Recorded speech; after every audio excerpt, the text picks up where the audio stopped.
Hello, hello, hello, hello, everybody. I'm gonna trip over my tongue now for once.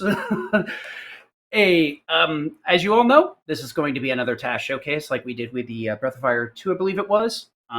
This one is going to be just about as long, so we're going to get into it real quick, but I want to at least give our commentators, who are very, very knowledgeable at the game, at least a second to say hi. Dash Retro Yep, is one of our commentators. Go ahead. Go ahead. Yeah, just cut me off. I don't know when to shut no, up. you said it. I'm Dash. Yeah, I'm here to talk about this task. Yeah, I stream on YouTube and Twitch. All right. I'm Ace And then, Zephyr. I'm Ace Zephyr. I do cut me less of off. the actual speedrunnings of the game, but I work on technical research and speedrun strat finding and stuff like that for this game, as well as moderation. Yeah, and a quick shout out, additional shout out to Ace. I asked Ace if it was possible to add a couple of visual elements, and Ace graciously agreed to add quite a few different things to help make this a lot more understandable. So you'll see the little gameplay stuff on the side there, and we have a bunch of other information that'll be popping up throughout the course. Of course, Ace will explain that when we get there, but since we have a 5-hour trip and a little bit of time to get there, let's get ready and go whenever our producer is ready. Thank you, Ashen. So right, we're I going will kick it over to you two. Go ahead. I'm just Thank gonna you. shut So up now. yeah, so this is a tool-assisted speedrun of Final Fantasy VII, being performed on the BizHawk emulator. Tassing, oftentimes, tasks want to try and get runs played on actual console. Time starts very soon. Yeah, it's gonna jump scare you with the time start here. Yeah. Any moment. There we go. Yeah, so oftentimes you want to try and get tasks playing on an actual console, but in the case of disc-based systems like the PlayStation 1, that's kind of difficult considering the difficulties in actually interfacing with a physical disc. So this is just running on the PlayStation emulator BizHawk, which is sort of meant for tasking in that manner. But yeah, Yeah, and an important thing to note. I have included on Just the about side. BizHawk. Yeah, I've included on the side some information that will be explained later. On the bottom right, mostly is a input display. And what were you going to say, Dash?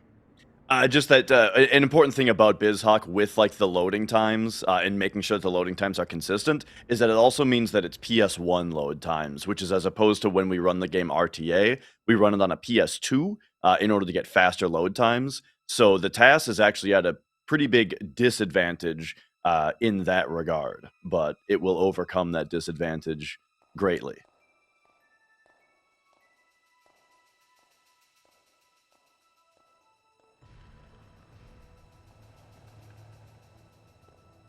But there we go. We should probably talk about what a TAS is exactly, just in case anybody is unfamiliar. So the TAS means that it is a speedrun that is being, it was pre-planned, input by input, frame by frame.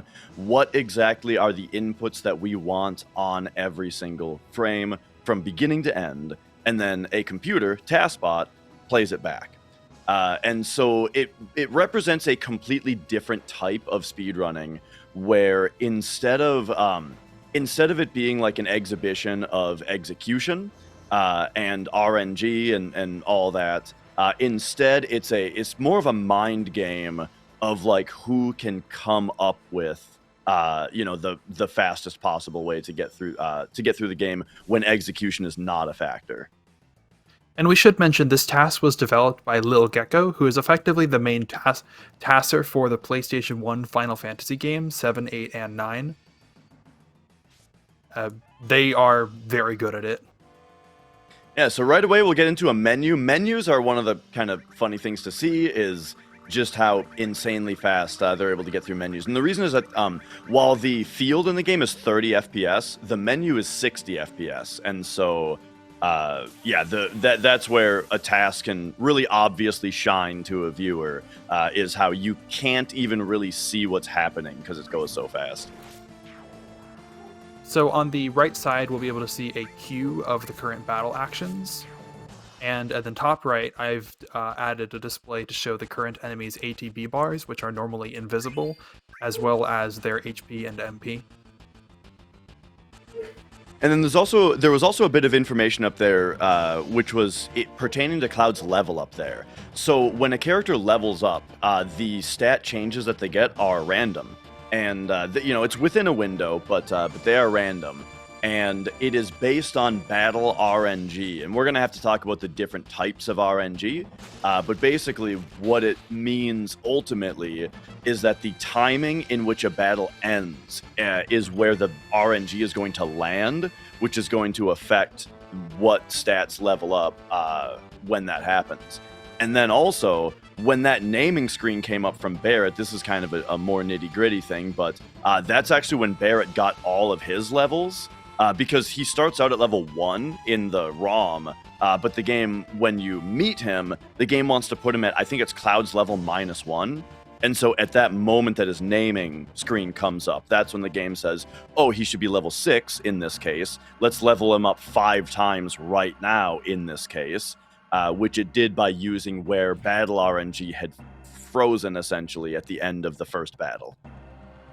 So we'll be able to see more examples of this later because this screen is not what's called hostile, but the lines on the right are used to display information about the game's random battle system on fields.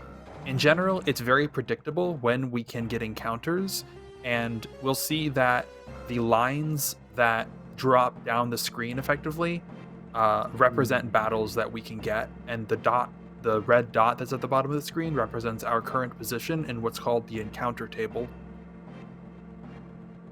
Once we get out of the elevator, we'll see that we continue to follow across, I believe it'll be the blue line, which we follow along while we are running, and if we were to walk instead, we would follow along the green line with increasing what is called our danger value. So left and right on here represents our danger value, and up and down represents our step ID. So as we progress through the encounter table, we increase our step ID until eventually a battle check reaches our current position and our danger value is high enough to get into that battle. So that's how we got this particular random battle right here. And then there what we saw was a little bit of RNG manipulation. So while you're inside of a battle, RNG is moving every single frame. And when you're trying to escape a battle, it's RNG that decides whether the check is successful. And so there, what the task did was, you saw it target an enemy and then untarget. The reason was because if we're on ATB wait, meaning while we are targeting or in a submenu, the enemies don't gain ATB. And so what he was able to do there is target the enemy in order to stop their ATB from moving, and then untarget on the frame in which the RNG battle check would be successful. And so the result of that is that if they hadn't done that, the enemy would have gotten a turn. But because they did, they were able to escape. And that's kind of the neat thing about the TAS, is that the TAS is able to have total awareness of the RAM. You're able to trial and error if you want everything, pre-plan everything, you know? And so all RNG is going to be manipulated here, and we're going to see a lot of that in the Guard Scorpion fight here. So yeah, we should talk about how, once again, battle RNG moves every single frame, which is why here, did you see he waited a moment before sending that attack in, waited a moment before sending that attack in. So what lilgecko is doing, obviously, here is waiting until the frame where the RNG would produce a critical hit if he sends the attack, which that's also very important as far as the level up stats that I was talking about earlier. So the first battle was ended on a particular frame in order to maximize Cloud's luck stat, because if the fastest thing to do is to get critical hits, well then a higher luck stat means that when he has to wait for a frame that's going to be a critical hit, he has to wait less time, because with a higher luck stat, the soonest RNG that's going to be enough for a critical hit is going to be sooner. Yeah, so in this fight, for the most part, we alternate using critical hit attacks with Cloud and Barret. But we just got a limit break, which we'll be using soon.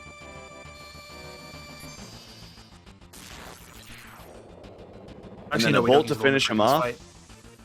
Yep. So That's right, before he even goes into the tail, the raised tail and tail laser portion, he is already defeated.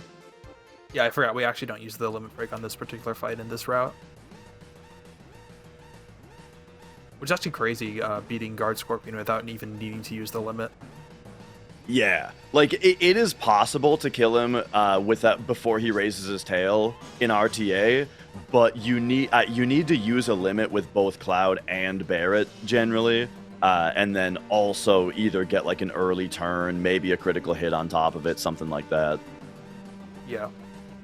Okay, so I think that there's something really nitty-gritty that happens on this next encounter, which is that, so I mentioned about escaping on a certain frame, I mentioned about how, like, the RNG needs to provide an escape.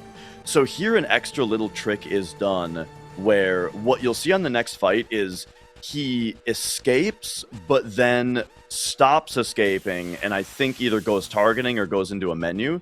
And so how this works is if you stop holding R1 and L1 on the frame in which you're... there it is. We saw like he stopped running and then went into ATB wait and then ran away. Normally it's not possible to run away in ATB wait, but if you stop holding R1 and L1 on the frame that you get a successful escape check, it doesn't run away, but it does put the game into a state where you can run away whenever you want, including if you're in ATB wait. And so the benefit there is that he was able to escape on a specific frame, which will freeze his battle RNG into a specific spot, which is going to be useful on the Tifa naming screen. Because we're not going to get another fight that's going to reseed RNG until after the Tifa... Hang on, that sentence got away from me. Yeah, we're not going to get another fight before we rename Tifa, so when the Tifa renaming screen comes up, it's going to be using that battle RNG that we just froze on.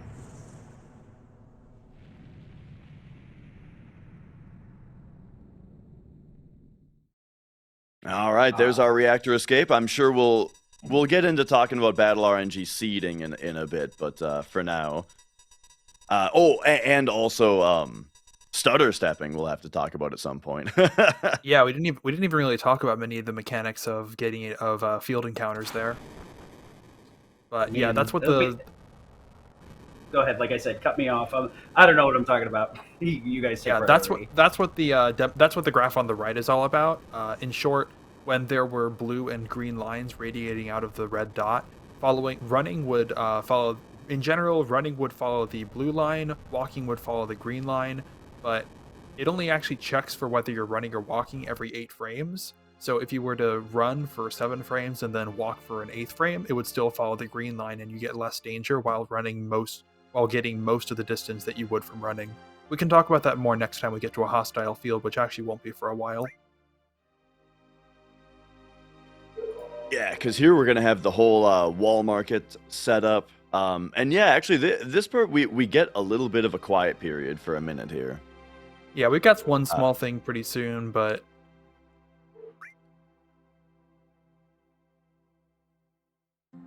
Seems like a good time for one of you two to introduce yourselves a little bit more thoroughly, since I kind of kneecapped you earlier.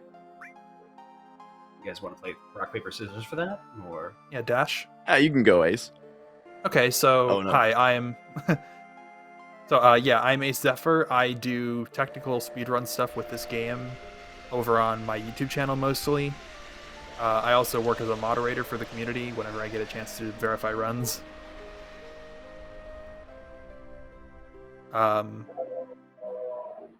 I made the overlay that you're seeing on the TAS right now, which involved a good amount of reverse engineering work for this game, so that's the kind of stuff that I do.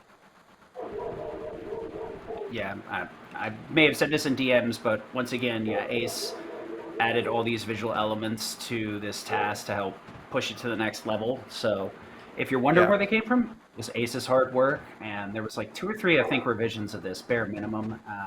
And I know I appreciate it. I'm pretty sure the community appreciates it as well. Yeah, one of the visual elements is the movement disabled at the very bottom of the screen. This tells you whether when you're on a field map, whether your movement is enabled or disabled. Effectively, when movement is disabled, you're paralyzed, which is what happens when you enter cutscenes. Like right now, we're in a cutscene. Note, this is important because we're going to be performing a paralysis dodge cutscene skip called Jesse skip up here real quick, where we're going to activate 2 cutscenes at once. Both are going to disable our movement. We're going to finish one, which is going to re-enable our movement while still being in the other cutscene. So if you look at that there, you'll see that our movement is enabled shortly after we close out one of these 2 text boxes that we're going to activate at the same time when we talk to both Jesse and the guard down here at the bottom of this screen. Yeah, it's important to note that that whether or not you can move is just a single bit in memory, and so most cutscenes are just programmed to set it to no movement when they start, and set it to movement when they're over.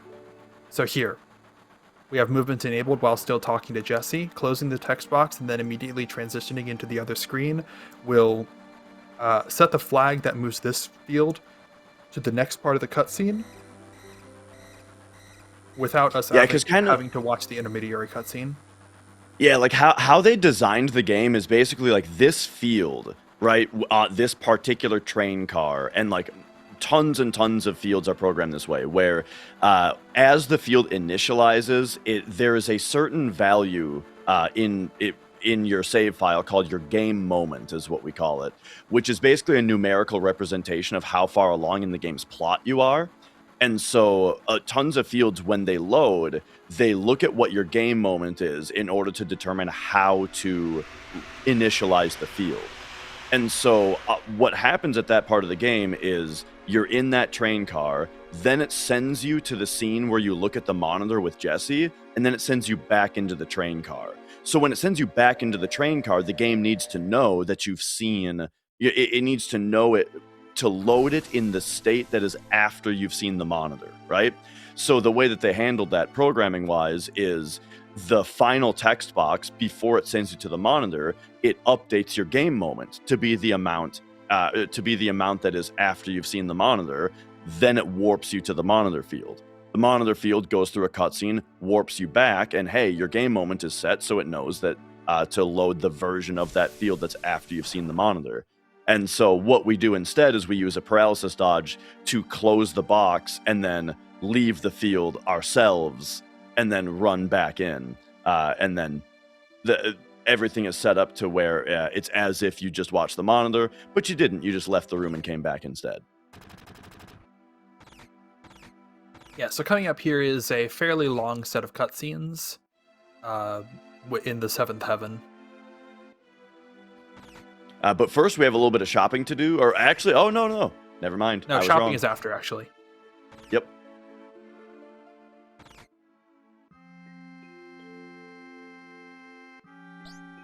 And so you might be wondering... I was going to say, yeah, in some runs, it's actually more optimal to shop before entering this cutscene here, but this cutscene here is going to give us 1,500 gil, which I do believe is important for the shops we have to do in this particular run.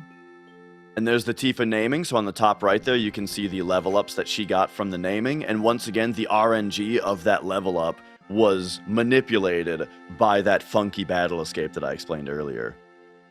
And so it is worth noting very briefly that battle RNG reseeds every single time that a battle starts, and so that's why it was important to note that it was on the final battle leaving, and that that was the only one that needed to be manipulated, needed to have its escape manipulated in that way in order to set up the RNG there. And then also you might be wondering why we don't do guard skip before this cutscene in order to get straight into Wall Market, and the reason is that if you do that, you never gain access to the materia menu. So we have to do this entire long... after this, right? We're just going to Reactor 5 after this, right? So yeah, oh shoot, what was I saying? that we need to do this entire, this is a pretty long cutscene. Oh, except there's a paralysis dodge there that you don't see very often. Get wrecked game. But yeah, the reason that we need to do this whole long cutscene is for two reasons. Firstly, Ace already mentioned we get 1,500 gil, and then the other reason is it unlocks the materia menu, more importantly. Yeah, that is very important for later in the run.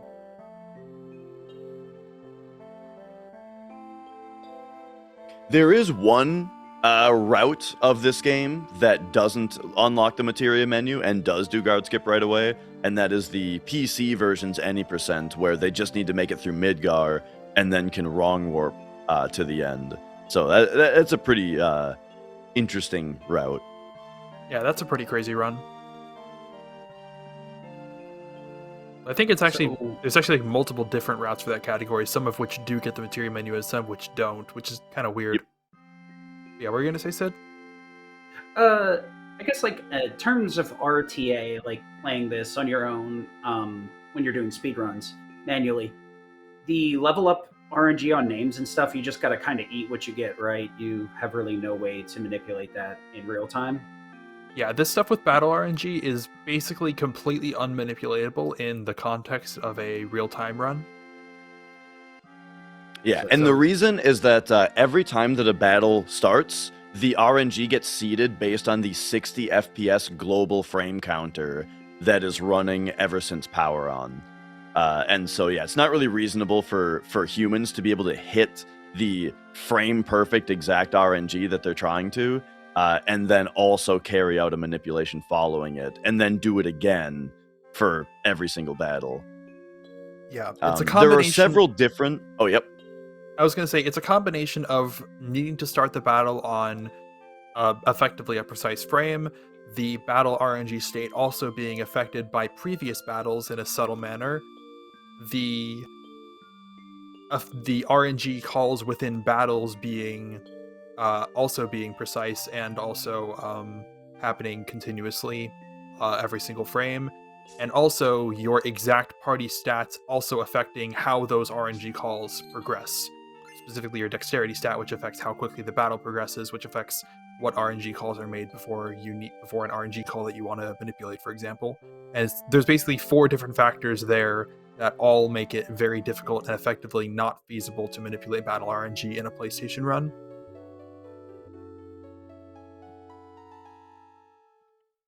Okay. All right. The game does have several different RNG systems. Others, we do manipulate RTA, but battle RNG isn't really one of them. Or it isn't one of them for all that reasons. But the TAS will be manipulating everything. And kind of the funny thing about kind of talking about that TAS-wise is that even if the TASer wasn't intending to manipulate battle RNG, they still are, in the sense that the nature of a TAS is that the RNG will always play out the same way if your inputs are exactly the same every time.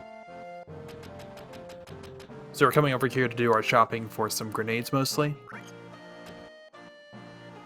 And yeah, right there we bought 19 grenades. So coming up here, we're just gonna go past the screen and go to Reactor 5, right? Surely, we're doing the whole down game. here. This isn't... So that was guard skip. That's where I left it. I don't know about you guys. Yeah, so that was guard skip. You can use that to pass through those 2 guards and access an unused loading zone to skip Reactor 5, the Aerith in the church, and all that, all the way up to Wall Market. That saves like 19 minutes. Notably, so it has one... Yeah, go ahead. Yeah, it has one funny effect where, so we've been talking about the naming screen so far, and how the characters, at least Barrett and Tifa, and then Aerith is included in this as well, they start at level 1 in the ROM, and then when their naming screen comes up, once again, the game figures out what level they should be and instantly levels them up to that level. However, we skipped the scene in which we give Aerith a name, and so she's actually entering the party at level 1 still. And other funny side effect is that she enters the party with the name Aerith with a TH, because that's her name in the ROM before the default naming, the naming screen's default input would have changed it to Aerith with an S. Yeah, so that's a pretty interesting thing. So in Wall Market, our goal is to actually get picked by Don Corneo as Cloud, because it turns out that the battles that we would have to do and the other cutscenes that we would have to do if Don Corneo were to pick someone else would be not worth it compared to if we just do whatever is necessary to get picked by Cloud, because it's not actually too much extra work to do so. Yeah, I think if we had to go to Honeybee Inn, it would be a much bigger deal. But it's pretty quick actually to get enough pretty points. So first, we have to start this side quest that's in the materia shop here, and then we'll see what order things are done here, because I'm not positive what it'll be. Oh yeah. Oh, so here's another little paralysis dodge. Yeah.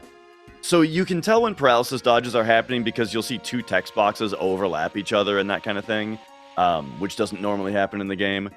So he's able to eat the meal here while looking or while standing right next to the door, which then allows him to leave just the frame that the pharmacy coupon was obtained.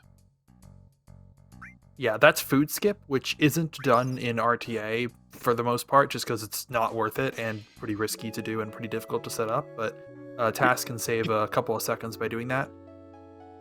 And some PC runs do it because the PC version I think is a little bit more forgiving on the timing window. But yeah, on PlayStation it's very rare to see. So then buying the most expensive thing out of the vending machine is for that materia shop quest. And then here we turn in the pharmacy coupon to get the digestive. And then here we have to initiate this part of the quest, which is how we get the guy in the bar to spawn, whom we order the dress from.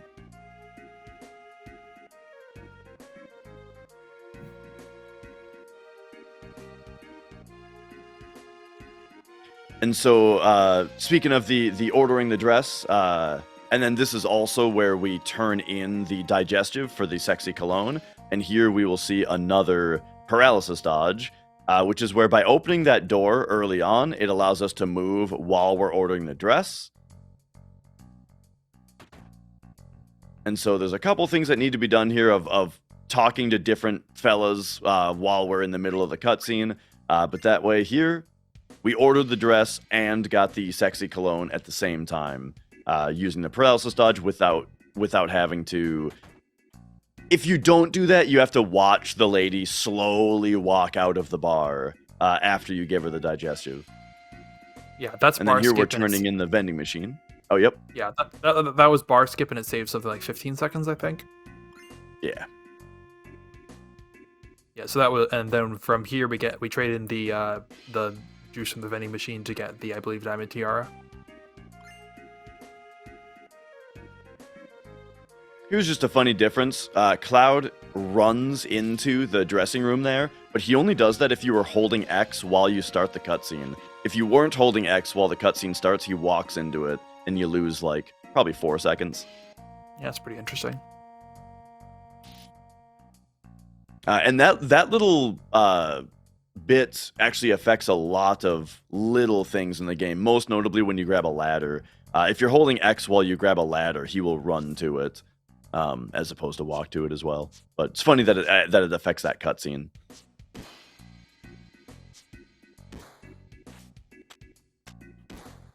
Here we got to do squats. One background thing that happens here is the way that the squats affect RNG.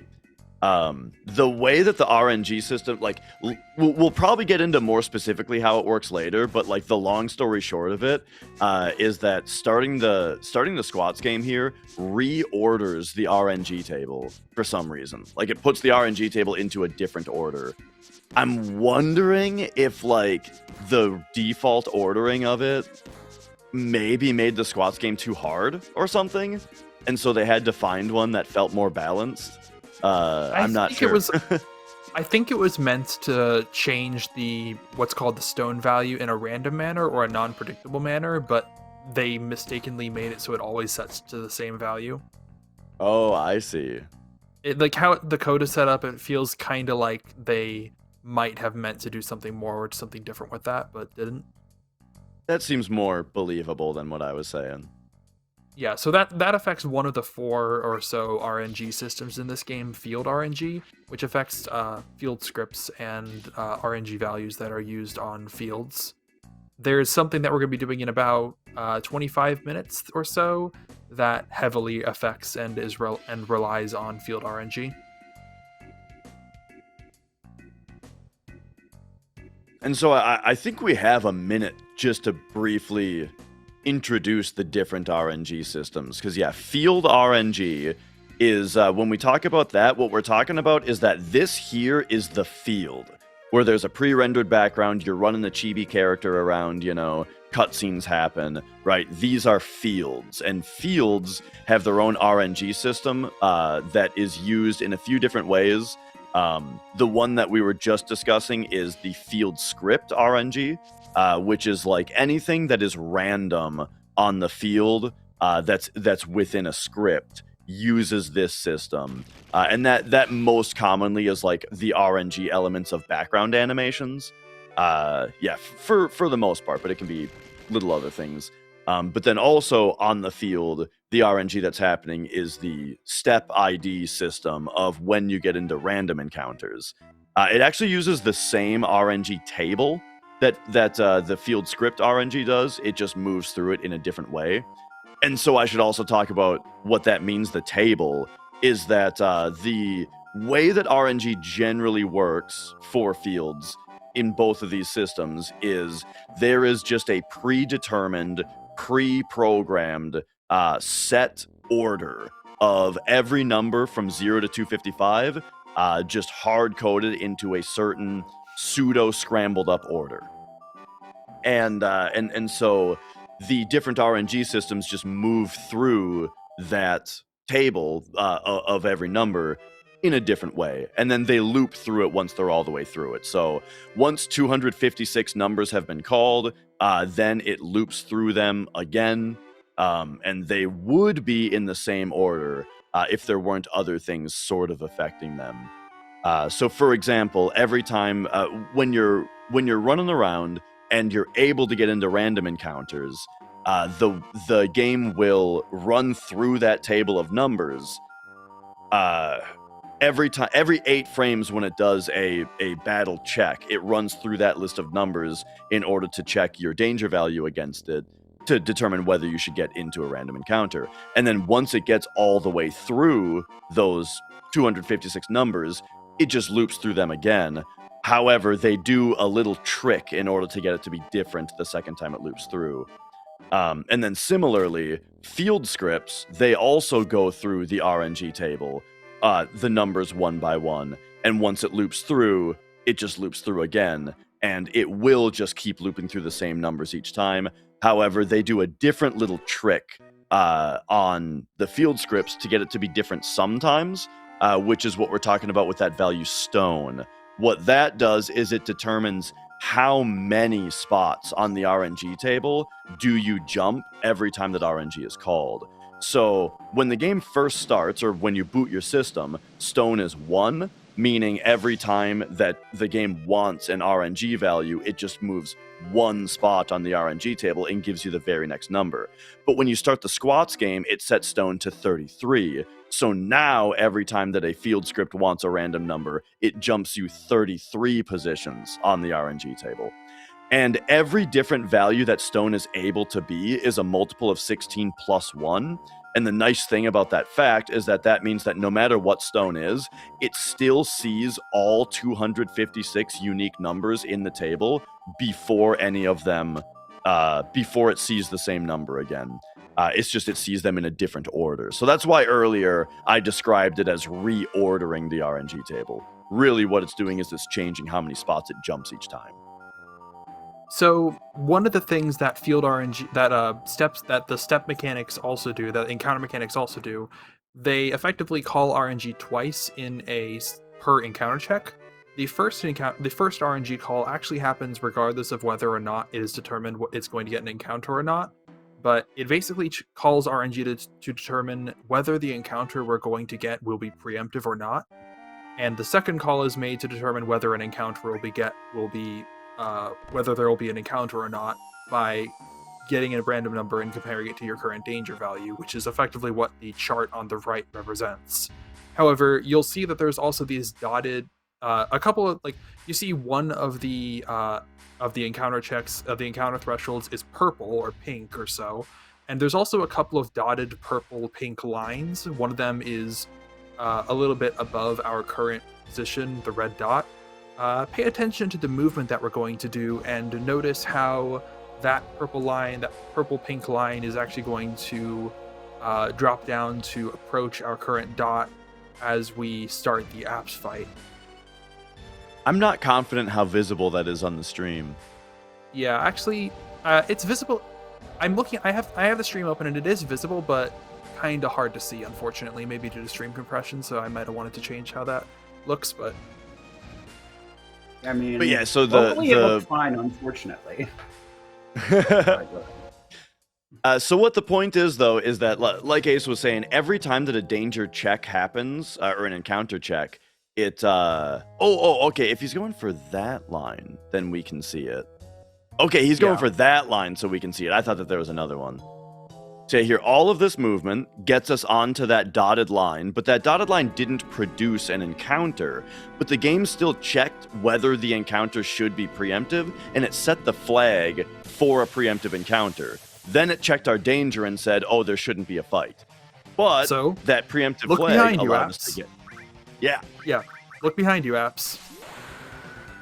So that allows us to get a preemptive apps, which allows us to get that Raver right there. That being a critical hit preemptive Raver for a total of 8 times damage, dealing nearly 1,000 damage and cutting Apps' HP in half in one attack. As a remake rebirth speedrunner, I wish it was that easy. We gotta slum it And there out once here again, with so... random ATV. Go ahead. And yeah, he is already dead. So the grenade throws from Tifa and Eris are just because grenades are pretty fast and deal a lot of damage. And then we also saw, once again, for the cloud attack, waiting for a frame where he could send in an attack that would be a critical hit. Because Cloud's attack animation is very fast, and so getting crits with Cloud is very, very good DPS. So here's the steel materia. We just picked up the steel materia there, and what we did soon after is actually skipped an encounter. So you see these encounter thresholds on, once we hit one, you'll actually see that we open the menu and skip that encounter. This can be done on any encounter threshold, but there's a couple reasons why we don't do that on every encounter threshold. So we're actually not going to do it on this next one. So as you can see, first of all, our danger value didn't reset, so we're in the high dangers. We're in like we have very high danger, so we're going to be getting a lot more we're going to be getting a lot more encounters because our danger value hasn't reset back to a low value. But also, if you see on the bottom left right now, it says duplicating boss glitch active, and now it doesn't say that anymore, but it'll say it again soon. There is a bug in this game that happens when you skip encounters. First of all, stealing an ether. Stealing another ether. Quick little ether steals that'll be useful for later. But there is actually a sort of glitch that happens when you skip an encounter and then get a scripted encounter soon after. There are actually only 2 ways that the game can generate encounters, either by the random encounter logic that we see described on the right, or by generating an encounter through a field script, or through just a general kind of script. And it's those scripted encounters that get broken when you menu skip a random encounter. What happens effectively is, if you finish that scripted encounter, which is usually a boss fight, then the game will then replay and restart the boss fight immediately after you exit it. So you'll have to beat the boss a second time, and then after that, the game will oftentimes soft lock or crash. So in general, we want to avoid getting into encounters while the getting into scripted fights rather, while the duplicating boss glitch is active. But getting into a random encounter will clear the duplicating boss glitch. So we have the boss Reno up ahead soon, so we want to make sure that we get into a random encounter before that.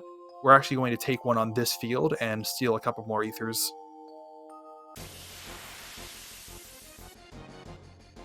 And so, once again, talking about battle RNG, it's important to note that the steals themselves going off here need to be queued up on a specific frame. Just like with critical hits, throwing out the attacks on a specific frame, the steals also have to be thrown out on a specific frame in order to be successful. And so the reason is that everything that happens on a turn is calculated on the frame that a turn begins. So the frame that like an attack, for example, begins is the frame in which the amount of damage that it's going to do is calculated. It's also whether it's a critical hit is calculated, right? And then, yeah, for a steal, whether it's successful, for a manipulate attempt, whether it's successful, all that kind of stuff.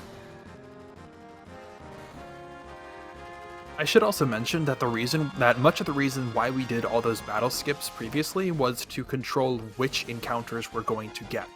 Another part of what is controlled by, this is controlled by a slightly different system, but it's just as predictable.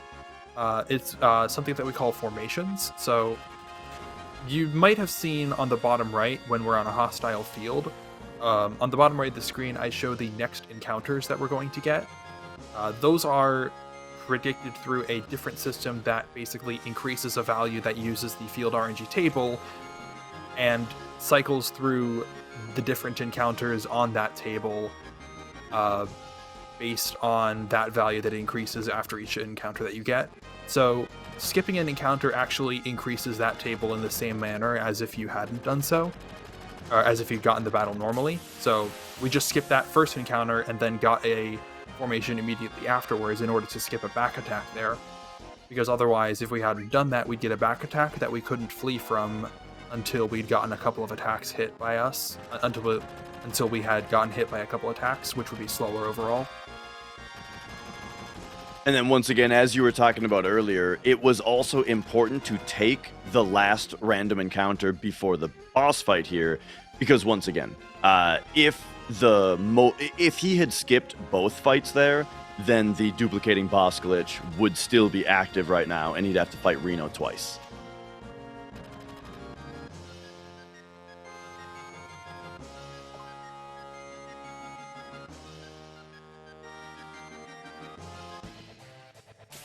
All right, so here we've got the Reno fight. Reno starts the fight out by pyramiding one person out of the fight. But we'll see first, we get a grenade, we get a second grenade, and Cloud is able to get an attack. So that's all just great ATB RNG there. And so that's part of... Oh, also it's worth noting that having Cloud get pyramided here is also ideal, because each character has a different length of animation for how long does it take them to actually throw one of these grenades. How long is their turn if they're just throwing a grenade? Cloud is the slowest grenade thrower of this party. So having him be in the pyramid saves time on animations. And then I briefly mentioned earlier, or we mentioned earlier, that Battle RNG is seeded based on the 60 FPS global frame counter that is always running. And so one thing that you'll see, or that is just to consider, is the fact that you can control what frame that battle starts on based on when you close the text box, right? There's a cutscene with text boxes, and when you close the last text box, then the battle starts. So you'll notice on stuff like that the TAS will hold on the last text box before closing it in order to get that ideal battle RNG of starting out with everybody at full ATB for that fight, and then that moving into the Cloud pyramid, right? So that's due to that. The kind of maybe more noticeable thing that you'll see is for each of the random encounters, as they're running through the dungeon, you'll notice Cloud just stop in place and then run into the battle. And that also is just waiting until the frame counter is at the ideal spot to seed RNG best. You did just mention that the grenade throws by Cloud are slower than the other characters. Does that apply to other items and spells as well, or How does that end up working out? It does, yeah. I'm a little shaky on the details though. Maybe Ace knows it better than I do about like healing items versus offensive items. Yeah, I just pulled up the table. There's Great. Yeah, I just pulled up the table of all of the lengths of animations for grenades versus for basically thrown damaging items as well as healing items.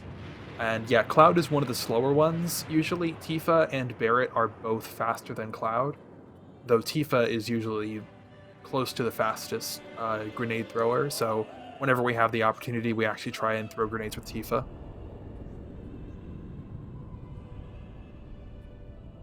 And then what'll be relevant in a little bit here also is that Red is also a very fast grenade thrower. Yeah, Red is. And then as far as the slowest characters, it's like Cloud and Aerith, I think, are the two slowest. Yeah, Cloud, Sid, and Aerith are all are the only characters that are slower than Cloud, and yeah, Tifa is like a whole second faster almost.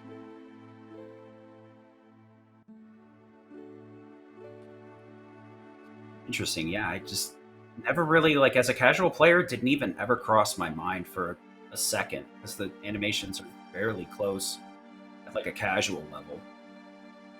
Then again, I'm not sure if magic is affected though. Do the magic windups are those different per character? I think they probably are, but they don't. This table doesn't actually have that listed.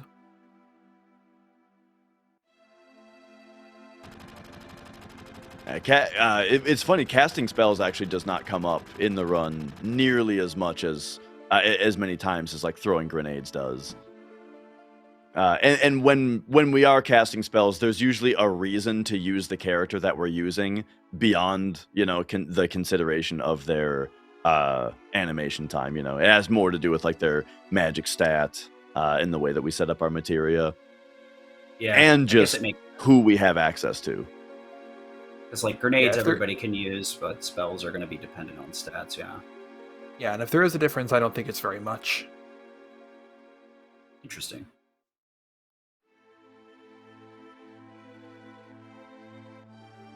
I guess if we have a second of downtime, do you want to actually introduce yourself at Dash now that we're 45 minutes in?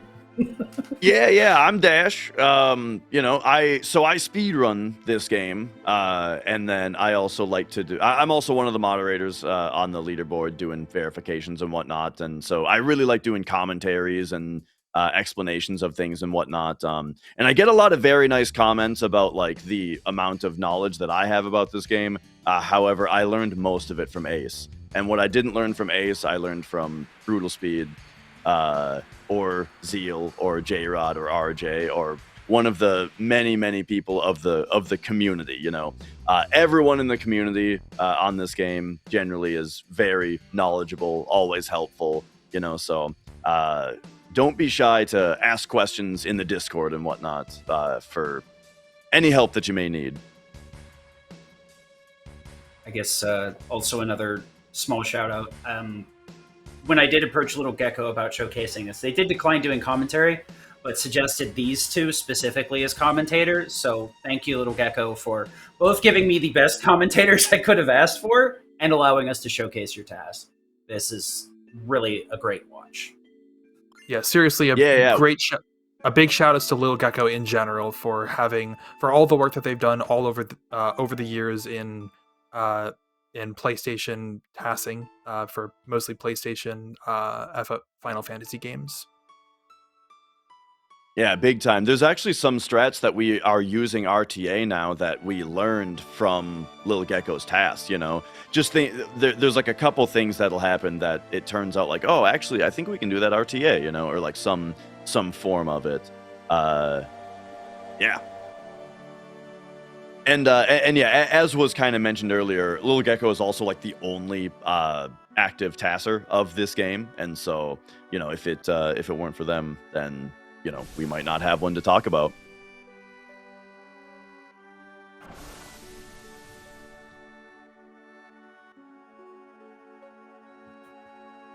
So we are coming up on the elevator. It's probably, actually, there's not a ton to talk about on the task version of Elevator Manip. It's a lot more straightforward. Yeah, in RTA setting, right now we'd be doing a bunch of RNG tracking stuff in order to be able to determine our current position on the RNG table for, in preparation for going to the elevator to manip it, but that's not really how it works in the task. We just don't have to do that. Yeah, I guess it's worth noting there's like a tiny bit of manip that needs to be done because there are certain RNG values that you can enter the elevator on that are impossible to get a perfect elevator from. And so the task will at least have to avoid that. But it'll probably do so in a way that we can't see. Yeah, but yeah, I guess talking about the different like RNG systems or the different field RNG systems. So Ace mentioned formations earlier. And that is just yet another thing that is on that same field RNG table. So that one field RNG table, which is once again just every number from 0 to 255, each represented exactly once in a hard-coded, scrambled up order. That's always the same. So the way that it works is there's that one table, but there are several different bookmarks on it for different RNG systems that do their own tracking.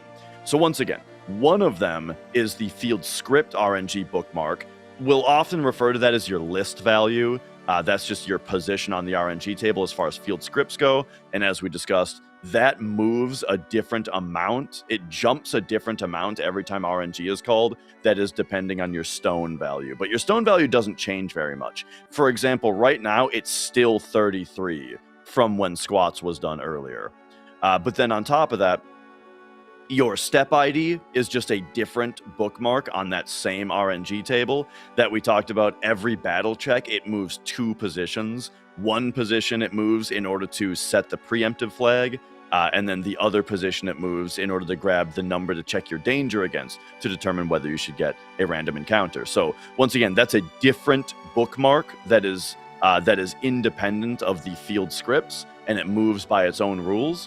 And then formations is yet another bookmark that's on that same RNG table, where every time that you get into a random encounter, it moves this bookmark to the next RNG spot in order to look for what the enemies in the battle you should get. So the danger system, the step ID system, that determines when you get into random encounters. The formation bookmark determines what the enemies in the battle actually are. And kind of a little bit more specifically how it works is it rolls one random number to check the special table, right? Which is like whether it's like back attacks, the shop here. side up. Oh yeah, here we have another shop. Yeah, we just sell a bunch of stuff and buy a ton of grenades. 79, I believe, Yeah. I saw on the right. And a lot of the things that were sold there were the ethers that we were stealing. Right, because those are worth a lot of money. Yeah. Yeah, sorry to interrupt you there, but that was just a shop. So Totally fine. Yeah, we get into this next battle here because we want to clear the duplicating boss glitch. But just like I mentioned, they stopped before getting into the fight and then triggered the fight, and that was in order to get the ideal escape right there, just as fast as possible of an escape. Yeah, as Dash was explaining, the way the game determines which battle we get there and determines that we got that particular battle with 4 hole eaters is by an index or a bookmark into that same field RNG table, which just determines the next formation that we're going to get. And it's because these different systems are independent of each other that it's actually easy to manipulate each one of them in isolation, which makes all of them relatively easily manipulatable, and that's how we have step routes. Yeah, very worth noting that like if they all used the same bookmark, then we wouldn't be able to manipulate steps because all of the different field animations going on. Like there's a kid up here before this text box comes up, for example, that does a little swing animation. That animation would affect your battles if all of these systems used the same bookmark, right? I was gonna say we probably would still be able to manipulate things. It would just be a lot harder. And actually, I don't even know if we would, to be honest. Yeah, considering how many fields move your RNG every single frame, it At the very best, we would have to have like a branching path, you know, where we'd have to like see what encounter we get in order to know what route we're on, and it would be a total mess. Yeah, that's a nightmare. Anyway, you were saying something, I think? Oh yeah, that I was getting a little nitty gritty about formations, where it's like how it works is when a random encounter is triggered, it will roll one random number in order to check the special table, which is like back attacks, pincers, and then there's also a very large roll again slice. And so if it hits the roll again slice, then it will call another random number, moving the bookmark one position further. And then that will roll the regular table of just, okay, so what battle do you get? However, there's another little complication, which is that the game also keeps track of what formation ID your most recent fight was. So every single fight has a unique numeric identifier, right? And so let's say the last fight that you got into was fight 65, you know? Then when it rolls like if you get into a random encounter, it rolls the special table, it says roll again, does the second roll, and it produces 65, but it sees in the buffer that your most recent encounter was 65 already, then it will do one re-roll of the battle, where it will roll it'll run a third random number, put that into the regular encounter table, and just give you whatever it got, regardless of whether it was the same fight as last time. And so for that reason, when we're like routing formations or we're talking about our formation ID, that means that every battle that we get into, your position on the RNG table for formations can move 1, 2, or 3 positions, depending on what happened on the roll. Since we got like a second of downtime, there was one thing I wanted to note. I'm sure a lot of people are going to understand immediately before I even bring it up, but normally you would grab the cover materia there, but like kind of a task doesn't need to do that when they can just be like, no, you're hitting this character. We don't need cover for that. Yeah, exactly. Yeah, RTA runs would go grab that cover materia for 2 reasons. One, the cover materia. One, the materia itself is useful, and 2, I believe it's useful as part of elevator manip. Actually, I think it's just the ether, but yeah, you wouldn't have to grab cover for that. It's interesting to think that like how some of these one simple extra thing like long range, grabbing that gives you a lot more safety, but it massively impacts the rest of the run in RTA, and TAS just doesn't have to deal with it. Yeah, to some extent at least. So yeah, this is the Shinra Tower. We are entering via the bust-in method by entering via the bottom and going to take the elevators up. These elevators randomly generate encounters based on the floor that you end up at. We start at floor 6 and we need to get all the way up to floor 59. Every time you press the button, it jumps up by a random amount between 7 and 15 floors, but there are certain floors that we can land on that don't generate an encounter. So yeah, we're going so this is actually one of the instances where the stone value in field RNG is not very static and is manipulatable. And we're going to actually be able to use that in order to control how far up the elevator we go each time we press the button. So 17 is one of the ideal fights here because we only have to fight just one single dude that we just have to throw 2 grenades on. So 17 is a very good starting amount. This is the 2-dude fight. Either way, I wonder if their death animation is faster than the armor break animation of the other dude, or something like that. Maybe it just doesn't matter though. It's very. Or perhaps we want. There's a very small difference, if any. Maybe getting that grenade was also important. But probably more important was Cloud's level up stats there. So you noticed also right there the hold on the grenade before he threw it. That was once again to end the battle on a specific frame. That would make Cloud's level up ideal right there. And then here, floors 29, 38, and the next one we see is going to be 47, are the floors that do not produce a random encounter and instead give us this little cutscene here. And then 56 also produces this cutscene. However, a jump of 12 or higher will just put us straight to floor 59 instead. And so that's what we get instead there. So very briefly, how that worked is that every single frame in the elevator, it's counting up a value. And when you hit the button, it uses that value in order to set a new stone value, meaning that's how far on the RNG table it's going to jump when it calls RNG. Then it calls RNG in order to determine how many floors you're going to jump up. So by controlling exactly what frame you hit the button on with knowledge of the RNG state, that is when, that controls how many floors we jump up and lets us get minimum encounters there. These dudes, basically, their ATB resets every time, or when their armor breaks, and so as long as you get the first 3 grenades on them, they're not going to get an attack against you afterward, because our characters are faster than they are. So if you line up the same character throwing a grenade on the same guy who broke their armor, that resets both of their ATBs to 0 at the same time, and then our characters win the race. Just a little fun trivia bit, though, is that it's actually technically 2 different enemies. Where that fight, you're technically fighting 6 enemies, and how it's scripted is that the armored enemy, when you break their armor, it despawns that enemy and spawns in the armorless guy. Yeah, if you saw on the right there were actually 6 ATB bars and 6 enemy slots, which was not a mistake with the script. It was actually representing all 6 enemies that actually exist in the fight. Also worth noting that 6 is the maximum number of enemies that you can fight in a battle.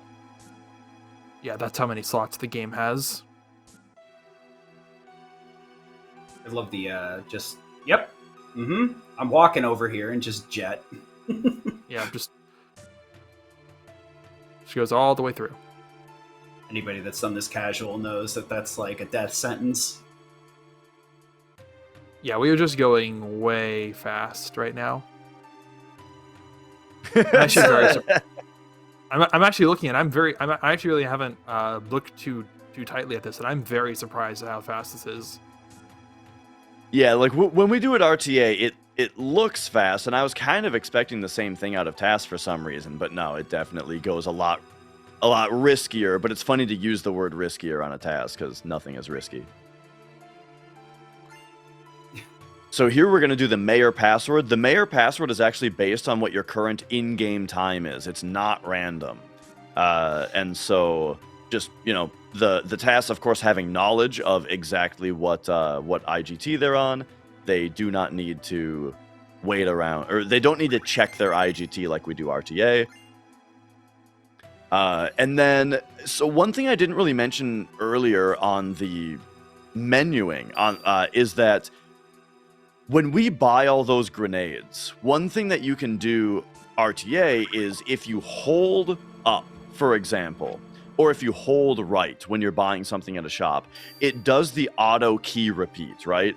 Of like, you press and it does 1, and then after a moment, then it starts, doing multiple very quickly, right?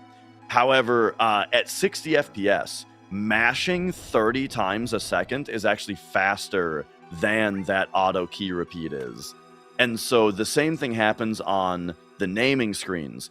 We didn't really talk about earlier that naming all the characters one character, like reducing the characters' names to 1 letter, that saves frames because you can't close a text box until it's finished typing out. And so if the characters' names are fewer characters, then it can type out the text box in fewer frames, and you can close the text box sooner. Taking those letters off of the characters' names, RTA, we just hold X and we allow the auto key repeat to wipe out their name and then time our start press. But the TAS is able to mash X at 30 times a second, which is faster. So that's just a tiny thing that's interesting. And the reason I say 30 times a second, even though the menu screens are 60 frames per second, is that the game needs to actually see the button in both states, The game needs to see the button down, and then it needs to see the button up on the next frame before it will accept the button being down on the following frame once again. So in a menu, the very fastest mashing you can do is 30 presses a second for the 60 FPS menu. And then that means that on fields, which are 30 FPS, the very fastest that you can mash is 15 presses per second. So there we had the model room puzzle, where we had that whole field was live and had encounters on it, but we pretty much skipped through them all because that field has very low danger and had a bunch of encounters, and we can just skip them all and don't need to worry about the duplicating boss glitch because there's another hostile field until the next fight. And we actually do want to force a fight for a special reason later. But yeah, there we actually chose how many fights we got into, how many fights we skipped versus how many fights we walked under, based on what we want our formations to be, because we actually are controlling our formations to make sure we get the correct next encounter. Oh yeah, now that I went through the whole nitty-gritty process of how your formation ID increments when a random battle is triggered, it's probably extra prudent to mention that when we skip an encounter, the random encounter logic did fire, which means that your formation ID does increase as if you got the fight in the exact same way that it normally does. And it probably, I guess I haven't specifically checked this, but it probably inserts the formation that it rolls into the buffer, right? For the following formation check. Yeah, all of that happens like normal. Otherwise, formations would accumulate differently, and that could have effects that we do not observe. Yeah. Which could be interesting, actually, but no, that's not how it works.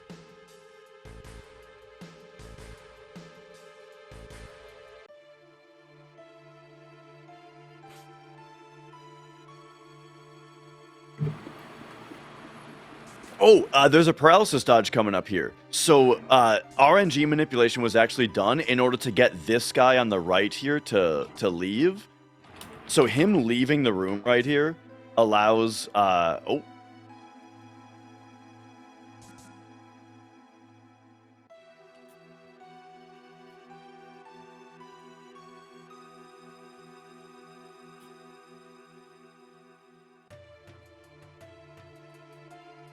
I think we might be having issues, but I maintain throughout that.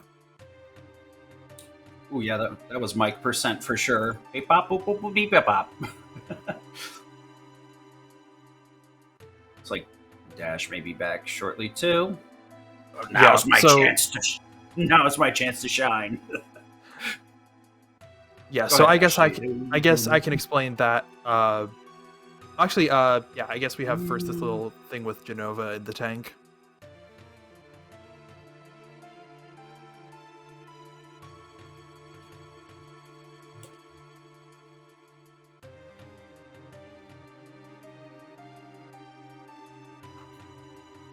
All right, am I back? Welcome Yep. back, Dash. Okay. Got me before I even finished typing the SOS. I mean, yeah, something weird happened on my end too, and I just had to refresh my page. It does happen sometimes, I think, with VMix. We've had it pop up before. It happened one of the last shows too, and for some reason I'm the only one that doesn't get axed. Unfortunately. That's weird. That's kind of weird, but it's fine. Mm-hmm. We'll look into it now that we know it's a consistent issue and it wasn't isolated. Yeah, so what I was explaining there was that he was able to do a paralysis dodge by starting that cutscene with Hojo and talking to the dude at the same time, which of course, you know, like we explained earlier, both of those events paralyze Cloud so you can't move, and then when either one of the events ends, it gives you your movement back, which allowed him to run out of the screen without having to watch that longer Hojo cutscene. But what's important is that guy only walked into that position because RNG had been manipulated for him to do so. There was another paralysis dodge there, hitting the save crystal and picking up the poison material at the same time. This next fight we're doing right here is a random encounter against these Soldier 3rd enemies that we're doing. If you've played this game casually, you might know that you can get a steal from these guys, which is a nice sword for Cloud, the Hard Edge. And then that taking that fight also clears the duplicating boss glitch from having skipped an encounter earlier, which is very important because we're about to fight the sample fight. Yep. Before then, though, we're going to get Red 13 in the party. Red is actually going to be quite the useful party member for much of the rest of the run. Actually, yeah, we also finished... When finishing that fight against the Soldier Thirds, you might have seen the pause flash on screen real quick. I believe that is done in order to manipulate Red's level up here, because that also can be used to affect battle RNG in a slightly different manner, I think.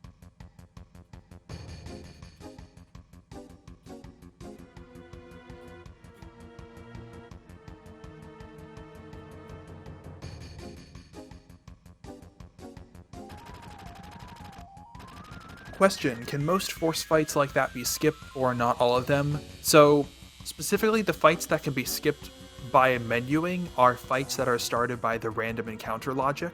So fights that are started by a script or something like that cannot be skipped in that manner. With the notable exception of Stinger Skip, which is a kind of weird thing that I honestly don't entirely understand, where you can combine a random encounter with a scripted encounter and skip both of them. We're going to be doing Stinger Skip on this run, though. Yeah. I think I counted it, and I think we do Stinger Skip in this run.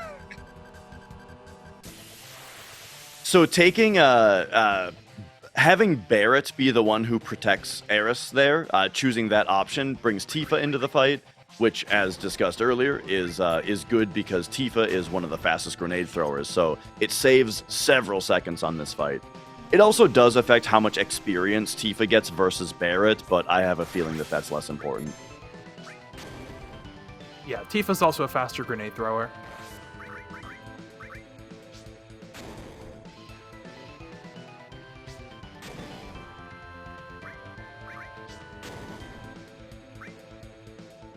There, Cloud gaining the limit break at the moment that he did there caused his ATB bar to fill super fast, which got him an extra turn. And then did we see the pause buffer there? Because I didn't see it. Pause buffer... there was a pause buffer before the end of the Soldier Third battle, at least. Oh, okay, that's what you were talking about. Gotcha. Yeah. Oh, yeah, and that would have been for the Red 13 naming screen. Yeah, I gotcha.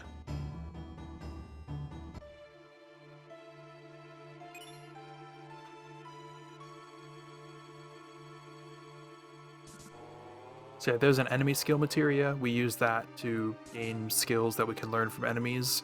We're going to be getting another one of those later. Also worth noting that that chest up there was still closed, that had poison in it, even though we opened it and got the poison materia.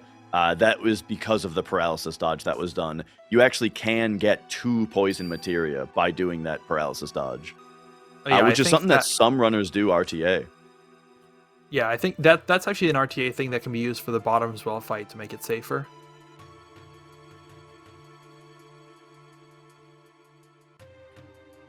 Yeah, a lot of people were asking about the sword. The Force Edge is a pretty good weapon that you can grab right now. But if you're not familiar with this, we really won't have many opportunities to buy other weapons, so we really need to steal it right now. You'll see why later. Yeah, we will show you. You'll see why the Hard Edge Steel is very useful for this run in particular. I'm glad, because it was one of my favorites, honestly. I don't think the runners may be as glad, but I am that we actually get to use it. Yeah, I know some runs of this RTA have gotten really screwed by that Hard Edge Steel. Yeah, I had one run where the Hard Edge Steel took 67 tries in order to steal it. Oh. So that was just a dead run.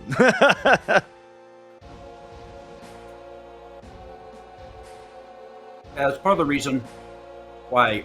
I mean, outside of runners like not wanting to injure themselves by practicing this category, but also for consistency, because from what I understand, this category needs a lot of stealing.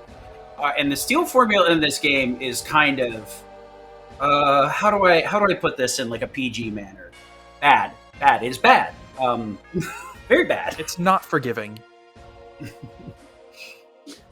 Yeah, it's based on what level your character is versus the level that the enemy is, and also each item is able to have a certain rarity applied to it, right? And I think are there 3 levels of rarity? I believe so. Common, uncommon, and rare. Yeah. So yeah, those are the determining factors. Is the difference in level between the 2 characters, and then also the rarity of the item. And then also, in some cases, it's a little bit more complicated if enemies have multiple items. Like when you're talking about stealing something like the war gong from the behemoth, then the numbers are a little bit different because some enemies have multiple items that you can steal, but you can only steal one of them. And the way that it works is they're in a certain order. And so when you try to do a steal attempt, the game all at once on a single steal attempt, what it will do is first try to steal the first item. And if it fails, it'll try to steal the second item. And then if it fails, it'll tell you nothing to steal, right? But if it succeeds at the second one, then it says you stole that. But if it succeeded at the first one, then it will say that you stole that without even trying to get the second item. And once again, when you steal either of them, then that's all you get from that enemy. And if you try to steal from them again, it says nothing to steal. So for the war gong, for example, the behemoth has a phoenix down and the war gong. So you have to fail the phoenix down steal and then succeed the war gong steal in order to get it. So yeah, it gets a little wonky as far as that goes. Yeah, there's Luckily, sort of a hard... none of the stuff. Yeah. Luckily, none of the stuff that we have to steal on this route has that double item mechanic to it. Yeah, I will first say that there's a little thing we're going to do here called jail skip, another paralysis dodge with this cutscene up here that lets us break out of it more quickly. Right here.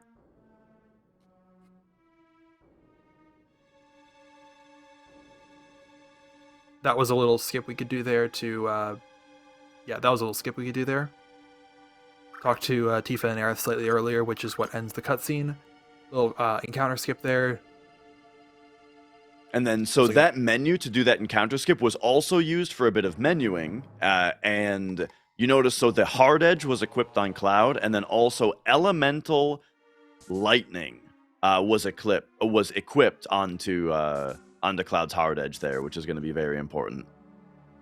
Oh yeah, I was going to say that there's a sort of a hard rule the game has where enemies always have exactly one, or at most one item that they can either have stolen from them or drop. So if you steal an item from an enemy, then they can no longer drop an item, and if you steal an item from an enemy, they cannot have a different item also stolen from them.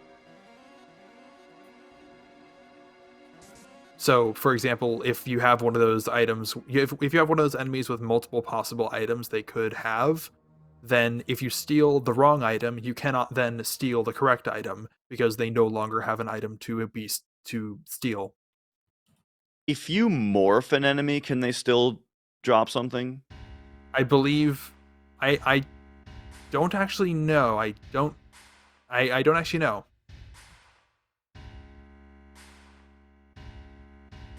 I feel like it's no, but I'm not positive. I need to check that.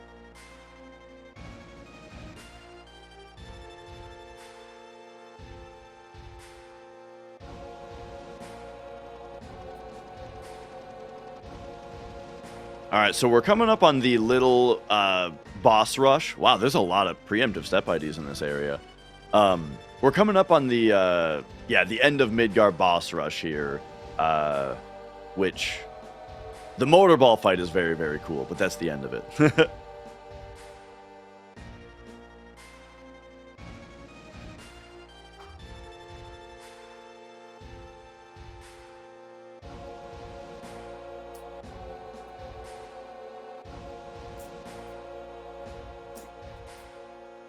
I've always liked Rufus's dialogue here, or monologue maybe. Just kind of where it's like you see that the Shinra has been the bad guy the whole story so far, and then the Shinra president dying, it seems very significant. Well, it is, but I just like this kind of establishment of, oh, now with Rufus it's going to be even worse, you know? Yeah, in the OG, Rufus is a very good. as somebody like, it's obviously coming from the framing of like Remake Rebirth, but I feel like Rufus is a great character in both. Same thing with like Reeves. Some characters, a lot of games you'll get like bad guys where you're like, I want to destroy everything, and it's like that's neat. But Rufus, like, no, I'm in charge. You know, it just has a much deeper character. Mm-hmm.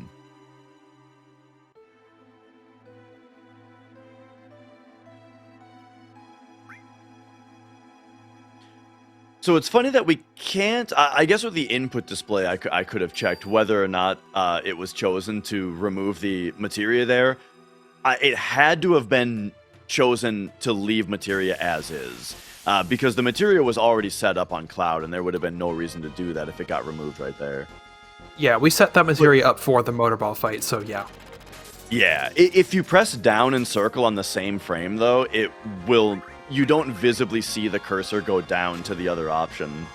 So some of the option selections can look a little confusing for that reason. So on this fight, you'll notice that, well, first of all, grenades are really good.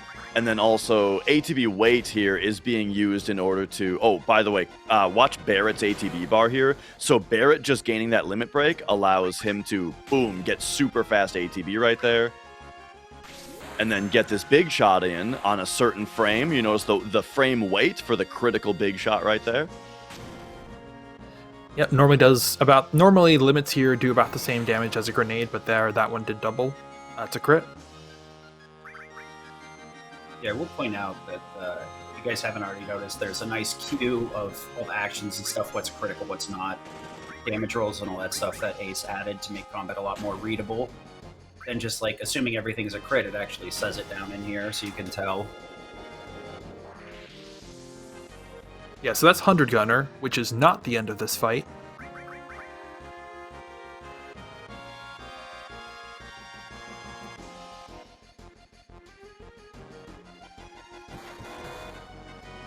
So 100 Gunner has a chance to put your party members to sleep on each of his shots. Well, actually, technically not all of them, but for the first couple, he does. I think it's just C cannon that doesn't.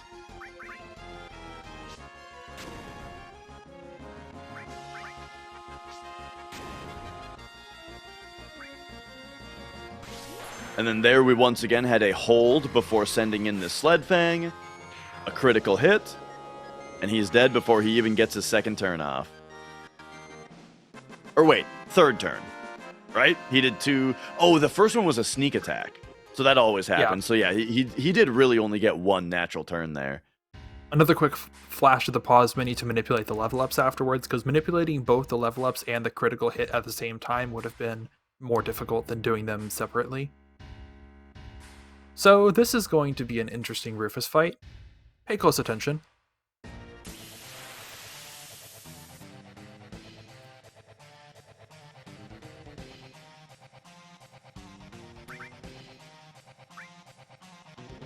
All right. Holding on the braver. So Rufus has 500 HP, and now he doesn't have 500 HP. Hard edge, just hard carrying. Oh, that's awesome. I actually have not seen this TAS. I don't think, unless this is the same one that was at Mag West. But I think so. I don't remember all of the details. It's very easy to, like, things become a blur after a short period of time. Doing a lot of these shows, I tell you what, I remember very little of what happens.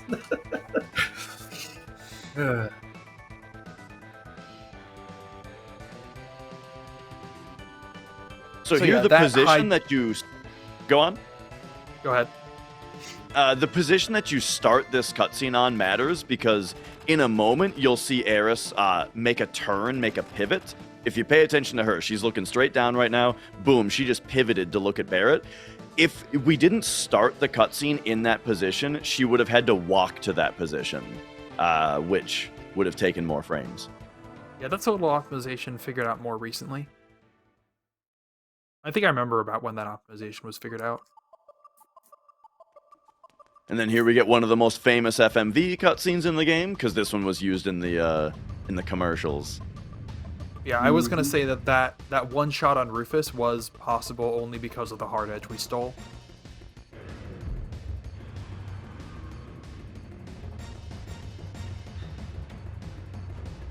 Yeah, but as Dash said earlier, sometimes it just takes the entire run to steal it, so it just is not worth it in speedrun. Yeah, if you don't have any other use for it, it's not really worth getting the hard edge in a speedrun. But we do have another use for it.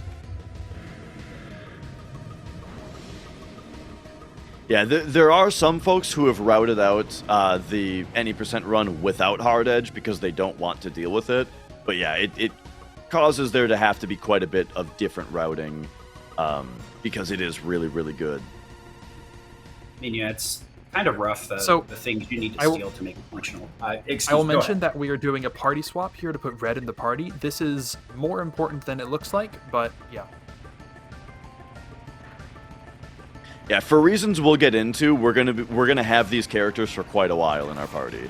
So having red, the faster grenade thrower, for one thing, than Barrett, is going to be very, very important. Yeah. Also normally on this part. Yeah. Go on. Also red. Yeah, it's a combination of that and red having better magic and just generally the best stats of the party. That doesn't matter so much for the motorball fight, but it's going to be important for later. Anyway, yeah, this game. Yeah, normally what you see in this game is that runners will just destroy all of the orange bikes, and then the red bikes will not try to pass as long as you keep attacking. But a TAS gets to be... This is where TAS... because there's no way to get through this part faster than we already are, you know, TAS generally likes to show off on parts like this. Yep. Yeah. One thing you'll never be able to unsee: the portraits blink. Yeah. Oh. But also, wow. Yeah. This is actually one of the main instances of the fourth RNG system in this game being used. System RNG, which is mainly used for minigames. So I wouldn't be surprised if, to at least a little bit of an extent, there was system RNG manipulation being performed in exactly how this game was being completed, because this game heavily uses system RNG, like the motorbike minigame in particular. System RNG doesn't really have much use outside minigames, but it does actually affect how long particle effects in battles stick around for sometimes, so it might affect battles in that manner. Whether or not that was something taken into consideration, I don't actually know.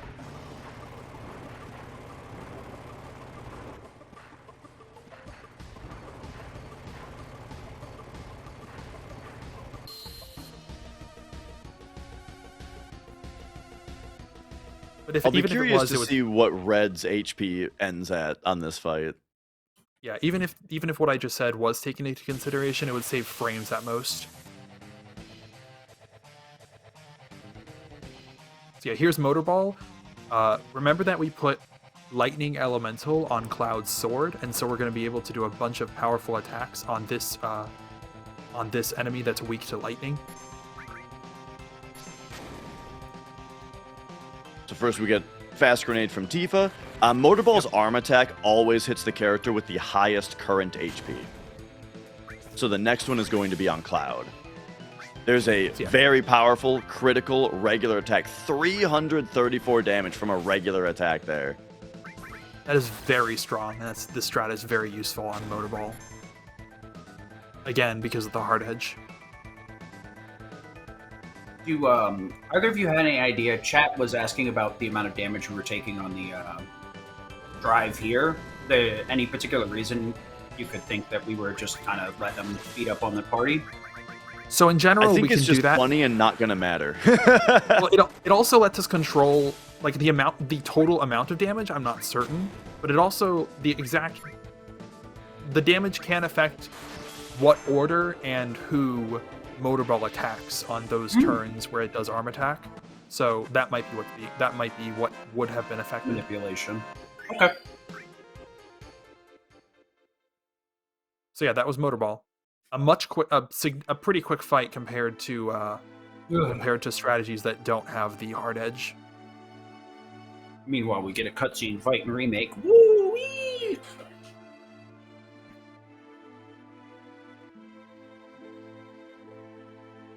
You know, So this. I'm Oh, go on. Go. I was You going go to talk first. about remake for a second. If you've got something relevant to talk about. You have some time. You can talk for a couple seconds.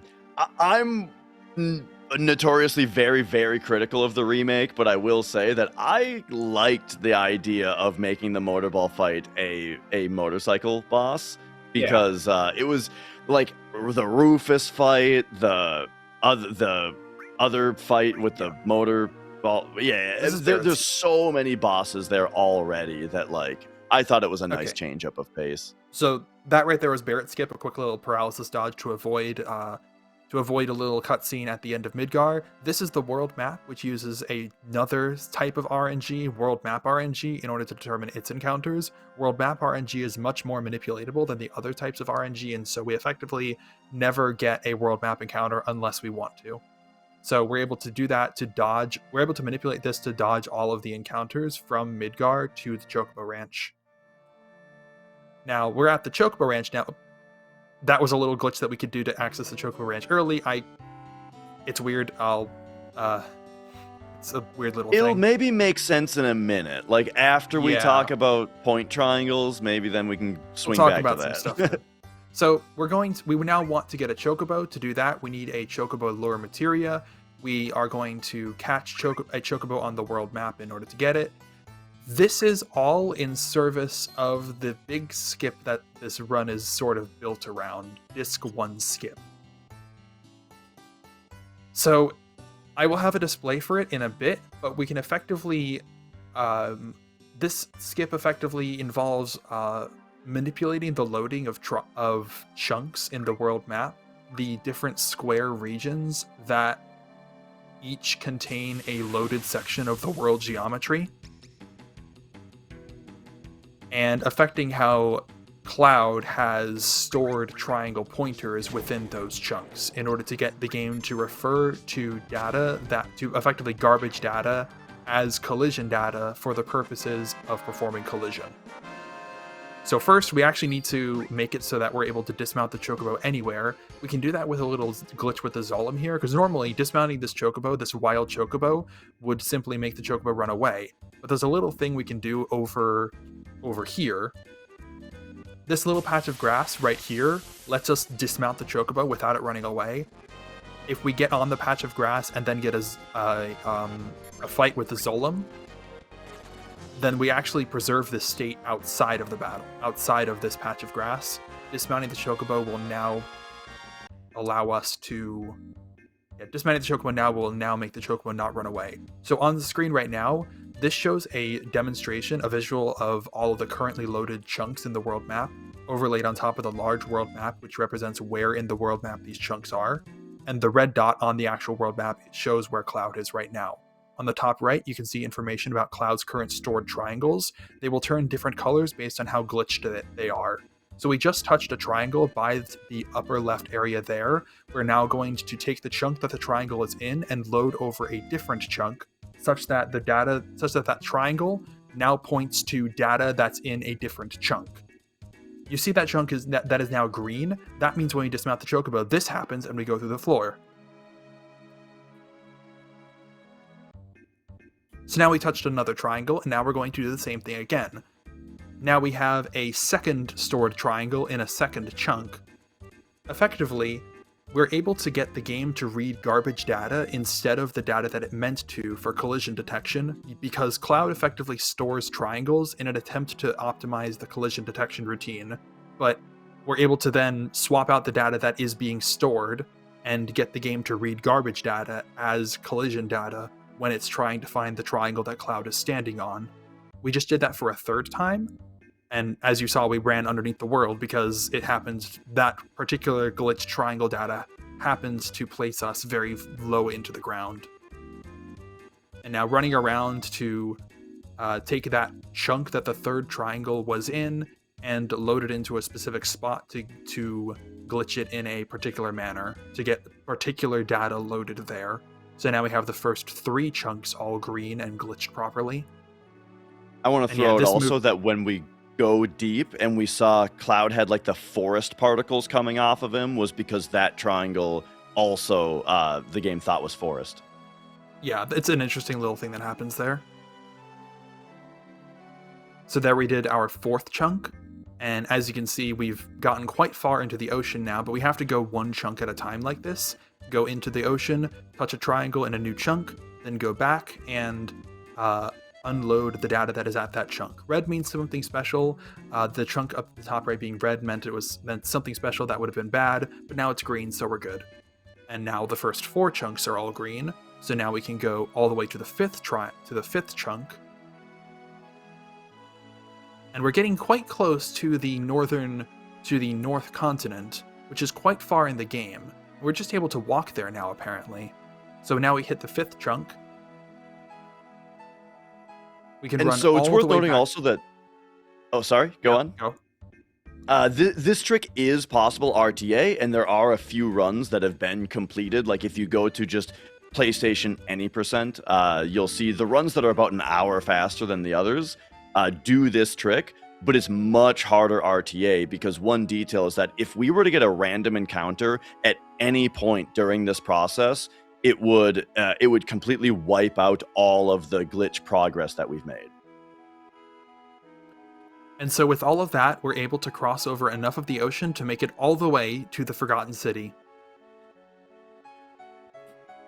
And there you go. This is as far as you like. If we could go anywhere if you could just teleport Cloud anywhere in the world, this is the spot that you would go, right? Theoretically. There's an asterisk to that, but for the most part, yeah. Okay. Because So it has that to was- do with game moment that we talked about earlier, right? Where this, Yeah, that was disc 1 skip. Here's another quick little paralysis dodge, which we can use to skip a little cutscene here. Shell Hut skip, where we can grab this ether down below and talk to the bed at the same time, grab this enemy skill materia above, then navigate out. That was a little skip that we did in order that you can do there as well. But and now the important thing about sleeping is that sets our game moment to where now the game actually thinks that we're at this part of the game. Before, the game still thought that it was time to go to Calm. But now the game thinks it's time to go fight Genova Life.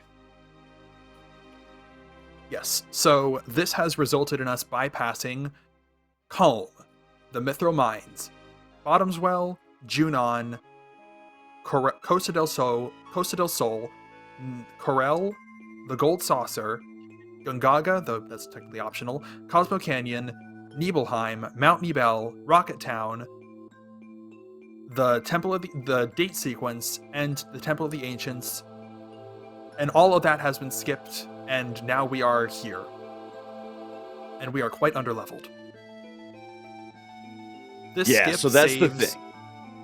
Yes, this skip in an RTA run saves over an hour, like an hour and 15 minutes off of that run. So this is big.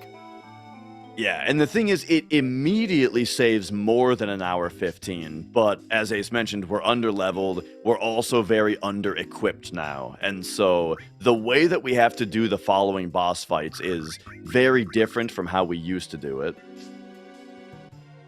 There was a lot of sorry, I got distracted by the shop there.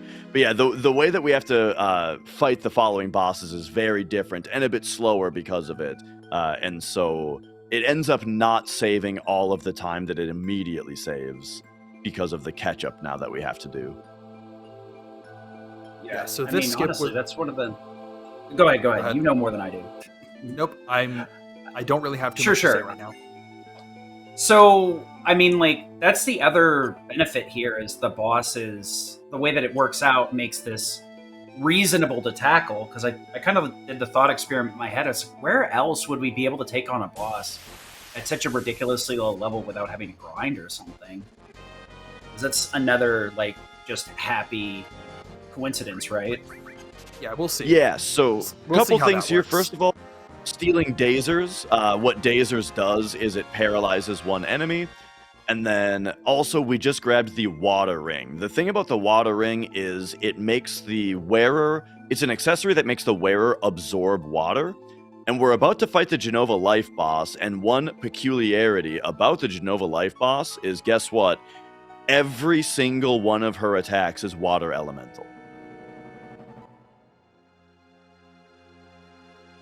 Yeah. I think like the whole idea with that was like to make sure that this cutscene prior to it hits and you don't have to repeat it multiple times. So they're like, all right, we're going to give you a gimme on this boss so that you don't have to watch this again, but have feelings. At least that's the way I've always looked at it.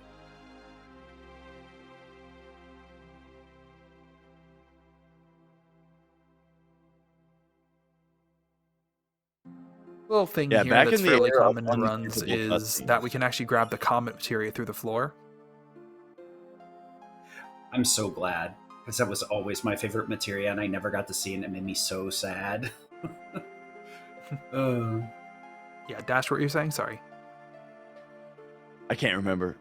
Oh yeah, this was back in the era of unskippable cutscenes. So, yeah, giving you something to make you not have to watch this very long one again. It's a very interesting dev trick, yeah.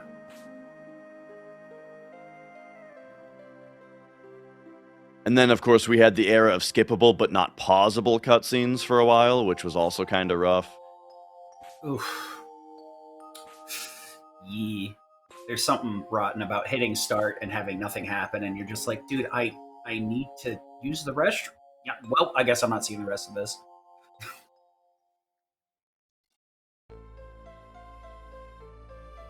So another great thing about Disc 1 skip is that we get to skip all the spoilers from Rebirth, right?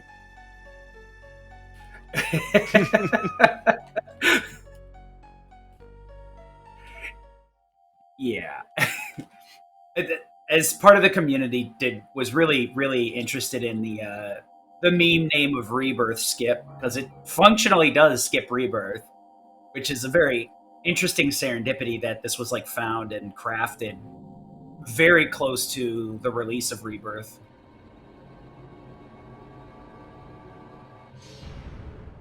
Ooh, that ain't good. Oh, surely it only happens in OG. I'm sure we can still save it in Rebirth. All right, guys, get out your copy. So another funny thing about Disc 1 skip, though, is the implications of this cutscene aren't exactly the same anymore. And we'll get into that in a little bit later. Yeah. Yep.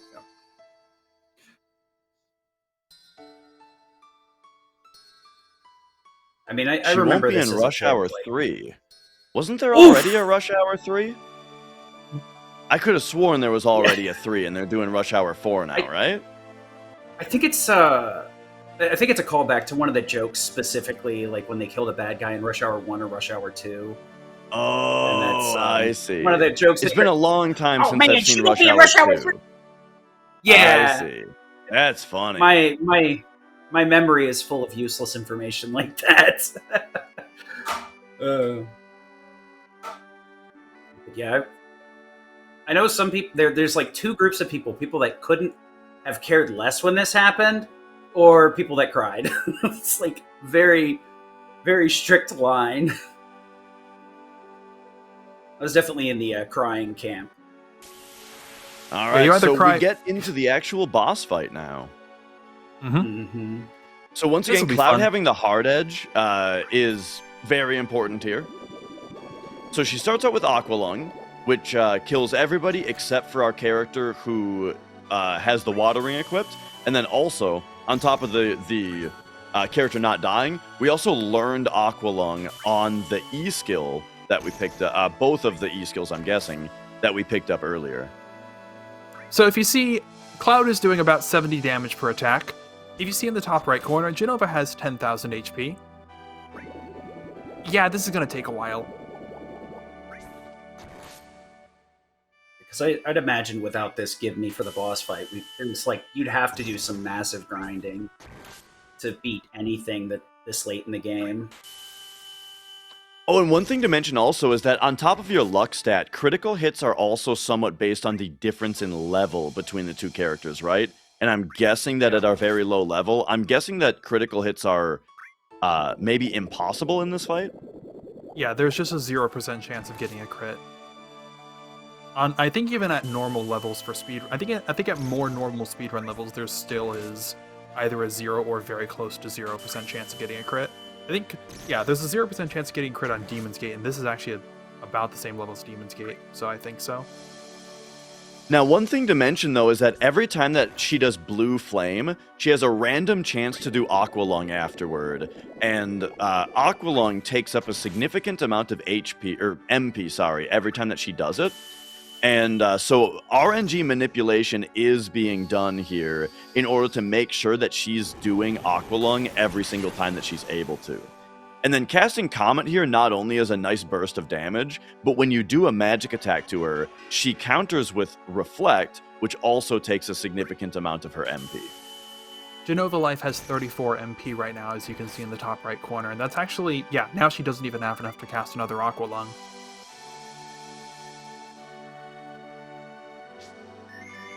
So now we can revive our party members. There will not be another Aqua Lung, so there's only a couple more attacks that we need to manipulate to ensure they're not on Tifa. And yeah, now we can finish reviving the party members and finish the fight.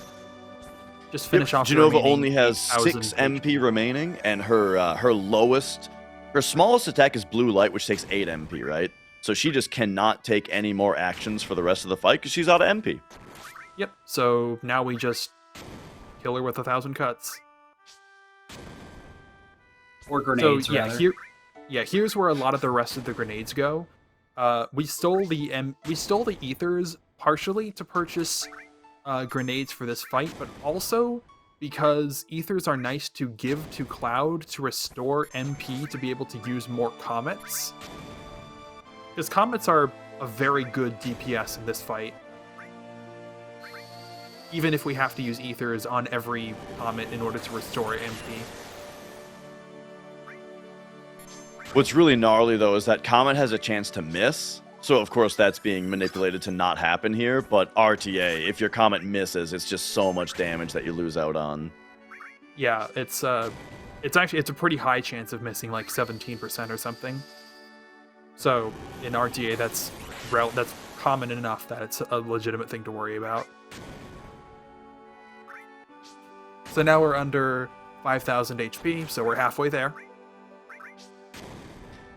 And someone's asking how much EXP this will give. After this fight, due to Ace's readouts or like the information that is being rendered on the right side of the screen, make sure you pay attention to that after the fight ends. It will tell you exactly how many times each character leveled up.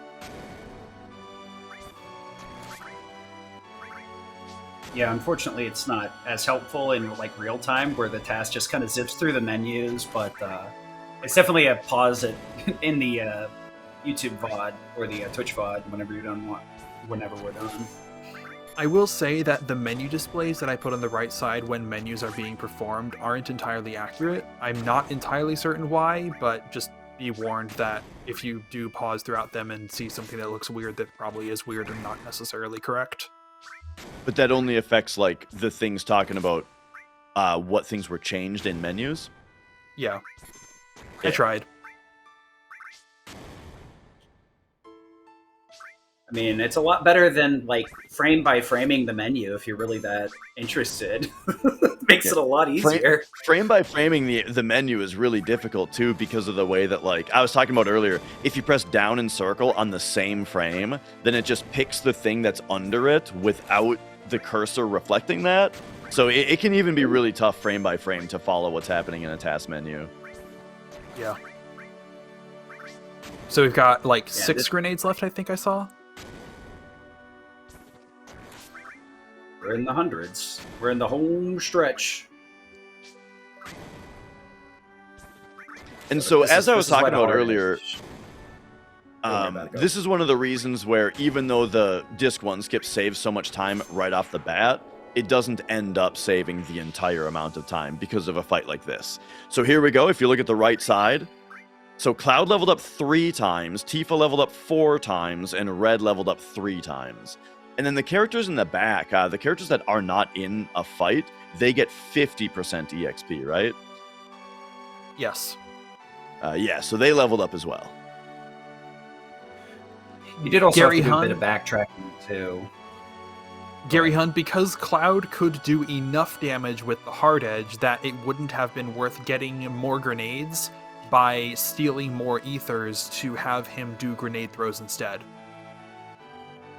Yeah, Cloud's attack animation is very fast, and so he's doing more than half of a grenade's worth of damage, probably twice as fast also. So his attack might even be higher DPS. Maybe not quite, though. But it's about the same at least. I don't think it's higher DPS when you take into consideration the fact that you're doing that attack alongside all of the other attacks that the other characters were doing. But in general, yeah, Cloud is doing enough damage that it wouldn't be worth it for us to get grenades to have him throw them, for the fight to take less turns overall. Yeah, 'cause you've got to find a source of money too to buy those additional grenades versus just swinging. Yeah. And that's why the hard edge steal is so nice, because it's just a quick steal you can do to gain a lot of extra DPS on this fight. So the fight can take, And yeah, as like, far as what levels we 6 leveled minutes up instead of 10. to, we leveled up to about level 14. I think everybody's level 14, right? Yeah, something like that. Which is still pretty low for this area, but I mean, we started at a low level anyway. So we will. I do believe the task will be doing at least some extra killing in order to gain more experience before the next fights, just like an RTA run would. Yeah, it looks like everybody's mid double digits, 14, 15, something like that.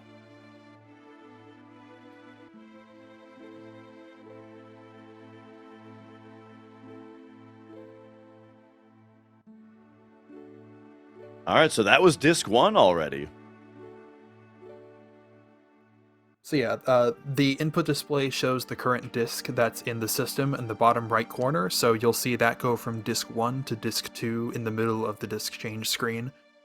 We have rules preventing us from changing disks or opening the disk tray, and this task follows those rules, and so it requires us to wait for the disk change screen. Excuse me, it requires us to wait for the disk change screen in order to change disks. Yeah, I guess the TLDR and that is when you open it up, you can end up like changing the map data or something significant like that. So you can do a lot of chicanery if you could mess with the disks. Yeah, there's several things you can do. You can change the disk that's currently in the system in order to change which FMVs are being displayed, because really the only thing that's different between the 3 disks is the FMV data. Sometimes that'll result in FMVs being shorter or being skipped, or other weird things like that happening. But you can also, on the world map, insert the game's Saga Frontiers to do a weird glitch that effectively does something very weird with the world map and kind of replaces chunks of the world map with other chunks that actually lets you do a like it similar makes it thing keep to the Earth cycling skip through the region same before. chunks as it loads them in, right? Yeah, it doesn't properly fail to load chunks and instead just cycles through the same chunks that we have that are already loaded in, but places them in the wrong spots in the world map. So it lets you get to different areas, and people, and like at least one person has done a run of this using ultimately a similar skip to the one that we did in this run. But that was a while ago. So there's Second another water ring ring steal. I'm guessing this one is to sell for money. I believe so too. Yeah, watering. And it's watering sells for interesting, 5,000. That's quite a bit. One thing I noticed there was that the task, it took a step toward that chest, which you don't have to do, but I'm guessing the reason is because that way he was able to get the battle RNG to get that quick steal before jumping in the crack again. It was, probably saved time that way. Yeah, maybe. Correct me if I'm wrong, but don't you normally have access to an aura armlet before Genova as well, which usually makes the fight a little bit safer? The Aurora in like armlet, a standard playthrough. The Aurora armlet would block ice, not water. Oh, okay. I'm misremembering then. Got it. Yeah. You do have access to that. It's in the left side of the Forgotten City. but it would A, be very slow to get for this particular run, though it could be useful for the Schizo boss fight, and B, would not help against Genova Life specifically. I guess I'm just misremembering then, because I could have sworn on keeping 2 characters alive during that, but that might just because I actually had stats as a kid. Maybe. All right, so Yes. here we're going into the shop in order to sell the water rings as well as some other stuff for some money. And then, very importantly, I think we're going to be buying, I'm guessing, the organics. Yes. So, also sold the hard edge, purchased the organics, which is a sword for Cloud that gives him a lot of magic attack on top of just a lot of. I mean, it's a big upgrade for both regular attack and magic attack for, compared to the hard edge. Yeah, that'll be nice for some fights later. Here we have another paralysis dodge. Opening that door there lets us perform a paralysis dodge with talking to one of those kids there, which lets us then take this paralysis dodge state over to this cutscene here, which lets us gain paralysis dodge state in the cutscene, and we now have the ability to move while in this cutscene. We're going to do that in a second.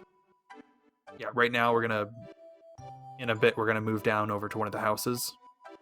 Yeah, very similar to Jesse's skip, where I talked about how we need to clear a text box that updates our game moments so that when the game reloads this field later, it thinks we're completely done with the cutscene. And that happened right there. Yeah, I think that's actually slightly different and slightly faster from the RTA method of doing that.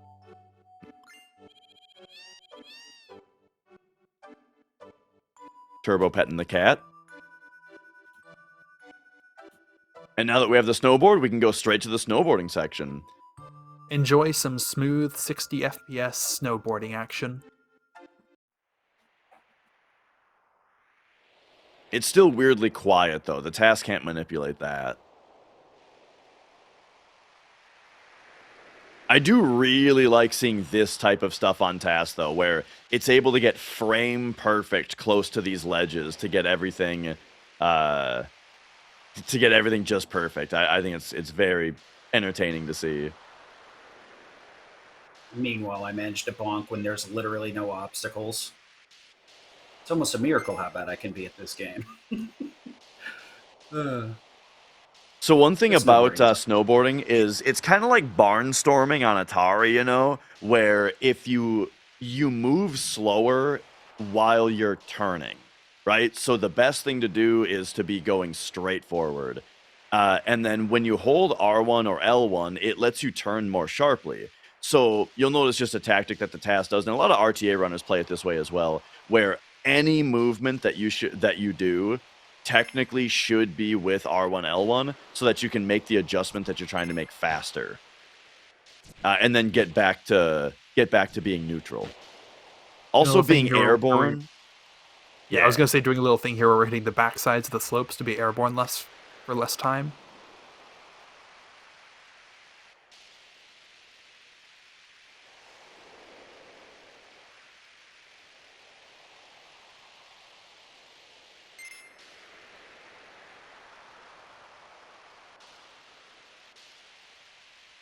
I've never been able to get into the strat of always holding R1, though. It's not the way that my brain works as far as controlling this kind of thing. I like to hold left and like feather R, right, instead of holding R and feathering left.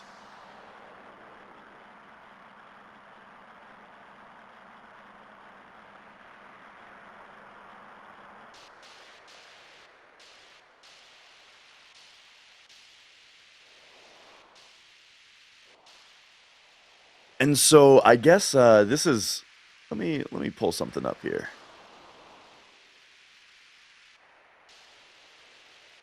So you might expect the screen to fade out on a 225 or so for an RTA run. That was 218 or so.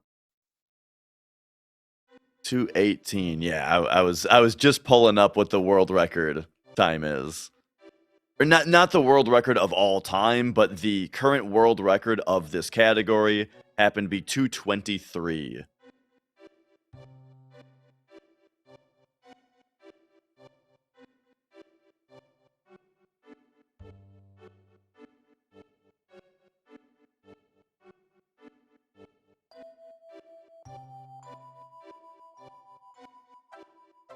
And that was actually by Zeal. right? Because I don't think Luzbel has a run of this category yet. He has a JP International run of this category, but not the regular any %. I want to say that's the case because Yeah.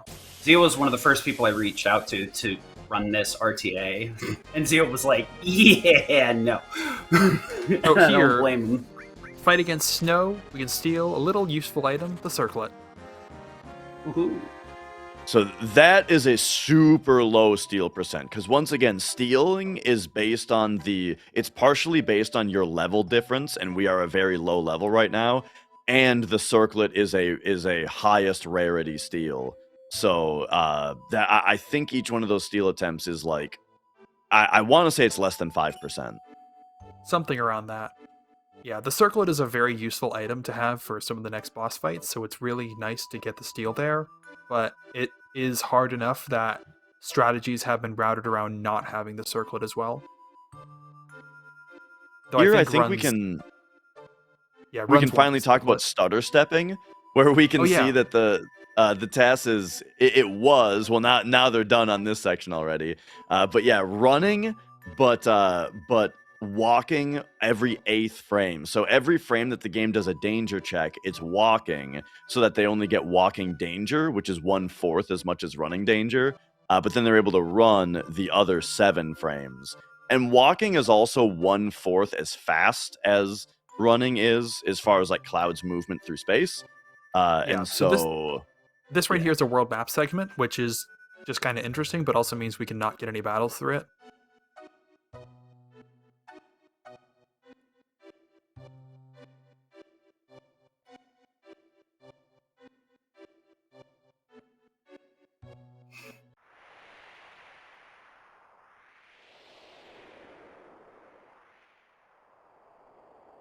This scene here, I've always ran upright out of this scene, but since the TAS just runs straight up the whole thing, that must be the fastest thing to do.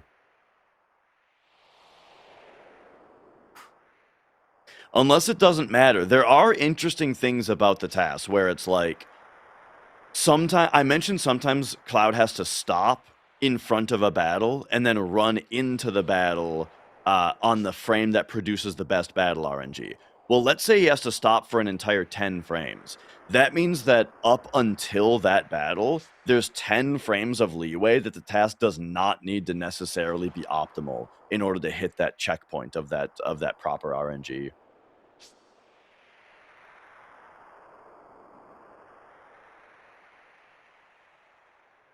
Here, if you get down to 26 degrees, you faint, and so if you get through perfectly, though, you won't hit 26 degrees.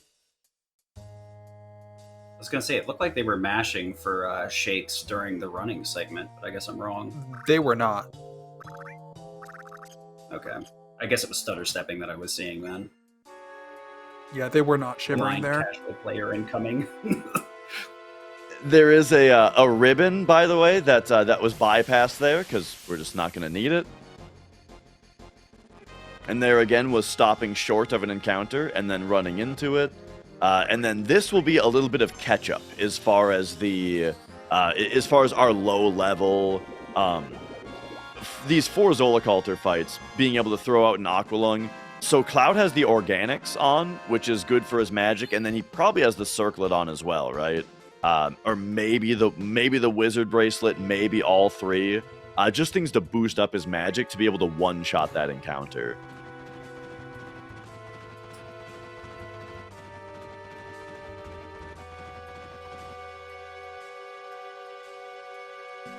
And here's the stutter stepping again then. So that's kind of the weird jittering that you're seeing Cloud do there is, once again, that's walking every 8th frame in order to get the danger checks to be as if we're walking. Yeah, if you see on the encounter display, we're following the green line instead of the blue line. The green line is meant to be for walking, but we're still able to follow it while gaining most of the running speed and distance that we are supposed to gain.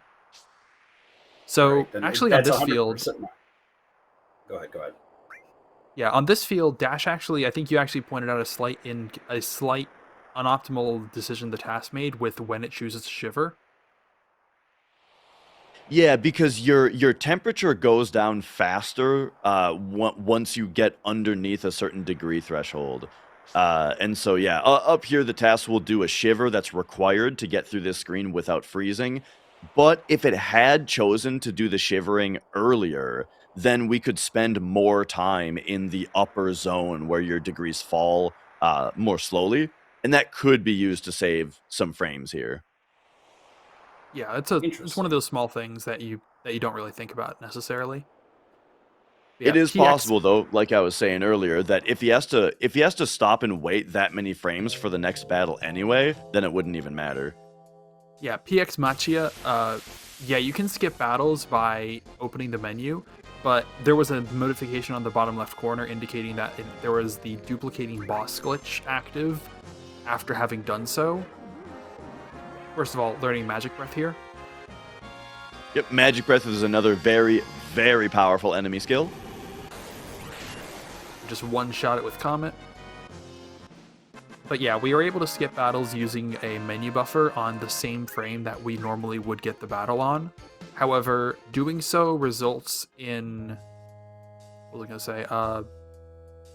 Yeah, doing so results in what's called the duplicating boss glitch, where the next time you get a scripted encounter, such as the icicle fights that are up ahead, finishing that fight would result in the fight being restarted, and then once the fight completes, it might crash or softlock the game. It also doesn't reset your danger value. Every time that you finish a battle, your danger resets to 0. So if that never happens, then you do have to keep on skipping more and more fights as your danger raises. So here we get the icicles. First of all, using Aqualung is a quick way to kill all 4 of the bats, as well as dealing some damage to the icicle as well. So killing the bats is very good for our experience. It gets us some money, and then boom, critical hit with Cloud there, finishes off the icicle in just 2 Aqualungs and a Cloud attack. Very, very quick.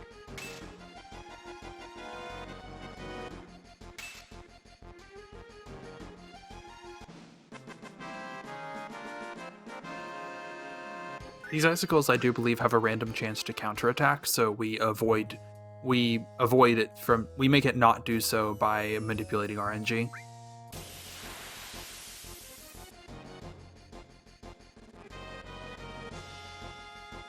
And then yeah, as far as how much damage is being done by magic here, I was saying earlier, organics is a big part of it. Maybe this, and then I'm not sure. We also have the circlet and the wizard bracelet, both of which greatly improve magic. I'm not sure how they're distributed among the characters here. If maybe Red has the wizard bracelet on, I'm not sure. Honestly, the modern versions of the games having the armor do nothing is kind of like purged the fact that armor does cool things in this game from my mind. Sadly, didn't know some of the equips just straight up gave stats as well as like elemental protections. Yep. Yeah. And then we did skip the magic plus materia. Yes, it takes a long time to grab, but I will say the level ups, the stat ups from levels are manipulated as well, though. Yes. I'd imagine that's why the magic plus is less needed when you can hit the threshold you need without needing the magic plus to kind of make up for the random distribution as a RTA runner. Yeah, and so we nicely get through all those battles with using just enough MP with Cloud and Red.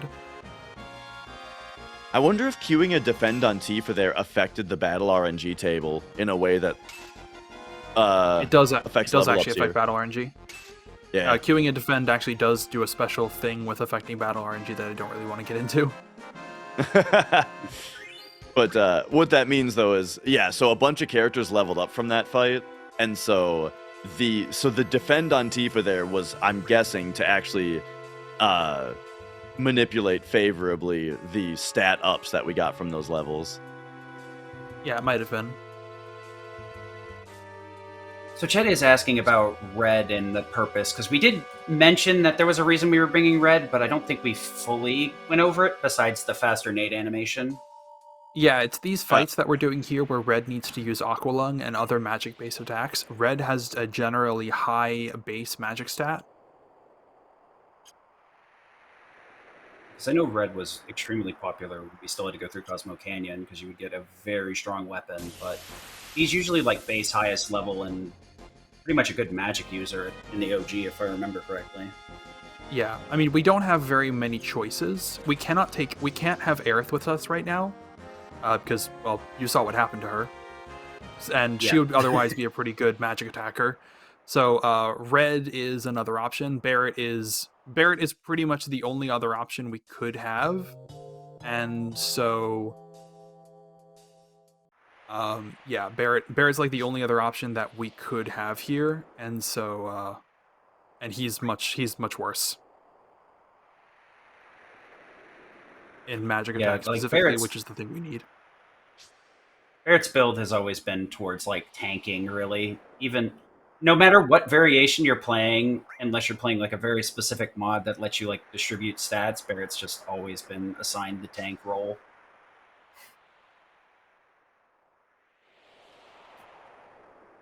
Somebody also asked about the green versus blue lines. In short, the green line is how much danger you'd accumulate if you're walking, while the blue line is how much danger you accumulate if you're running.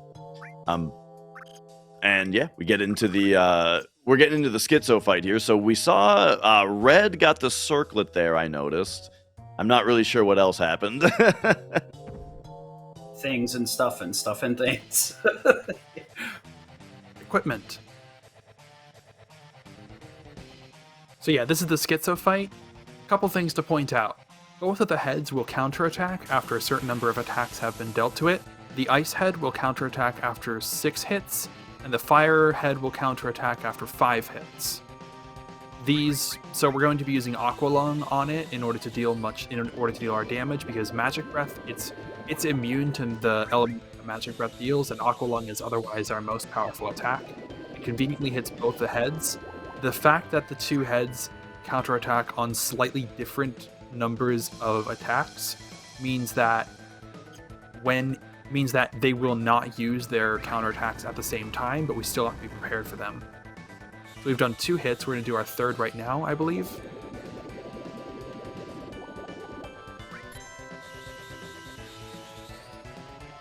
And our fourth.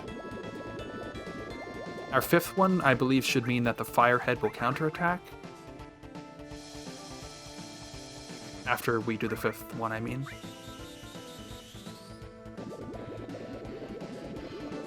So it'll use an earth counter right now.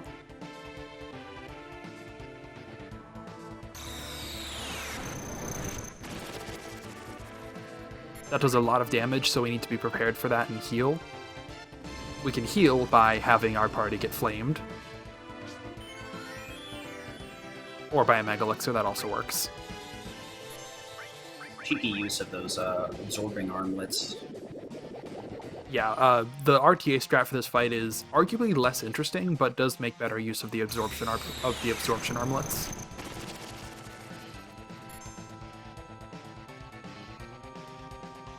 And there was the Ice Head's counterattack on the 6th Aqua Lung.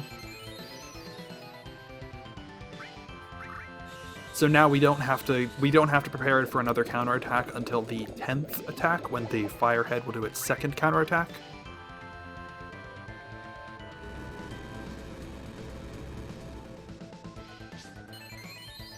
In the meantime, we can heal up our party using different items that we don't have to use all at once. Which is why we used the Mega Elixir before, because we only had 1 turn between those 2 counterattacks.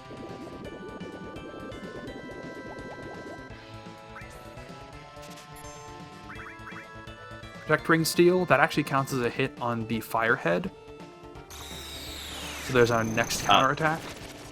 That's also a less than 5% steal, I think. Oh yeah, that's another. Just another super rare killer. steal.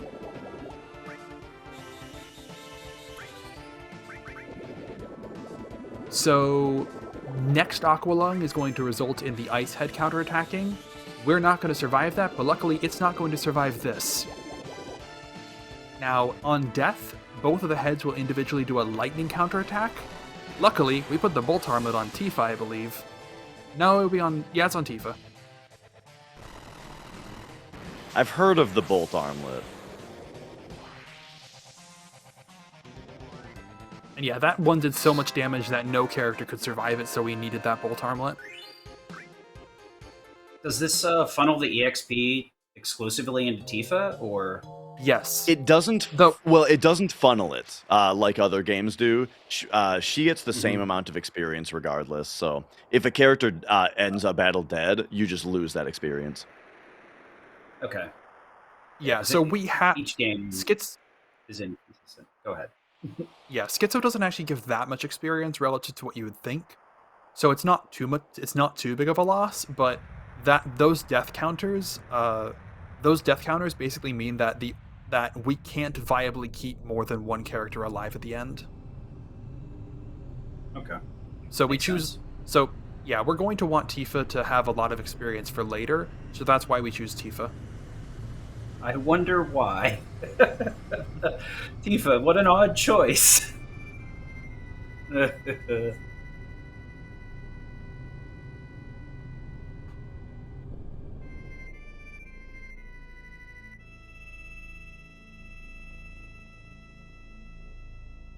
So if you see on this prediction for the next encounter, it says the next encounter is a Gigas. Gigas has quite the interesting steel. Yeah, Gigas, better known as Big Shoes around the community.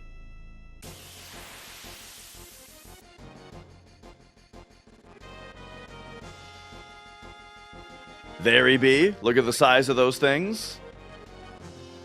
And from him, we can steal the Gigas Armlet. So the Gigas Armlet, it usually drops, or it used to. It drops from the Demon's Gate fight, and it gives you a mega bonus to your strength stat. So we have always used this armlet a lot in speedrunning, but because we skipped the Demon's Gate fight, we now have to steal it from that enemy. Yeah, that is a notorious fight in the speedrun. The steal itself actually isn't that rare. The Gigas Armlet is actually a more common steal, only with like a 40 or so % chance of stealing, I think, per steal attempt. So that's pretty likely, but the Gigas also has the ability to one-shot your entire party with a quite powerful attack. So I notice here we've reordered the party to have Tifa on top, Cloud in the middle. It'll be interesting to see the reason for that decision. Yeah, and then also grabbing the Neo Bahamut materia. Yeah. Spiny asks, how did Demon's Gate get skipped? About an hour ago, 45 minutes ago, we did a big skip to skip the entirety of Disc 1 past Midgar and go straight to the Forgotten City. Yeah. This is a task that is showcasing this specific route, yes. So yep, the any % run on PlayStation. Yes, but without using a couple of specific hardware manipulation techniques, this is the fastest way that we can beat the game. Blue Blazer X wants to know if the speedrun works on the PC version. It does, and in fact, there's actually an easier way to perform Disc 1 skip on the PC version. So yeah, it does work on PC for the most part. Yeah, if you want an easier time, PC gives you a lot of broken stuff, and in some of the routes you can just go to the debug room and just kind of pick whatever you want and the game will give it to you. So PC route's a lot easier. The PC version has a mostly equivalent category called no warps, which is effectively equivalent to this route, which doesn't use wrong warping glitches that are even more broken on the PC version, but they're exclusive to the PC version. Yeah, this no matter what you pick, you're in for a fun time with Final Fantasy VII. There's a ton of categories and really cool stuff that can be done. So we're coming up on the Genova death fight now. Yep, go on. Yeah, you can explain it. Well, I'm a little, I'm not totally positive. I know RTA, what we like to do is attach added cut to Comet. so that we can do a lot of our damage via the Comet spell, which is then followed by... when you attach added cut to something, it makes that action get followed by a regular attack. And then as many critical hits as we can get, especially Bravers as well during this fight, does a lot of damage. But maybe I'm wrong about what the TAS is going to do.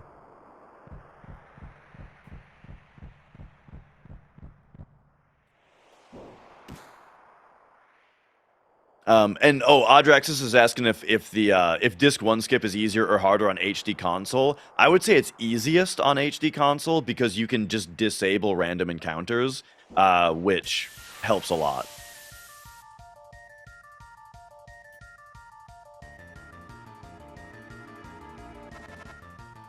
So much like how Genova Life only uses water attacks, Genova Death only uses fire attacks, and we have the fire armlet that can nullify damage from those. Though actually, we don't want to nullify damage on Cloud specifically because we want Bravers. Those are limit breaks that deal a good amount of damage.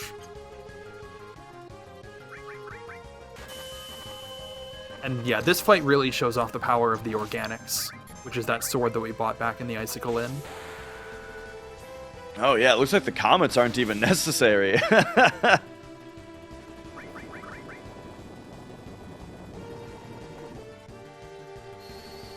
Okay, here comes a comet.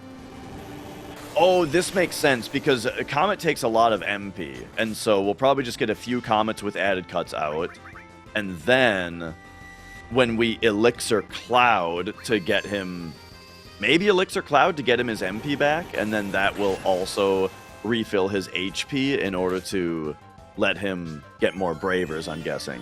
Yeah. So there's right the there. elixir. So yeah, now not only can we comet a couple more times, but also Cloud having HP again means that he can take damage, meaning he can limit break again.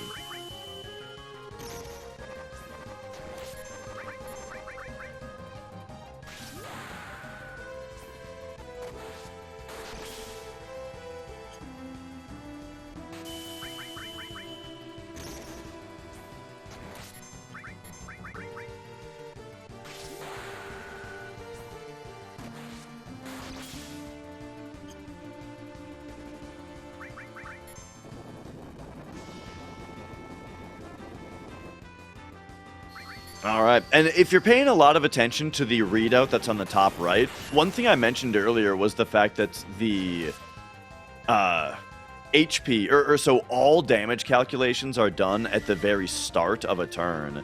So you'll notice that the HP counter for Genova on the top right, it updates the moment that Cloud's turn, or the moment that a turn attacking the boss begins. So yeah, Cloud's now back up to full, and we should just need pretty much one more cycle of 2 Comets and two Bravers to finish off Genova Death. With a couple of extra attacks with Magic Breath and Cloud attacks thrown in. If that's even how we're doing. Oh, that's right. We're ending like this. It stopped, doofus.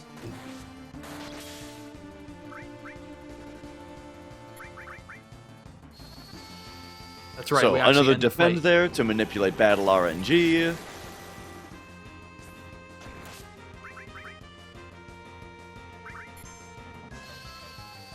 And it's almost hard to appreciate how many turns they're getting in here through the ATB tricking with how fast the TAS is doing. It's like, oh yeah, this is just normal speed. Very far from it. I believe it's the case that Genova Death likes to use triple red lights when at low HP. That might be the reason why we dazered it to get through that last section. So we'd be able to get through its low HP without it having to use red light. Because if it uses red light, it would use triple red light, which would be slow because we'd have to have it attack Tifa twice for no reason.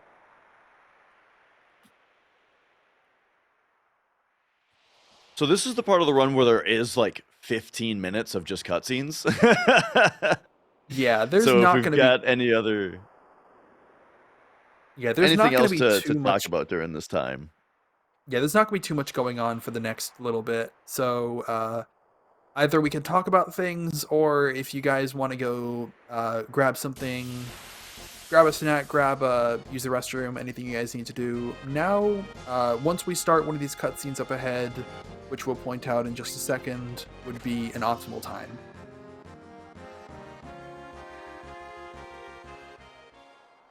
Before then, though, we actually have these wind walls that we have to get past. These are just a timing thing. They'll generate an encounter, and they'll just produce a scripted encounter if you go through them at the wrong time.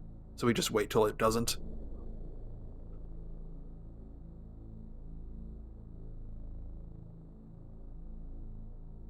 Also, it's worth noting that if we were to somehow use Disc 1 skip, or a method similar to Disc 1 skip, to get all the way from Midgar to past Genova Life, then the real issue with being able to do that, first of all, we don't know how to do that, but even if we could, then the issue with that would be that this cutscene here would actually still think that the game was in a calm state, where it would need to do parts of the calm flashback, which would actually break this cutscene here. And the only way to avoid breaking the cutscene would actually be to fight Genova Life. Yeah, I guess it's quite fortunate that, like, between combat-wise, but, like, all the other things line up that this is functional. All the skips that have been performed in, like, previous runs up to this modern iteration always just has landed in a place where it's like, wow, I can't believe we can make this work. Or at least that's been my understanding from it as a casual viewer and, like, following the evolution of this run. Yeah.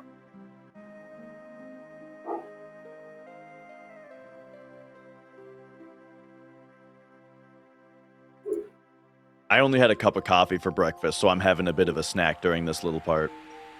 That's probably a good idea. Yeah, that's why I nuked my camera a little bit ago too, just to eat casually without you guys having to watch me smash my face. Luckily, it's just the TAS and TAS bot, so the chat doesn't have to see any of that nonsense. Yeah, I've gotten back into drinking coffee. I tried to get rid of caffeine for a while, but it just didn't happen. Can't live without it. So, back to drinking coffee in the morning now. But the problem is that when I have a cup of coffee in the morning, I don't get hungry until, like, afternoon. Interesting combo. Dragon roast.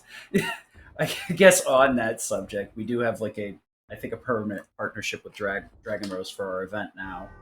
So yeah, if you want coffee, Dragon Roast does help support the event. There you go. End of ad read. I'm not going to beat you guys over the head over it.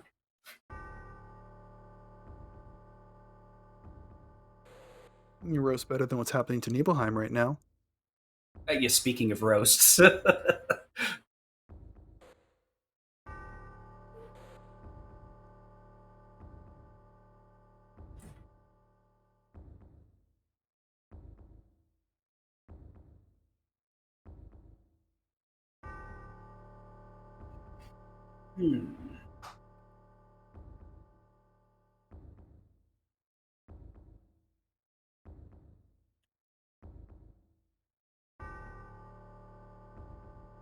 I guess as a casual viewer, this is always like one of those moments where you go down a rabbit hole of discussing some sort of community topic, like turbo, cutscene remover, etc., etc.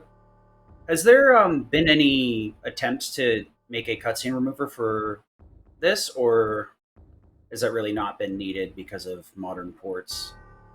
There actually have been. There actually is one community member. For some Individual reason, contributor, right? Individual contributor. I was, for some reason, having trouble remembering the name, but yeah, individual contributor has actually done a lot of work in making a cutscene remover mod. I don't believe the leaderboards are ever going to actually support it in a leaderboard capacity, because that would mean legislating a specific version on the leaderboards and necessarily finding possible exploits with the cutscene remover itself and abusing those for a leaderboard capacity. But as a practice tool, or as a more casual form of running, different from the game that would require watching all the cutscenes, it's a very good choice. I think Zeal's done CSR runs fairly recently as well. For instance, CSR is pretty popular, I think. I don't think it's as popular as games like FF9, where it's effectively a requirement, or FF10 maybe. But it exists. It's pretty popular, and yeah, people use it. Well, that's interesting to know. Yeah, 'cause even casually, I didn't even realize that was a thing. I know a lot of communities have been moving towards it, but it's hard to tell which communities have fully built that or not. Yeah, Some in are a little bit FF7, more it's kind of frustrated. interesting to even consider what is downtime that's skippable or not. Like, there's this one Mm, cutscene there's one cutscene in Aerith's house in Midgar, hmm which is pretty clearly downtime that a CSR mod probably should skip. But in a speedrun, while that cutscene is occurring, you're performing calculations for elevator manipulation. So you're constantly working during that cutscene and using the time of that cutscene to perform work that is required for the speedrun. So Oh yeah, should a yeah, yeah. CSR 'Cause I, mod skip that? Should the CSR mod that is on a leaderboard skip that for instance? It's things like that that at least make me think that, at least for FF7, a CSR mod leaderboard on speedrun.com wouldn't be the most appropriate thing. it's one of those hard, slippery slope types things where it's like, should X, should Y, should Z, and then it's just a Yeah. giant. Makes I sense, still yeah. think it could be cool if it is competitive enough, Like if it becomes popular enough where it's clearly competitive, then I think there Yeah, could be room for it. Oh yeah, of course. you never, you never know because tangentially related.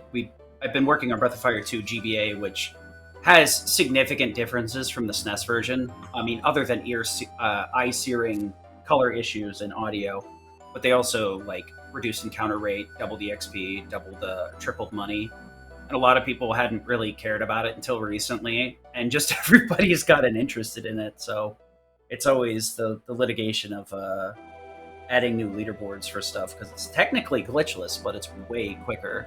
A SNES glitchless run could never compare to it. Yeah, that's a new version of the game, Yeah, or a different version of the game, I definitely. mean.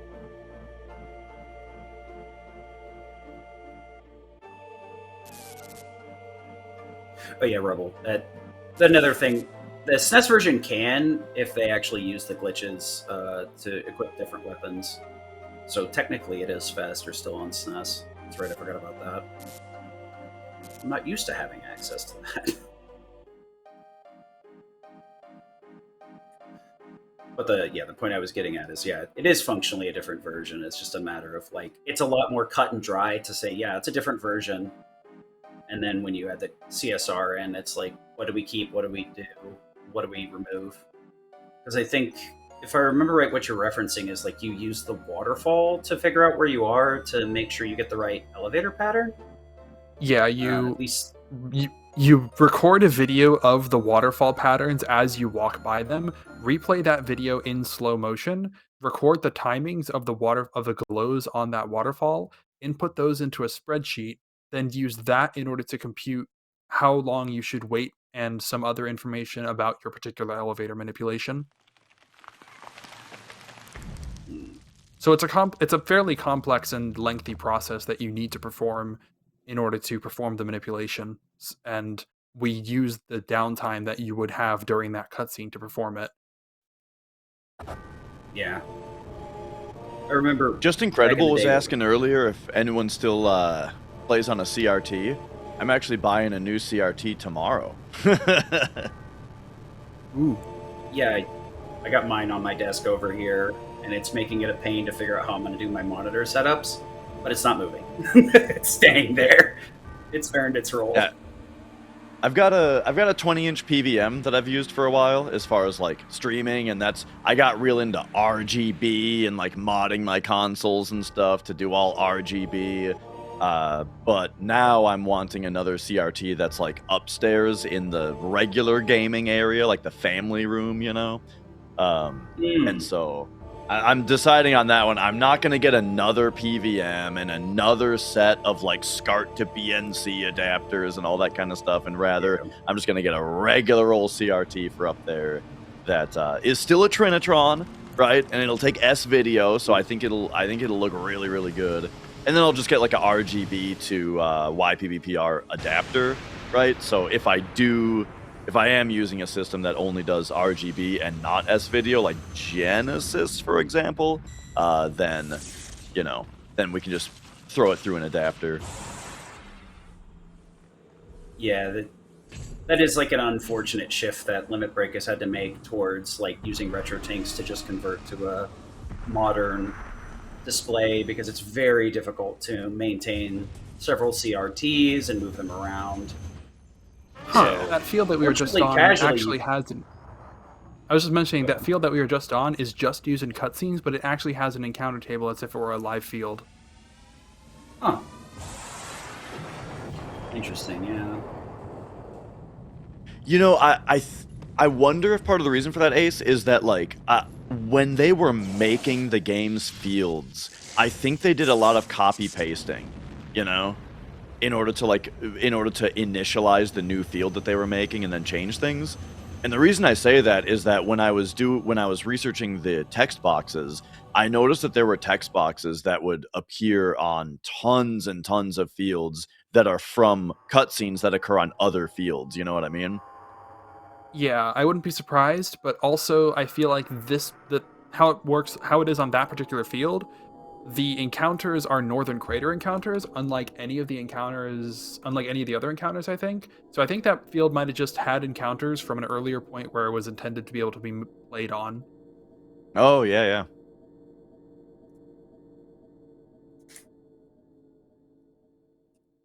We'll have to wait for the last... Go ahead. Ignore me. Yeah, I just noticed the script predicting encounters on that field, and I didn't know if it was a bug or not. But no, that field really does have encounters. It's just you can never actually access them. We'll just have to wait for the last Elixir Productions video on that one. And let them dig into all that stuff for us. I just saw the other day the Boundary Break video from a few years ago, where the scene that Jesse and Cloud are looking at the monitor, it's like a way more detailed Cloud model that's not used anywhere else. That threw me off. That was crazy.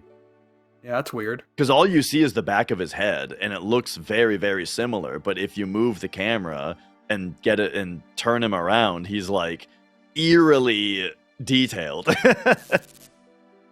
It's like the modern... Is it just the modern... I think it's just the PC version that actually displays like the mouths properly. That's like so off-putting because everybody's used to the PlayStation version where they're glitched out and doesn't work. I wouldn't say it displays them properly, because most of the if you pay attention, a lot of the characters, when they blink, only one of their eyes blinks and their mouth blinks. It's I never noticed that.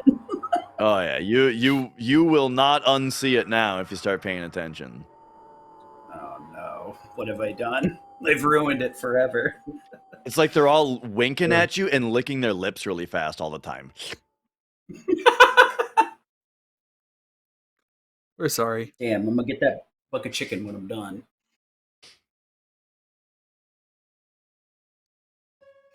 One of the other things I just noticed real quick that's like super neat is that when we escape the crater, they actually are the weapons are shooting out of there. I never even noticed that casually. And I mean like all of them, like including Ruby and Emerald as well. Yep. Which weren't originally in the game until it came to America, and then they did the international version, I think. Yeah, I do believe they actually edited that FMV to include them. Right? Yeah, as far as I know, the original Japanese, like the 1.0 Japanese release, does not have the part of that cutscene where Ruby and Emerald come out. I mean, now that I'm thinking about it, with version differences, would it be appropriate to go on a short tangent about like the I know you'd mentioned it in one of your runs that the different versions of the game actually run quicker. So there's like a rabbit hole of like what's the most optimal version to play on and PS2 to play on. Oh, you might be. Yeah, you're probably talking about the disc prints. There are some prints of the disc that have slightly better load times on a slim PS2 with fast disk speed enabled. I have not tested the difference between the discs on a regular PS1 though.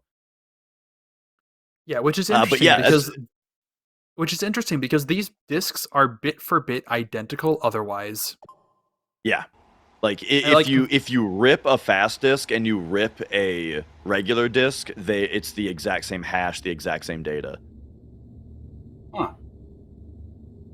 yeah, we believe that the only thing different between these discs is the placement of the data on the disk that results in faster or slower loading times. Yeah, and the reason guess is that there's a site, I can't remember the name of it. It's like Redump? yeah, I can't remember. Oh, go on. The site is called Redump, I believe. Redump, yeah. They have data on a bunch of different disk dumps that they've done, and what we noticed about all of the faster disks is that they all have a write offset that is significantly in the negatives, while all of the other disks is like 0 or positive 12 or something. The fast disks have a write offset that's like negative 600 something. Yeah, so And here we have so gameplay. I'm not a yeah. Oops. I just What have I yeah. done? So that's an interesting thing about the Sonic discs. I suspect that has to correspond that might correspond to something like milliseconds of audio of like something related to milliseconds of audio of offset, but I'm not certain. I don't actually know.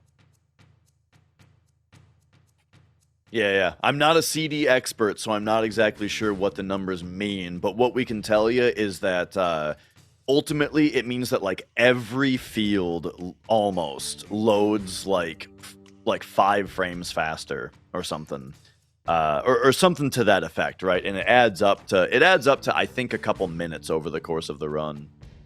Yeah, it was a thing that we were kind of confused by on for a while. We thought it mostly had to do with the console because we knew the discs were had identical data, so we kind of thought it was the console for a while. And the console does have to do with it, but we thought like some specific consoles were better than others, but no, it's just the discs. And so if you're curious about getting like the best stuff right for running this game, we do, or like just more information on it, we do have a spreadsheet now of all of the different disk codes and whether or not they're fast, because you can see the code of a disk kind of printed on it. And it's only greatest hits copies also that we found so far that are fast, no black labels. Yeah, so this battle up here is with Kate Sith and Barrett. However, we have not actually obtained Kate Sith in the party, so you'll see that, he's not there. And so very weirdly, go ahead. His HP and MP will go down to 0, but he doesn't go into a dead state of being red, like red text or anything. It just sits at 0 eerily. Yeah, what I was gonna say is that the data that's actually in Kate Sith's party like slot is actually data that's supposed to be used for young Cloud in the Calm flashback, and it doesn't actually get set to Kate Sith's data until you get Kate Sith in the Gold Saucer, which we did not do. So we basically just have we kind of have young Cloud, but for reasons that I don't entirely understand, the game does not put young Cloud there or Kate Sith there in the battle, and yeah. And if you were to look in the party now, Kate Sith is not there. I think it's just Barrett or something. I actually don't know. I should. I think Kate Sith's portrait is there. Okay. Which is kind of interesting that it's his portrait. Yeah, we know that he's there in the menu because if you go into his equipment, you'll see he has the Buster Sword equipped. Yeah, he has all of it's young fine Cloud's here. It's equips. better anyway.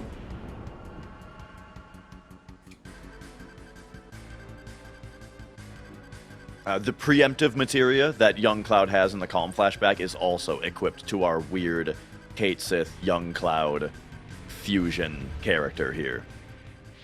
Yeah, you can just steal it.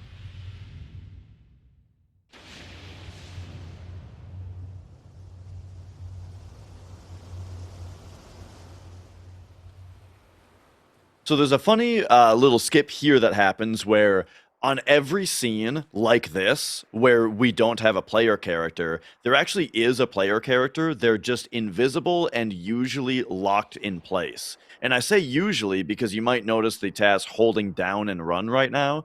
And that is because on the following screen, this one, our character is not locked in place. So with some movement there, boom, he actually just left the room. And so that skipped the rest of the cutscenes of that area because we just walked out of the room in the middle of the cutscenes. It's very significant because it skips like a minute long FMV of all the dudes shooting at Sapphire Weapon. He took that route to Kate Sith? Oh my gosh. I changed the way that I navigate that room because of the last task.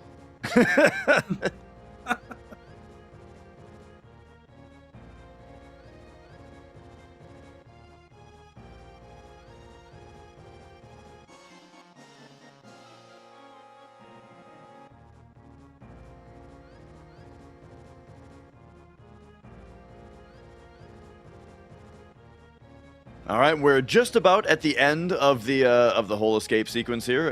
The end of the navigating as Barrett part. Yeah. I guess I'll have to actually like measure out which one is faster. Because again, that's kind of what I was saying earlier, is that if the next battle requires the task to have to wait for a moment before starting the battle for its RNG, then that means that like if there's a couple frames difference between those two pathings, it doesn't matter.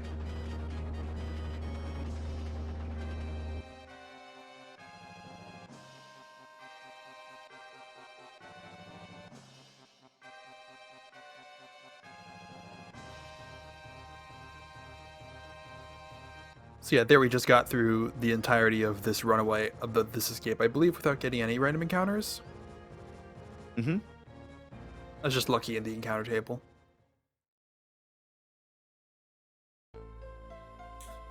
It's so mystifying casually. I don't even remember there being encounters in this, but such is the memory of a casual player.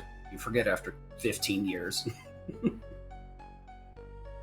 Oh, so one thing, just to bring up something kind of random that we glossed over earlier, is that I mentioned that the encounter checks, they run through that 256 number table, and it just keeps running through the same table, like it loops around every time. What they do to make it different, though, is that for encounter checks specifically, or for like the step ID random encounter logic system specifically, there's an offset value that increments every time that it loops through. So your step ID, right, is what we call your bookmark on the RNG table for random encounter checks, and it goes, it goes two at a time every step, and when it rolls over at 256 back to 0, a offset value increments by 13. And what that offset actually does is it makes it so that on the following checks, or now, anytime that a random number is produced on that table, what it does is it reduces the value of that number on the table by 13, or, well, by the offset, and then it wraps it around 256 if it needs to. Like, if it would go under 0, it wraps it back up to coming down from 256. So it's like you can think of it as, once it's done going through the whole table of 256 values, the entire table, every single individual value of it is reduced by 13, wrapping around 0 to 256 if necessary before it goes through the table again. But again, that only applies to the random encounter logic. The other RNG systems that use that same table are unaffected.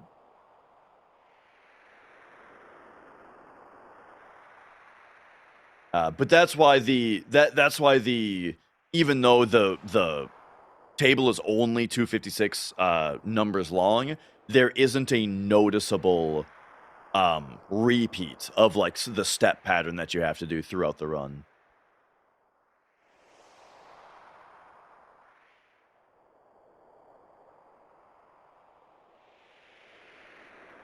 clap battle. That's an interesting way to put it. Yeah, so generally the fastest way to get through this is just to lose. I would be surprised if the task does anything different. I've theorized. Yeah, okay. I've theorized that like if you got a perfect slap battle, it would be faster, but I haven't actually like looked at the code to make sure that that's even the case. But basically, Tifa needs to get slapped a certain number of times, or Scarlet needs to get slapped a certain number of times. And so, if they're going back and forth at each other, you're just increasing the number of slaps total, you know?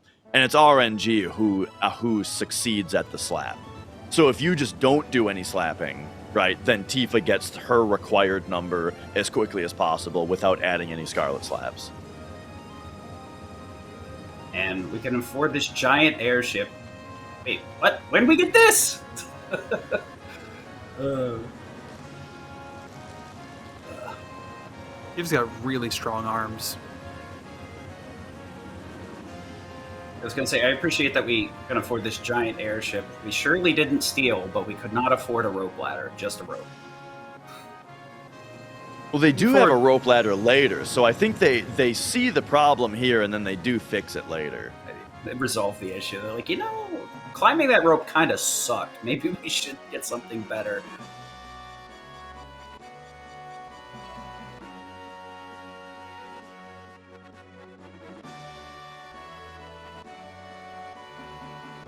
So yes, now we have the high wind, and the high wind is kind of the reason why we could not glitch to any further point in the game than we did, because now we can go anywhere in the world map for the most part, so there's nowhere that we could, there's not really anywhere else that we could progress to just by getting somewhere on the world map, which is what we could do with this one skip. I do appreciate that the game opens up fairly wide at this point. Kind of like a... Yeah, and it's also interesting with, like, when we're doing world map manipulations, all of the parts where our movement on the world map, RTA, we have to use, like, certain IGTs and certain manip movements in order to avoid battles. The TAS is able to just adjust its movement on the fly in order to avoid random encounters. But none of that is necessary once you have the high wind, because you don't get into battles on it. And so we just minimize the amount of movement that we do on the world map. And there's only, off the top of my head, there's only one spot on the world map for the rest of the run that we risk a random encounter. Yeah. So I think the only way to avoid like an overworld encounter is to be on a chocobo, right? I mean, outside of manipulating it. So we're going to go over and fill up our party at the PHS, which we are able to use by talking to this guy over here. Pay attention to it a little bit.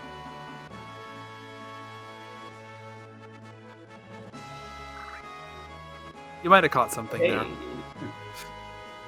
Anyway, did anyone see anything weird about that menu? It's like something didn't happen. The fact that we had the PHS at all. Effectively, because we never completed Calm or never got it from anywhere else, we never had access to the PHS, which is why we could never have switched our party members from having Red and Tifa in the party, which is why it was very important to choose them after Motorball. But now we are able to access the PHS just because talking to that guy lets you open it up. For flying in the high wind, it's one of the many things that lots of old games have, where moving diagonally is faster than moving in a straight line. So the fastest way to get around with the high wind is when you're holding square so you can strafe around. Basically, the best thing to do is turn your high wind so that you can move diagonally straight at your target, and then hold square and diagonal all the way to it. So we're in the section of the game right now where Tifa has control, except that now she's going to go stay away for a bit and go over to Cloud, and now we have left the section that Tifa has control of effectively.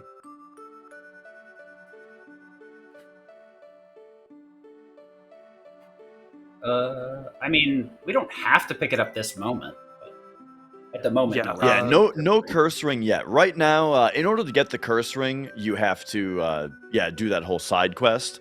You'll see how we get the curse ring on this run instead. Yeah, the curse ring is such like a There's a lot of weird ones where you have to like backtrack, and it's very obtuse. So sometimes it's easier to do things a different way.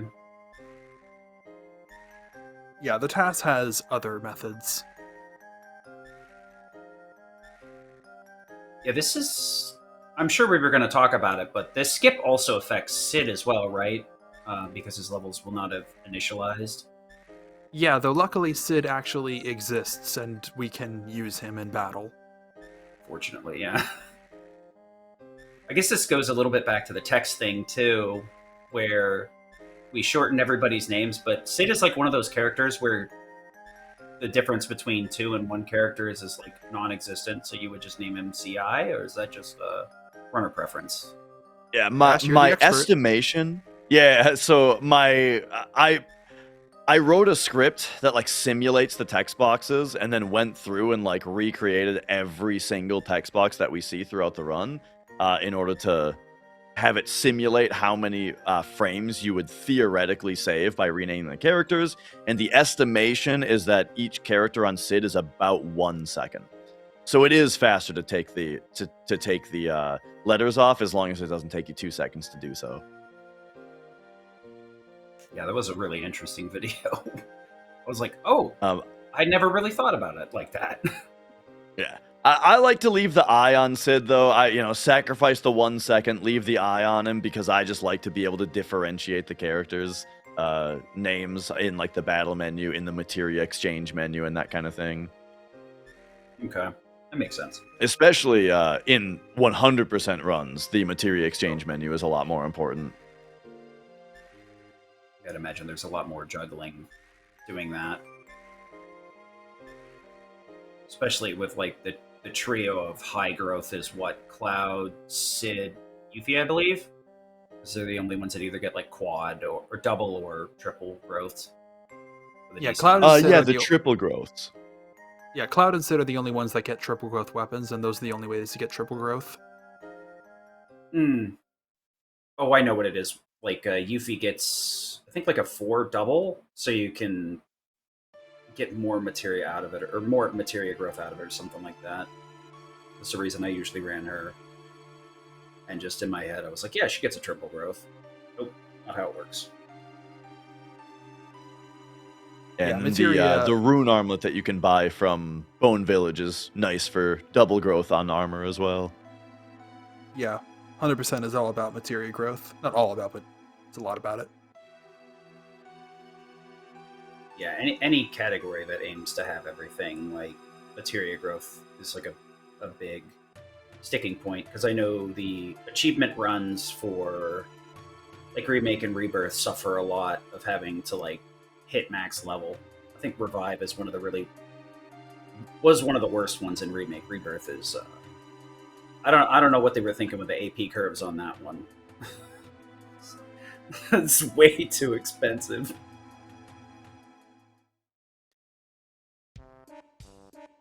Yeah, so we had Tifa as party leader for like 30 seconds, and now Sid's gonna be party leader, so we're gonna have to go do another PHS to switch the party around again.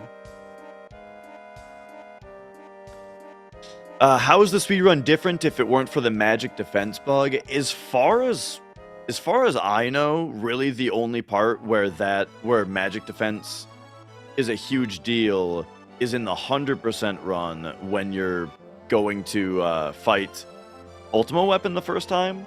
But it actually really isn't. The way that we routed it's actually no different between the two. I can't really think of another time where it's more relevant.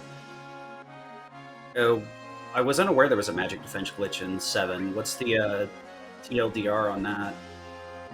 On the PlayStation version, the magic defense that you get from armor doesn't do anything. Spirit still works, but yeah, armor specifically just doesn't give you magic defense. They fixed it for the PC version, and then subsequently the versions that are based on that. Okay. So yeah, I don't know though. Is it fixed in international? I don't believe it'd be fixed in JP International. Okay.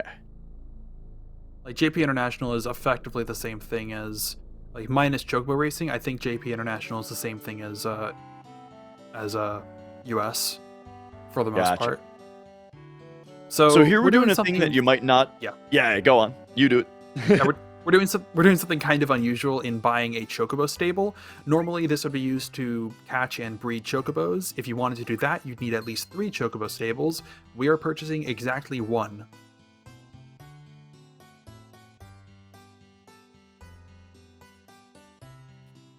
And then you may remember the chocobo that we used earlier. So we caught a chocobo earlier. We got off and on it several times. But ultimately, we got off it and ran straight to City of the Ancients. And he's just been here waiting patiently for us this entire time. So now we can just get off and on him and send him to the stable that we just purchased. Back to the stable. And now we can ride him.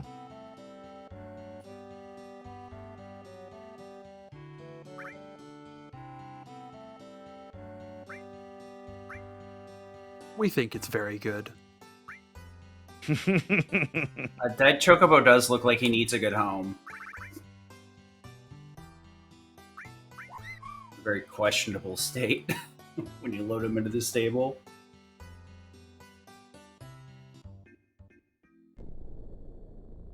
So it may not have been obvious there because it happened while the screen was black, but yeah, we rode the chocobo and then boarded the high wind with the chocobo there.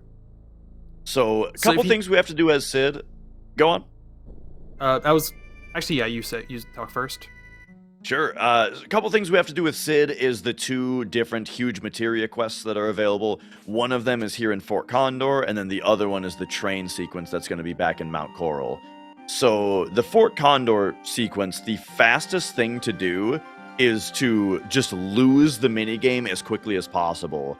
So everything in the run so far has been routed such that we have a specific amount of money, which is the amount of money. First of all, we need to have at least 4,000 to be able to start the minigame here. And then we also need...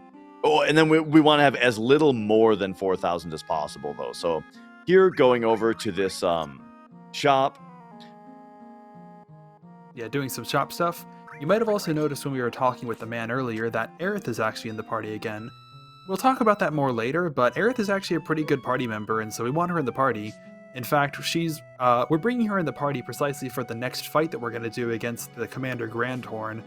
We think she's going to do pretty well. Yeah, we were doing like the tested renders of this, and I noticed her in the party. I was like, oh, that's neat. Surely we're doing this as a meme.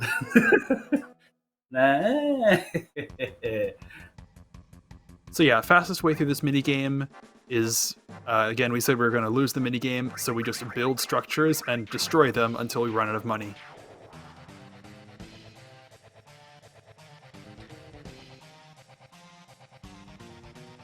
Alright, Aerith, it's your first battle since Midgar. I know you can do well. And right there was a delay on that text box in order to set up the battle RNG here.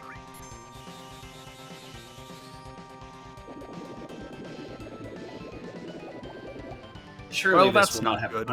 Well, that had consequences.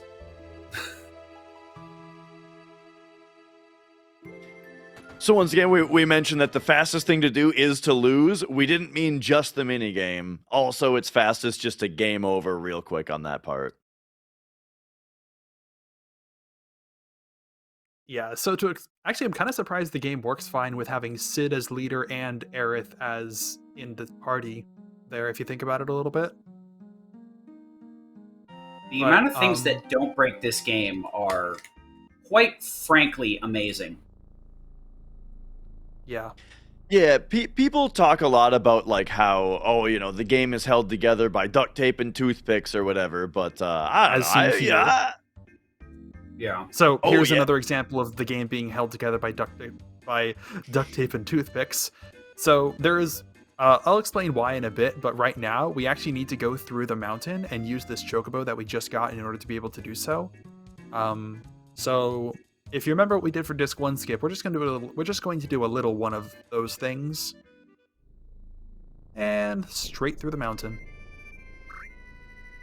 And so the reason that we have to do that is because normally what we do is we go in through Coral, and we run back through like the train tracks to get back to the reactor. However, because we skipped that section of the game, we never dropped the drawbridge on that one scene. So we wouldn't be able to use the train tracks to get back to the reactor now.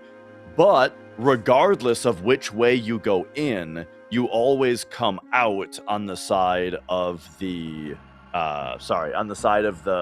Mount Coral Town. Yeah, you always come out on the side of the Coral Town. So if you were to just land your high wind on that side, do this part, and come out of the Coral Town, well, then you're in the same problem where you can't get back to your high wind because the drawbridge isn't down. And so instead what we do here is what we just saw. We land the high wind on the side of Mount Coral and then do the chocobo trick once again, just like Disc 1 skip. Do the cloud surf, except this time it's more of a Sid surf in order to be able to leave the high wind on that side while entering the Mount Coral from the other side. Oh hey, another preemptive encounter. Just like with apps, these guys are facing the wrong way because we started the battle on a preemptive step ID. Yeah, 'cause, I mean, this is not something that normally happens casually without setup for all of these different boss fights, correct? Yeah, it happens 1/16 of the time just randomly if you happen to be in the right conditions for it to be possible. Also worth noting that Sid leveled up 5 times from that fight just now. Because he Sid was is level 1. 1. Yeah, the rename screen is when characters gain the levels that they're supposed to in order to catch up to however they're supposed to be when you get them normally. We never renamed Aerith, so she started at level 1. We never renamed Sid, so he starts at level 1. And yeah, now he's catching up.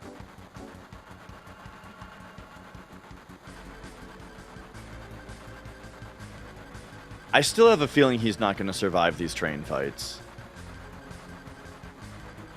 Maybe. He will absorb one attack from one enemy, I'm guessing. Alright, good train game. I think with those levers, optimally, I think it's that you have to alternate the keys exactly 7 frames apart, if I remember right. It was a long time ago that I counted that, though, so I may have counted wrong. So this guy has 3,000 HP.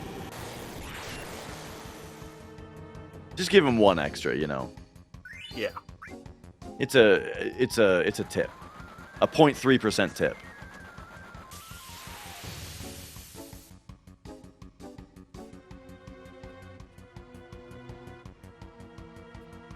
So yeah, this item here is the Dragon Fang, which dropped from Schizo.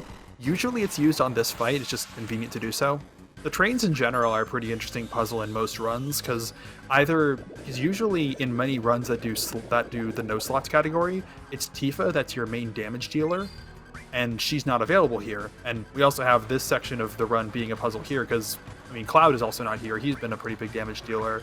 So we just have to find ways to deal enough damage to some fairly high HP enemies throughout this segment, using the enemy skills and items that we've obtained. I want to throw it, I think it's 0.03% from what I said earlier. Yeah, this Wolfmeister guy is, I believe, weak to water, so we're using that. I will say, E-skill is busted in every iteration of this game by a large margin. This enemy skills are very, has, very good. Yeah, it's got like half a dozen top tier enemy skills that just can't be matched by anything else. The only downside is it can be notoriously hard to get them all, or know where exactly are the good ones on your casual playthrough. It's interesting the way that they're like intentionally hidden also. Sorry, go on, Ace. Yeah. So the main reason we got the Magic Breath enemy skill is actually for this next fight here. This guy is basically the one guy we have to defeat that's completely immune to water. But he's weak to lightning, and lightning is one of the 3 elements that Magic Breath is. Magic Breath is fire, ice, and lightning simultaneously. Yeah, that's really and there's like a convenient. stacking effect, right? Where it's like, so since he's weak to one of them, he's weak to the whole spell. Oh, rip Sid, by the way. But then also, No! if they were to absorb one of the other elements, that takes priority, and then they would absorb it overall, right? I do believe absorption takes priority like that. I was just gonna ask that, actually.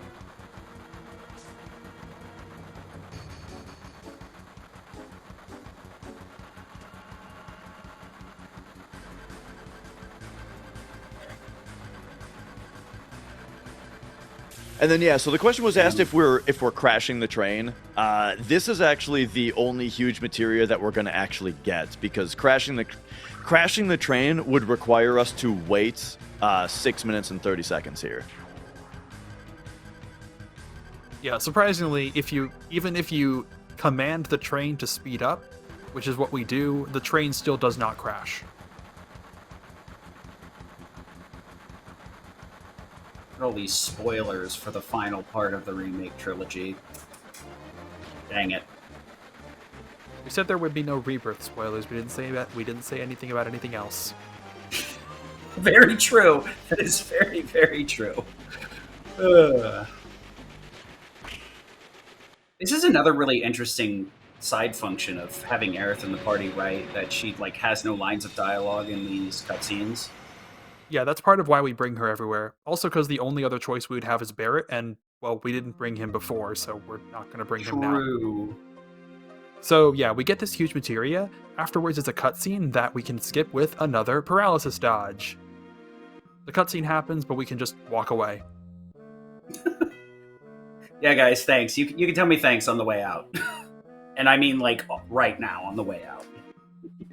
And is the reason that we don't run straight to the world map just the fact that there's something in the way? I don't think so. I think there's... I'm actually not certain why, but there's definitely a reason.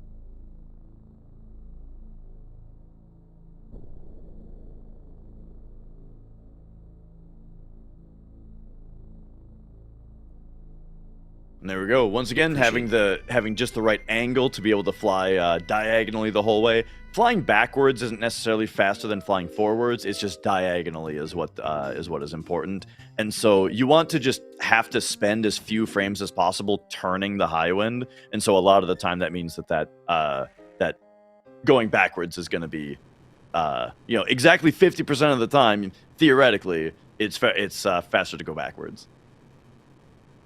Yeah, Just I can talk about it a bit later, but yeah, world map movement in general is interesting. I can talk about that a little bit later.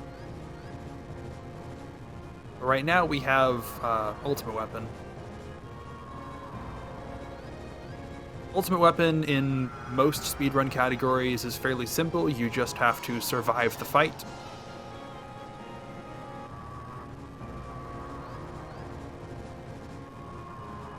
This is one place where it's slightly different, but only slightly. You might remember that we didn't get the curse ring back when we visited Mideel for the first time. Well, this guy stole it.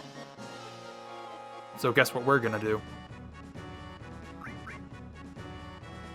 So you're waiting for the correct RNG spot? Guess this is a lot faster if you can 100% get it.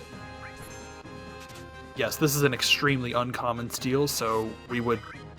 Unless you, for some reason, unless you mess up getting the curse ring the first time, or just forget about it or something, then you would never want to steal it from Ultimate Weapon. It's completely unreliable. It's another less than 5% steal, and he only does like 3 turns before he flies away. So that Ultimate Weapon, that Ultima Beam at the very end was actually of what we refer to as the hidden element type, and normally that would do double damage compared to what we had seen there, but we actually have hidden element resistance because of element... I believe at least we have hidden element resistance because of elemental and either Comet or HP Plus on Red's armor, which cuts that damage from that attack in half. Because those materia that don't have an element assigned to them, like fire, ice, lightning, etc., by default don't assign to no element, they assign to the hidden element, at least in some cases that we can abuse right there. Yes, hidden element. Right up there with jump element. That's one of the most common elements. Good grief. I mean, in this case, I'm just hidden gonna element make a is very list. rare. I mean, in this case, like, hidden element is a very rare element for an attack to be. Interestingly, in the JP 1.0 original version, lapis laser from carry armor is hidden element, so you could resist that. But in all other versions, it's non-elemental.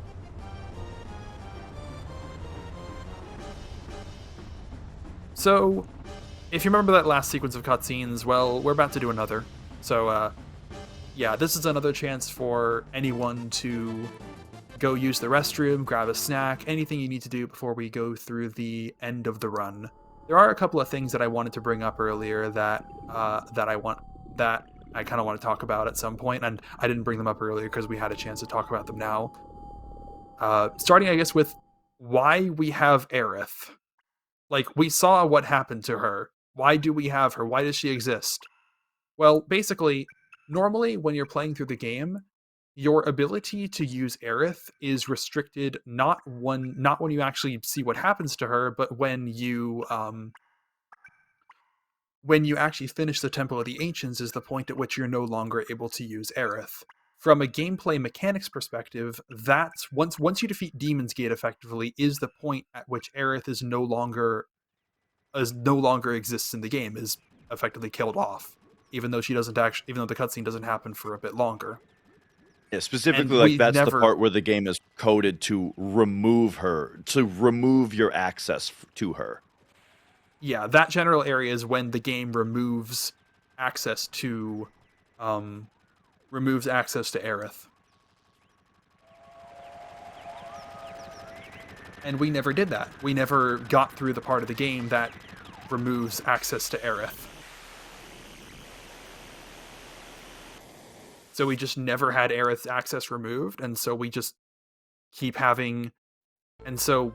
continue to have access to her afterwards. I love that we can kind of make this the meme an actual reality, but I also kind of hate the idea that we're validating all of those rat little jerk children that gaslit you into saying you could keep her alive. And the actual method to do so feels so much like a GameFAQs troll post or whatever. Oh, it does, yeah. And it's just convoluted enough that nobody could actually perform it back then. And a really interesting side effect of Disc 1 skip in general, besides Aerith being alive, is also just the fact that we don't really get access to Kate Sith ever.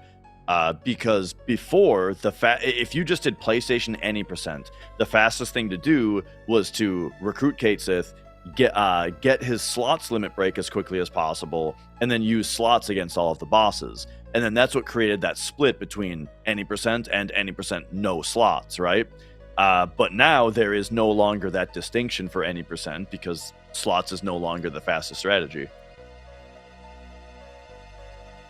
So you do still see no slots runs, but nowadays, if you see somebody running Any % no slots on PlayStation, no slots also has no Disc 1 skip in its rule set because that route and category is preserved in that way, and people still like to run and compete that category. I feel like, unfortunately, that'll be a common question for the next few years. Mm-hmm. But I guess it's better to just have to make that distinction every once in a while for your casual viewer. If the community understands it, it really doesn't matter at the end of the day. But it is nice to see that the spirit of those old categories kept. Yeah, and one other thing is, I guess we were talking about world map movement and moving diagonally. It's actually kind of interesting what the game actually does.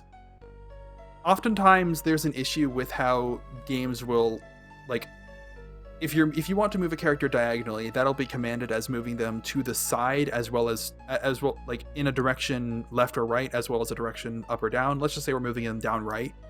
if we want to move the character down right, that'll result in the game adding a vector of moving to the right plus a vector of moving down. And in general, the game does do that, but it multiplies both vectors in an attempt to normalize the resulting vector, but it actually does so incorrectly. It actually multiplies them by 3/4 when it's supposed to multiply them by 1 over the square root of 2, and that results in the resulting vector being about 5% longer than it's supposed to be, so you end up moving around 5% faster than you should when you're moving diagonally. So it kind of seems like they tried to compensate for it, but they didn't do so quite properly. And that's why when we're taking like long runs through the world map, even in RTA, like it used to just be something that everybody did with the high wind, but now even long like cloud runs RTA, you'll see people using the shoulder cam and running cloud diagonally. And the reason that we use the shoulder cam is because if you're in overhead, it means that when you're moving diagonally, you move faster, but you can't run directly north diagonally, unless you're in the shoulder cam. So if you use the shoulder cam to point the camera, 45 degrees to the right, then you can hold up and left to run diagonally directly north and get that speed boost.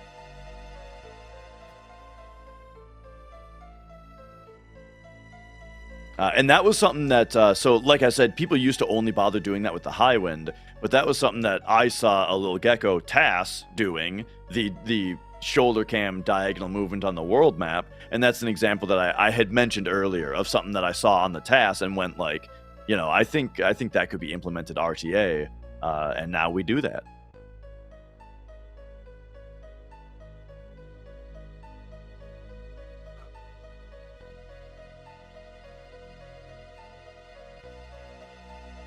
So yeah, if anyone has anything they need to do quickly, I'd say this is one of...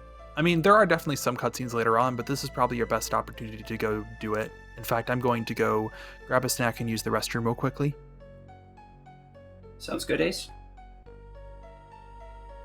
I've actually always thought that the high wind maybe didn't do that 3/4 thing, because the high wind feels like it goes really fast if you go diagonally.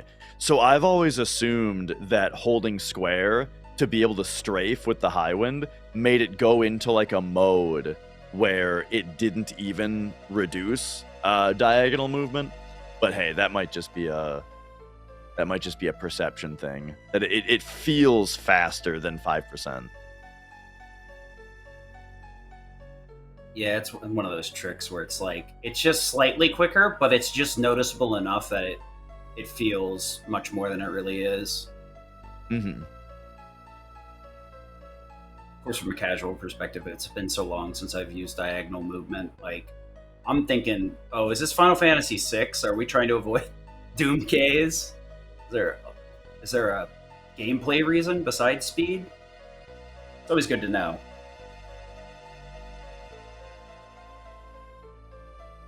Yeah, a funny effect that it has on world map manips is that, so world map RNG, we haven't talked about a ton.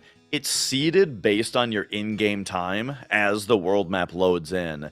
And then, so it creates an RNG table, and then your position on the RNG table moves anytime that RNG is called on the world map. So that would be like when a battle check occurs, or when like the Midgar Zolom wants to choose a new direction, or where should ruby weapons spawn in the desert, where should emerald weapons spawn in the underworld, right?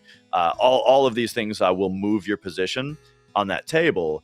But another thing that moves your position on that table, though, is any frame that you're holding left, right, L1, or R1. And so that means that any manip you want to do where you're doing this diagonalization, or where you're moving diagonally, just by the nature of it, if you're moving diagonally, you have to be holding either left or right, yeah? And so any manipulation that uses that movement has to consider the RNG advancement every frame. How many random encounters does the TAS actually take? That's a really good question. That would be yeah. yeah. It would be interesting I to actually count the number of random encounters that a RTA run takes and compare that to TAS. I think it was something I discussed with Ace, but I don't know if it got implemented, where we were Okay. going to add like fun facts at the end of the run, if you know what I mean, just kind of like a breakdown of crits manipulated, encounters manipulated, things like that. But Ace had a lot of stuff to do in the holiday. Big surprise! Yeah. A lot of people have other things to do, so we can always ask Ace when he gets back if we're in for a surprise or not. It is always interesting to compare and contrast between the two.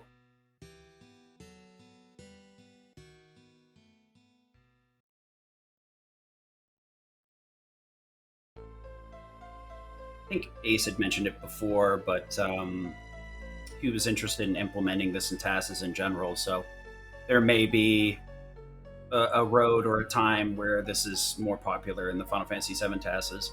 It's crossed my mind to showcase the 100% run or TAS. Of course, that's going to be a 2-day adventure of like I stream it Saturday, Ashen streams it Sunday, so that we can get it done in a timely fashion. But we got to either use the TAS or find a victim willing to do it.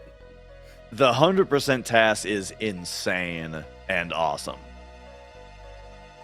Yeah, I'm very easily influenced by runners when they say something is sick and cool to watch. I'm like, that convinced me very easily to do that. It doesn't hurt that, like, watching this, the numbers that we're seeing of an interaction from the viewers are making me think that it's definitely worth the time, and you all would enjoy it as well. And now to quickly give like a checkpoint on this run versus the RTA record. I'm finding it here. Okay. Oh, I just got them perfectly synced by accident. The RTA run at this point, world record, is 3:47:40. It's about to hit. So we are 24 minutes ahead of RTA world record pace.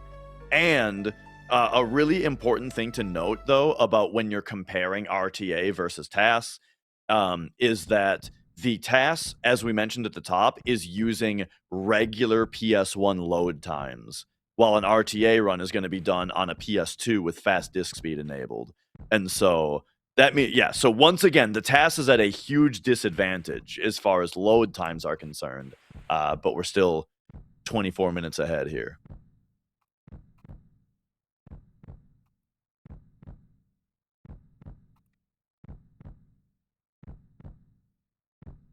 Hardest part of 100% is defining what 100% is. Yeah, like when you run a 100%, a lot of questions from chat are about the rules and why the rules are what they are. Which a lot of time for me, I only started running this game like 4 years ago. So for me, the answer is really just, that's what the old gods decided. Yeah. I mean, I know a lot of the modern runners get around hundo by just going with like all trophies, unless the trophies are absolutely ridiculous. Because I know that's what the Remake Rebirth communities decided. It's either any percent, any sort of difficulty change, and then your stock standard. Okay, get all the trophies, easy peasy. Yeah, all trophies for this game would be really rough. Because like the PlayStation version doesn't have the trophies, but even if you were to use the achievement set that they created for the PC version, that includes mastering all materia. And nobody wants to do that. It doesn't include mastering underwater, right? It's a good question. It can't. There's no way. Oh, it can be mastered. I mean, I've seen some really ridiculous... Go ahead. The way to master underwater is to get down to the exact 1 AP that is the maximum amount of AP that a materia can have. Which is it needs how to much? have 16,777,215. Exactly. No less, no more. If you go 1 AP over, it goes back to 0. But if you have exactly that much, it will say master on the materia.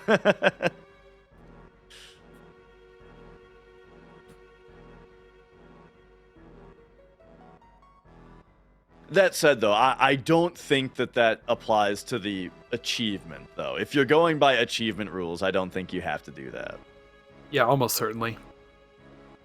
That's one reason. That's at least one reason why master all materia isn't a hundo requirement, but also because, in general, maximizing a quantity isn't a stat we keep track of for the 100% run. We generally require you to do or collect all of the things instead of maximizing all of the values.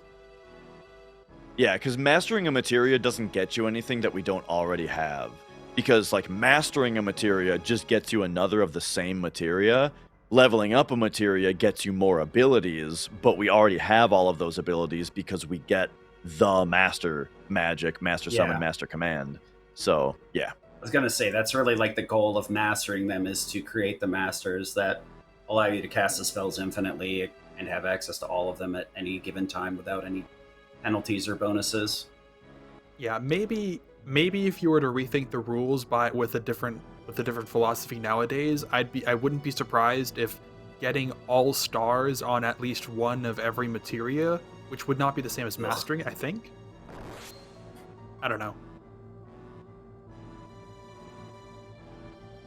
Yeah, I think like, you'd have to master most materia if you did that. Actually, yeah, I do think that's... I don't know. Let's just be thankful we have what we have, and all we have to do is steal Vigorous Claw once instead of opening Pandora's box. I think the most controversial rule of Hundo, I think, is the fact that we have to get all enemy skills on all 4 enemy skill materia. We don't just have to get every enemy skill; we have to max out all 4 of the materia.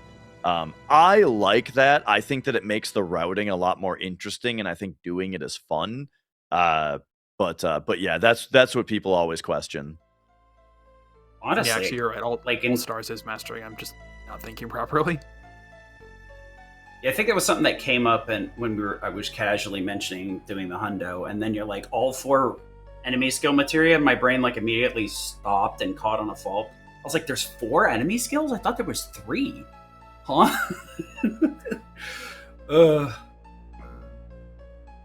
Because like 4 seems, I mean, I guess it makes sense with the multi-party battles, but there's so few chances to utilize all 4 enemy skills and have it be like beneficial.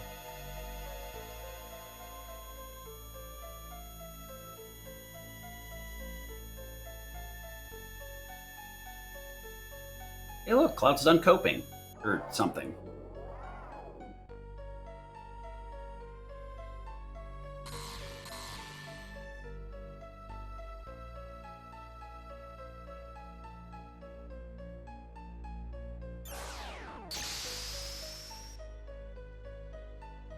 Yeah, so we're almost done with the live stream sequence here, but don't be fooled. When we get back into the high wind, there's still like 30 more seconds. At least we can measure how long this is going to continue.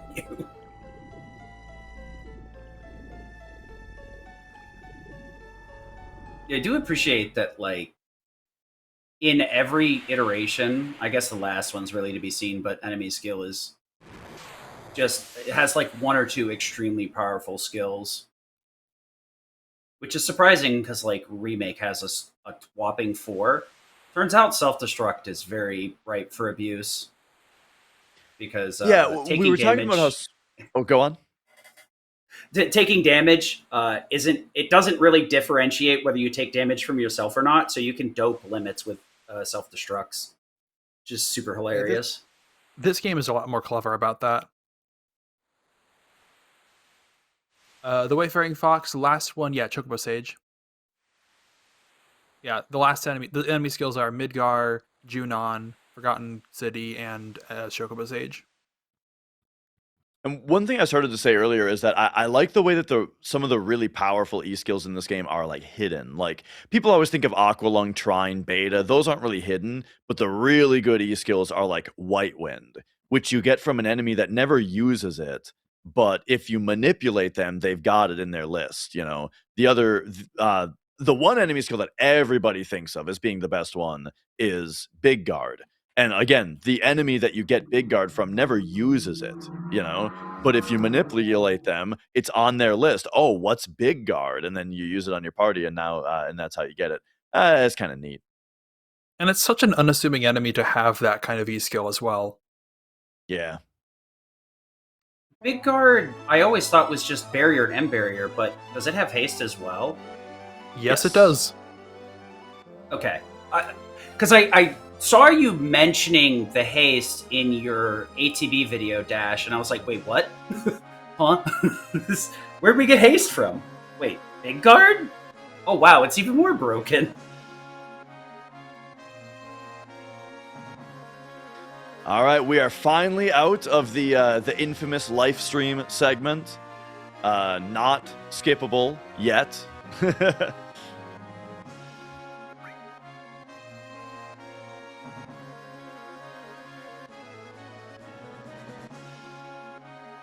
And now we are on to our return to the underwater reactor in Junon. And I imagine there's going to be some menuing here now that we got our party back, but I wonder if maybe that was done already ahead of time. You say return to Junon. This feels like the first time we've been here. Oh yeah, good point. That's why the party here, you know, the flag is still set for the party to first come into the area and be like, "What's this town?" It's so run down. It's so lucky that this doesn't like screw with the flags and return it to a earlier game state or something goofy like that. For sure. There's a couple other parts like that too. If you do calm skip, when you go to calm later, the party first like exiting and going, "Oh, what's this place calm? We're going to go to the inn cloud. Come tell us about Sephiroth," right? That flag is not tied to your game moment. It's just a one-time flag. And so that will occur later if you did calm skip also.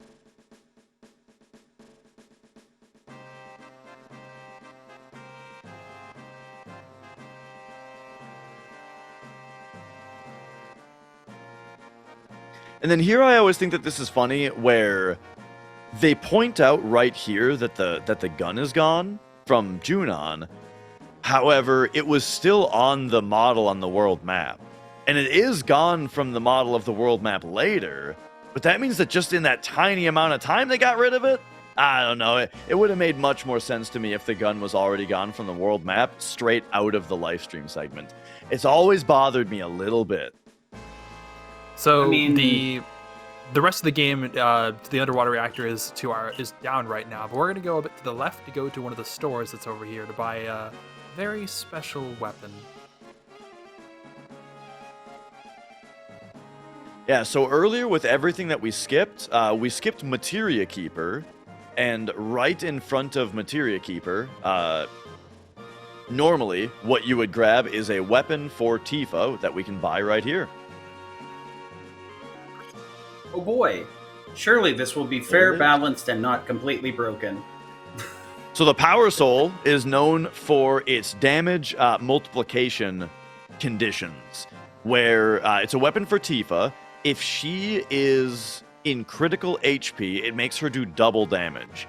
And if she's under death sentence, it makes her do quadruple damage. And those two things stack together into 8 times damage. So normally in a no slots run, as soon as you get the Power Soul, and then especially after you learn Death Sentence, Tifa with the Power Soul is kind of how you handle most of the boss fights. Well, that's not exactly true, but it's for example, like the Genova life fight goes much, much faster when you have the Power Soul, right? But because of Disc 1 skip, we don't have it until now, but luckily you can just buy it here. So I guess we should start talking about the Tifa setup, because I think we're going to see it here. So, just watch. Yeah, that's about how we're going to start deleting everything from now on. So Tifa has the Power Soul as a weapon. So yeah, Tifa has the Power Soul as a weapon, with the Curse Ring equipped to both increase her stats and give her the Doom status effect, which we often refer to as Death Sentence, which puts a 60-second timer until death above her head. that is what gives the Power Soul a 4 times multiplier, and the Death Blow the Death Blow materia allows Tifa to perform an attack that will always land a critical hit if it lands, with the condition of having reduced accuracy, which we can manipulate to not happen. And we have attached Added Cut to it, which is a materia we got in the snow area, which does an additional attack afterwards. We got Death Blow from buying it from Fort Condor.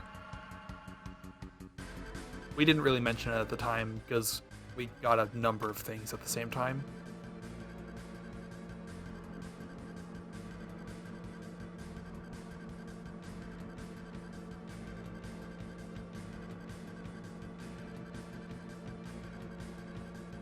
Sorry, did you mention Added Cut? Yeah, I did. Okay. That performs an additional. That performs an additional. Yeah, Added Cut performs an additional regular attack after each Death Blow we use because we paired the two together. Yeah, so a successful Death Blow plus the Added Cut after effectively means that Tifa is doing 24 times a regular attack's damage each turn.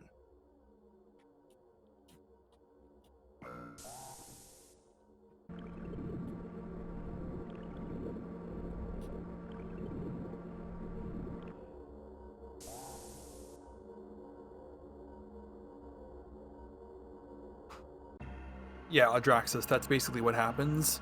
Notably, the division by 3 occurs before adding in your character's def percent, which is going to be important later.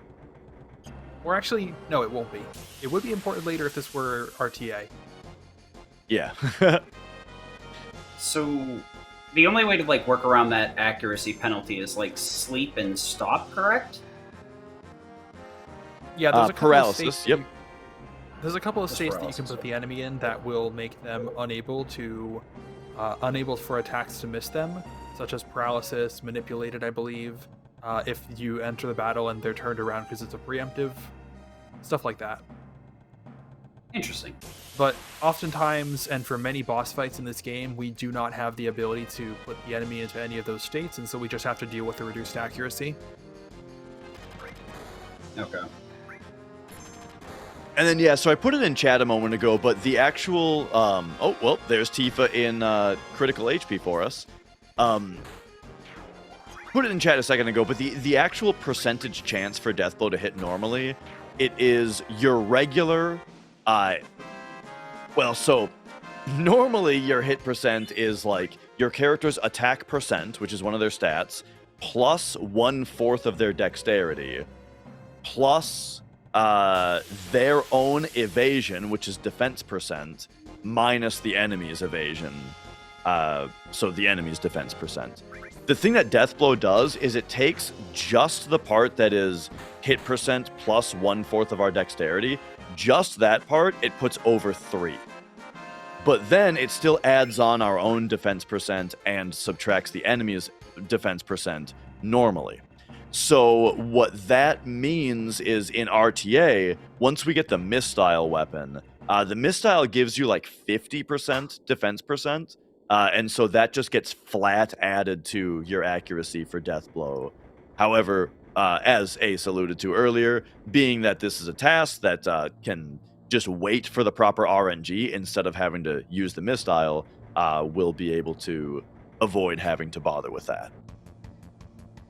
I mean, it also lets you use the Gigas Armlet that you said had a massive strength boost too. So not only does it boost strength, Yeah, that's the problem with the Mistile, is that you have to get rid of the Gigas Armlet for it. Yeah, that's not too much of a problem. For the bosses that you want to use it for, you're still strong enough that it's still nice to have. That's not the end of the world that you don't have the Gigas Armlet, but it's, I guess, nice in a task setting to be able to do more damage. What were you gonna say? Yeah, right. I was gonna ask around how's our level curve looking compared to a standard run? We just hit No, 25. just one skip. I think we just hit 25, which is fairly comparable at this point, I think. Finally starting to catch up because of the EXP curve. Okay. Yeah, I don't actually know exactly what level we're supposed to be at in a non-disc one skip run, but In general, actually, we usually had done enough grinding to mostly catch up by this point. Anyway, here's carry armor.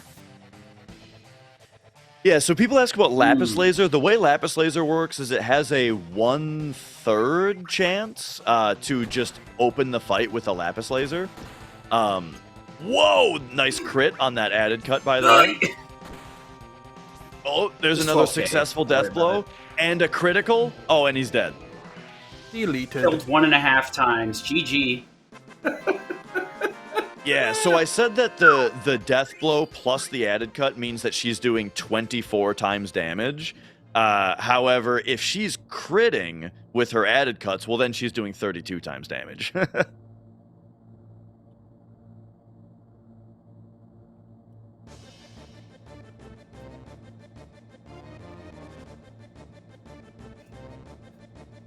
Just casually killing the boss 1.5 times over.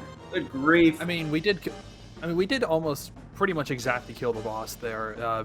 We did 6k per attack, 4 attacks, that's 24k, and boss is 24k.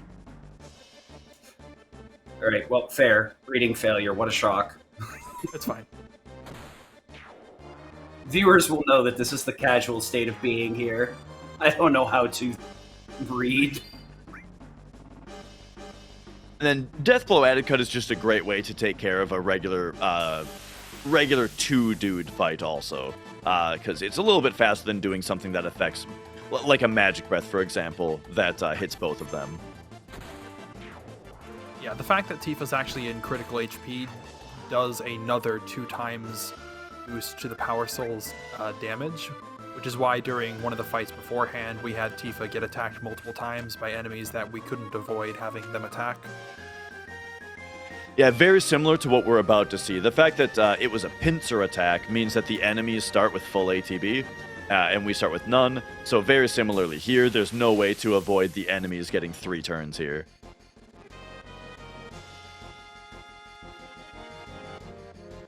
I guess they don't start with full ATB, actually, but we start with empty. Yeah, I think they start with like 15/16ths, which is more than 7/8 max. This is a casual 9 HP. Don't worry about it. She's And fine. there what we saw 8 was more a than weight we need. trick. So we haven't really seen a ton of weight tricking, at least not as obvious as that one was, where Tifa attacked all 3 enemies there, even though they got their turns first. So the enemies all got their turns, then Tifa attacked, using her turn to kill 2 of them, and then Tifa managed to attack again in order to kill the 3rd one without him getting his turn again.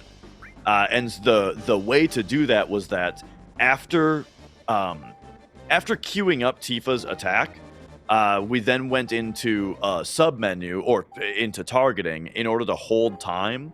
And what that means is that because we're in ATB wait, it meant that once the enemy's turn was over, their opening turns, their ATB resets to 0, and then by being in that targeting state, or holding time, we're pinning their ATB down at 0 and holding it at 0 for the entire rest of the turn queue, where all 3 enemies get their turns. Tifa's death blow goes off, Tifa's added cut goes off, and then we're in a state where there's nothing in the queue, nobody is going, Tifa's ATB is empty, and the enemy's ATB is still empty. At that point, we can then release time and let the ATBs fill. Tifa's the fastest character, so then she wins the race and gets an extra turn against the 3rd dude. Anyway, that was the submarine game. Yeah. Yeah, You just win. faster than the explanation. Yeah, it's funny. They just spawn you in the most tactically advantageous position possible on that minigame for some reason. Yeah, you kind of have to try to lose it if you want the red submarine.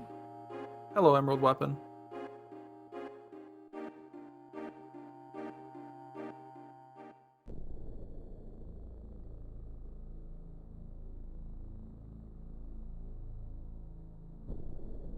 I think it was an accident spawning the sub there.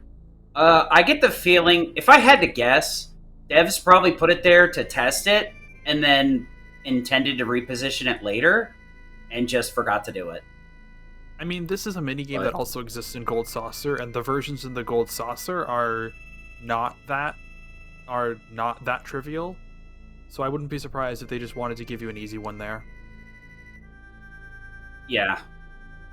Might be another situation of like you made it through carry armor. Well, there's a save there actually, so It's more that it's not just the that one dire of a required. situation.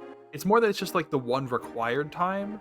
So considering there is actually a time limit on that, so if you're not good at it, you need to do it that one time to beat the game. So if you're just kind of not good at the game, or at that particular game for some reason, is not going to be something that prevents you from being able to progress that past that point. I mean, Yeah, losing the game that doesn't prevent you either. So it's definitely a very like convoluted minigame the first time you play it. Once you've played it once, it's like very, very easy. yeah. Actually, now that you mention it, that if you lose the game, it doesn't actually, you don't actually even game over. But the area that you go to is like very clearly not exactly finished. It seems like, you know, the alternate scene is very weird, and so maybe they maybe instead of fleshing that out more, they were just like, make the game really easy. Yeah, it's really hard to tell with Final Fantasy VII with some of the things that were implemented, unimplemented, or halfway implemented. So it's always a good like thought process. You know, be like, I wonder. Hey. So another move that we saw with the high wind there is that when you're holding square to strafe around, you can actually do that during the landing animation. So you've probably noticed it happening already, but just in case, that was a big one right there, where you can start landing and then just slide into the position that you want.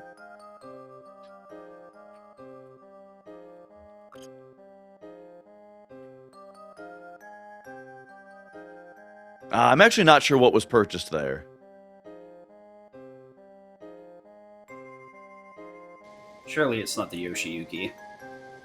No. Hopefully we don't need that anymore. Yes, was purchased there. Thank you. Thank you, Chatter, for helping me. I was very confused. And Edit Cut was one of those materia. I just had a fundamental misunderstanding as a kid, where it's like it adds cut to that action rather than you just hit twice. I'm like, why it no work? Because you're stupid, that's why.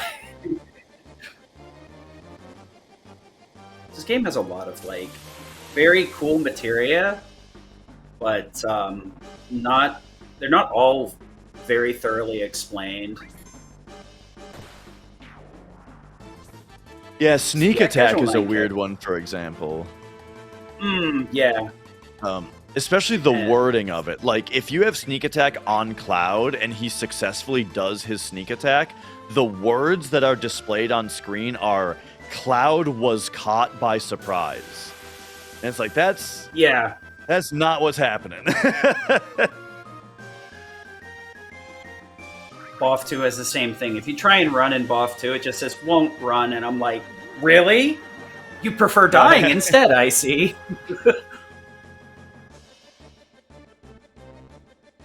That's actually something in just generally in JRPGs, one thing that is tricky often is like when you try to escape and the escape fails, does the wording imply that we can't escape or that it didn't work that time, you know? Like if you try to run and it says can't escape, do you take that to mean you literally can't or it just didn't work that time, you know? Yeah. Yeah, the wording when you try and manipulate and when you try and use the manipulate materia, but you're able to manipulate the enemy, but it failed, I think is couldn't manipulate, which might imply that you are unable to manipulate. And it's also rough too, because you're dealing with. Go ahead. Anyway, at this point, Sid is actually forced into the party, so we have him replace Aerith for now. Anyway, that was rude. Still dead. Thanks. Shout out to lilgecko making sure I'm dead, so I can't say anything.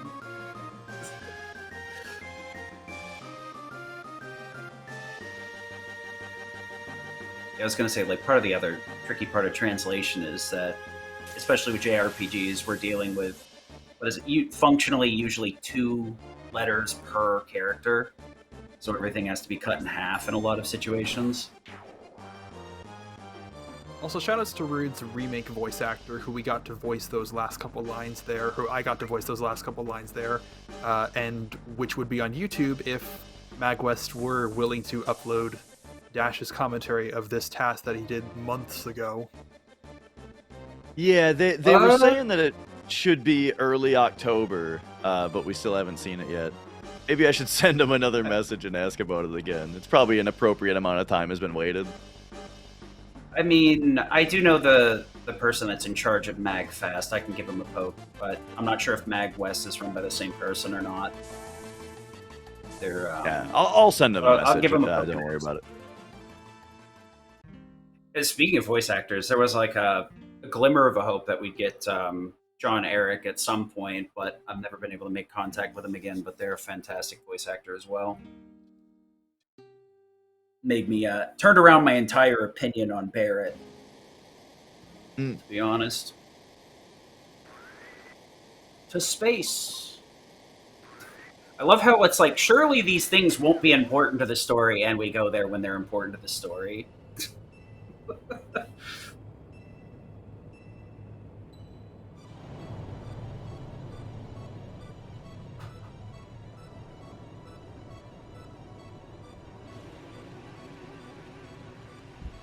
So another just kind of detail going on right now is that at the end of the Rude fight, so Sid was dead, but Cloud and Tifa do both have full limit bars right now, which is important.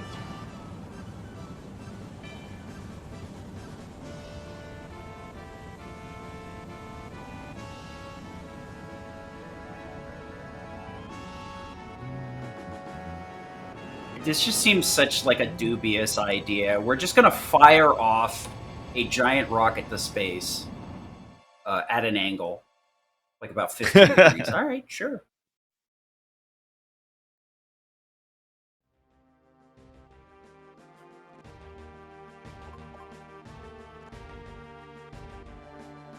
I do always think of names. Tim Curry? On this part? That's the guy's name, right? Who was in Command and Conquer, and he also played Pennywise the Clown in It. I think I can look it up. I think that's it. Anyway, I always think of his space cutscene from Command and Conquer on this part. Space! Yeah, Premier Shardenko. Yep. Space. That's literally the first. When I type that in, Tim Curry, Command and Conquer, that's the first thing that returns the search result. Yeah.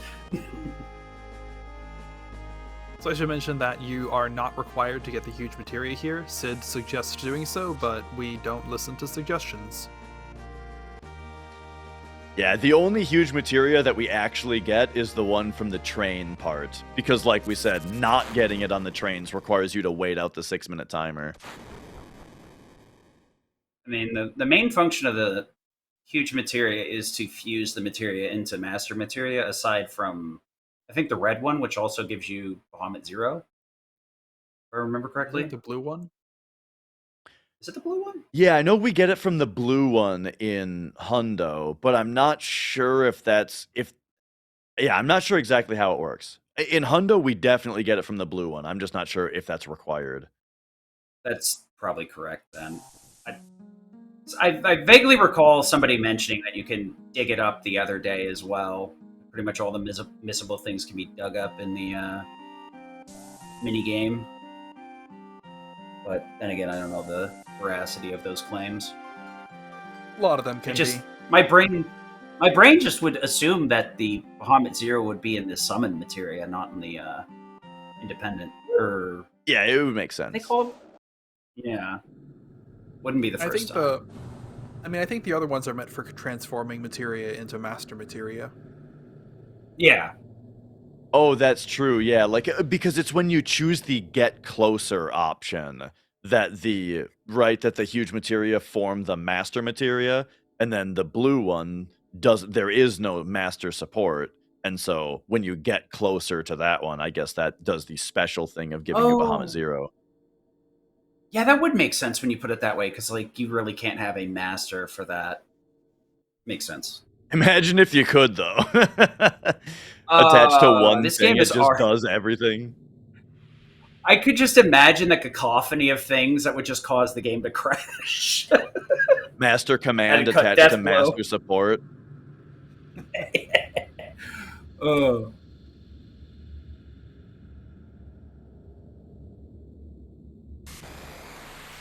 Just casually activates the mug glitch by accident.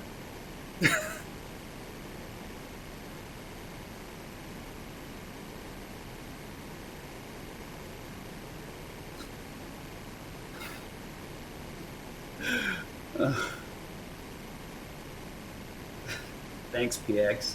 That's exactly what I needed in my mind right now, thinking about the Armageddon or whatever it is. We're just going to send miners to the meteor. They'll drill it in half or something. Man, I'm wondering what it looks like outside right now. Out in Minnesota today, it was like heavily snowing already at 11 a.m. and it's apparently supposed to snow all the way until 1 a.m. tonight. So I might have to snowblow twice. Like we got to go out there halfway through the storm and snowblow just so that it's not overwhelming later. Yep. I've lived in Florida for several years at this point, and the last time I saw snow was like AGDQ, and then before that it had been like 5 to 10 years.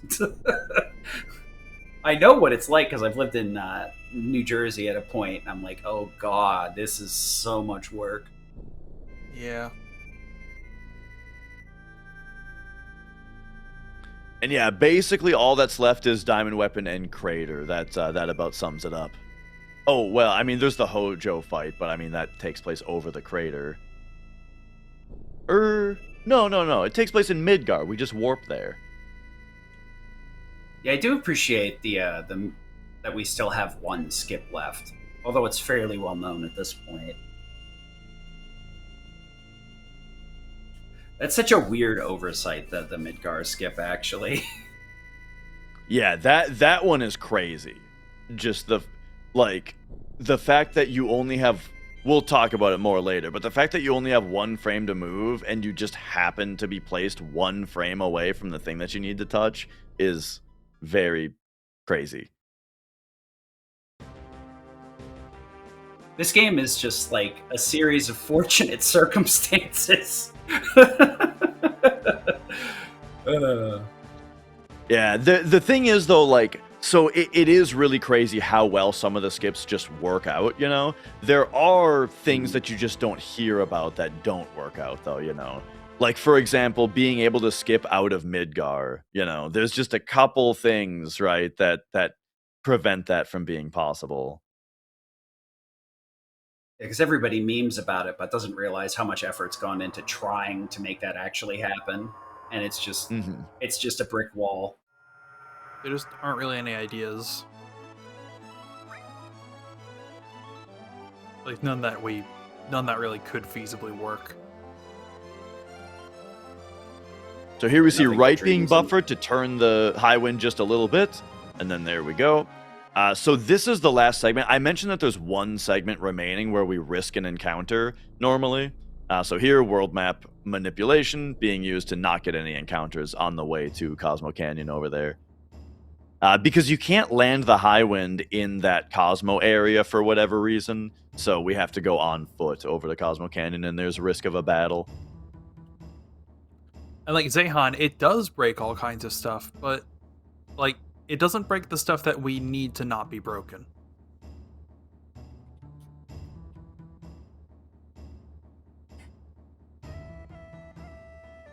Yeah, that's what I mean by the game kind of being a series of fortunate things. For each skip that works, there's probably 5 to 10 skips I've heard of that just end up not working out, even if we call them considerations or variations of the same ones.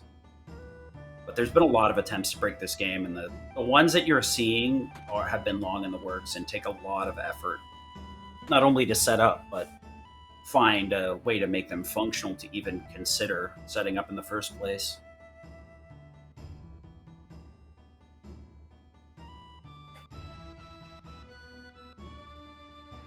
So I think I asked this the last time I watched the TAS, but I'm curious as to how it handles final descent manipulation.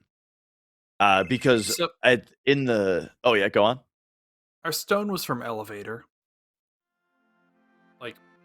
We never did Bone Village digging, so our stone was never changed since Elevator, so it was controlled by Right. that.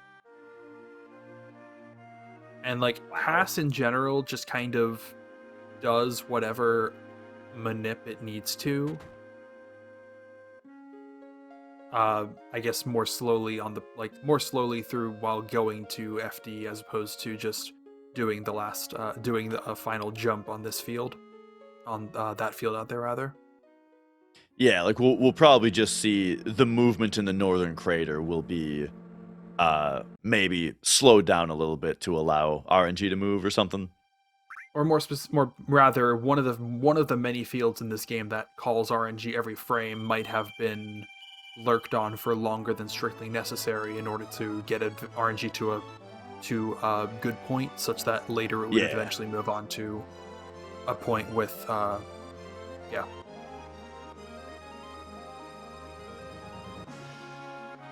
point where it would give you a good FD.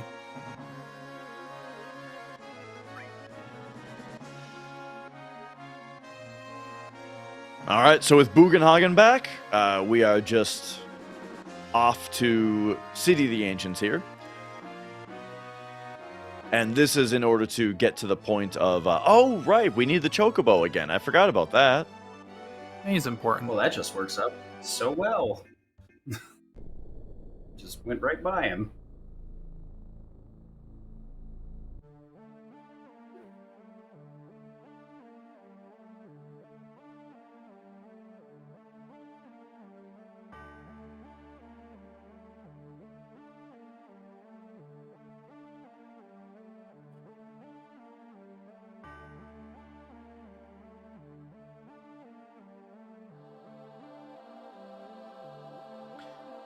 But yeah, there's not a ton to talk about in this little cutscene segment because RTA, kind of similarly to Elevator Manip, RTA right now we would be doing our movement in kind of a specific way in order to be manipulating RNG right now in preparation for the final descent that we were just talking about.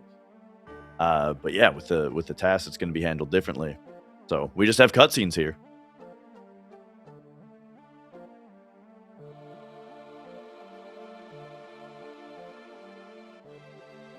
I guess we could always go with the tangent chats on right now, where like who's really the final villain, Hojo versus like Rufus or Sephiroth. I kind of like Hojo. I can't wait to end Hojo in the last game, but I kind of feel like the boss fight in 7 was a little bit more anticlimactic. But then again, I think the problem with like Final Fantasy 7, you can get extremely overpowered. Yeah, if I've ever had Scaling. one criticism of this game, it's that I think it's very much on the easy side. Which, that's a big thing that I like about speedrunning the game, is that turns it into a very difficult game. Yeah, there's lots of pieces and parts that make the game easy that can be abused from a speedrunning perspective that make it a lot more reasonable. It's always interesting when it's like choosing which tools to get and how to get them.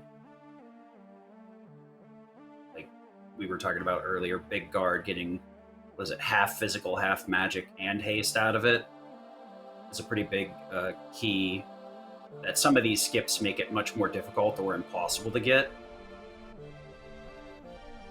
Yeah, I mean, most TAS actually doesn't, most TASs of this game that don't need it for another reason don't get Big Guard. They just doesn't really need it. Even the no slots TASs. But, the 90% speedrun of this game would get Big Guard. It would have to buy and manipulate materia to be able to manipulate the beach plugs to be able to get Big Guard. but it would still be worth getting.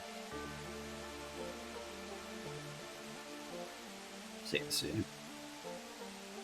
Yeah, before it's like when I heard runners talking about, oh, we don't get big guard, and I'm like, what are you talking about? It only halves damage. Now that I know what it gives haste to, I'm like, oh, I got you. That makes way more sense. Especially when some of like the routing considerations. Go ahead.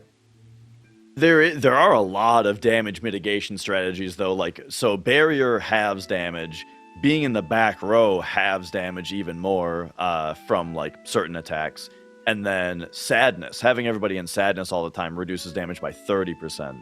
So when you stack all of those together, we do take very little damage, even though we're a low level with bad equipment. Yeah, that's another small thing I think we mentioned. Sadness? Yeah. I think, I guess since we're on sadness, I know there's another, what is it? The opposite's fury. Mm-hmm. But I think like the common misconception is like you take more damage in fury. What exactly does fury do?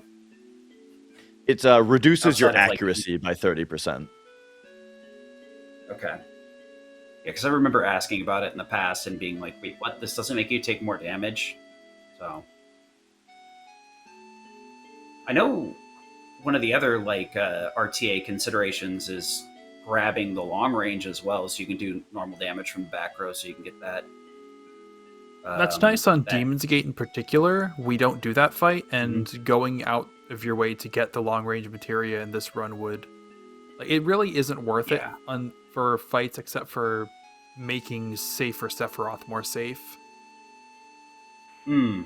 Fair. I guess I didn't really realize where exactly things would be used, because a lot of the stuff you run into is like magic based, so Bro won't do much of anything.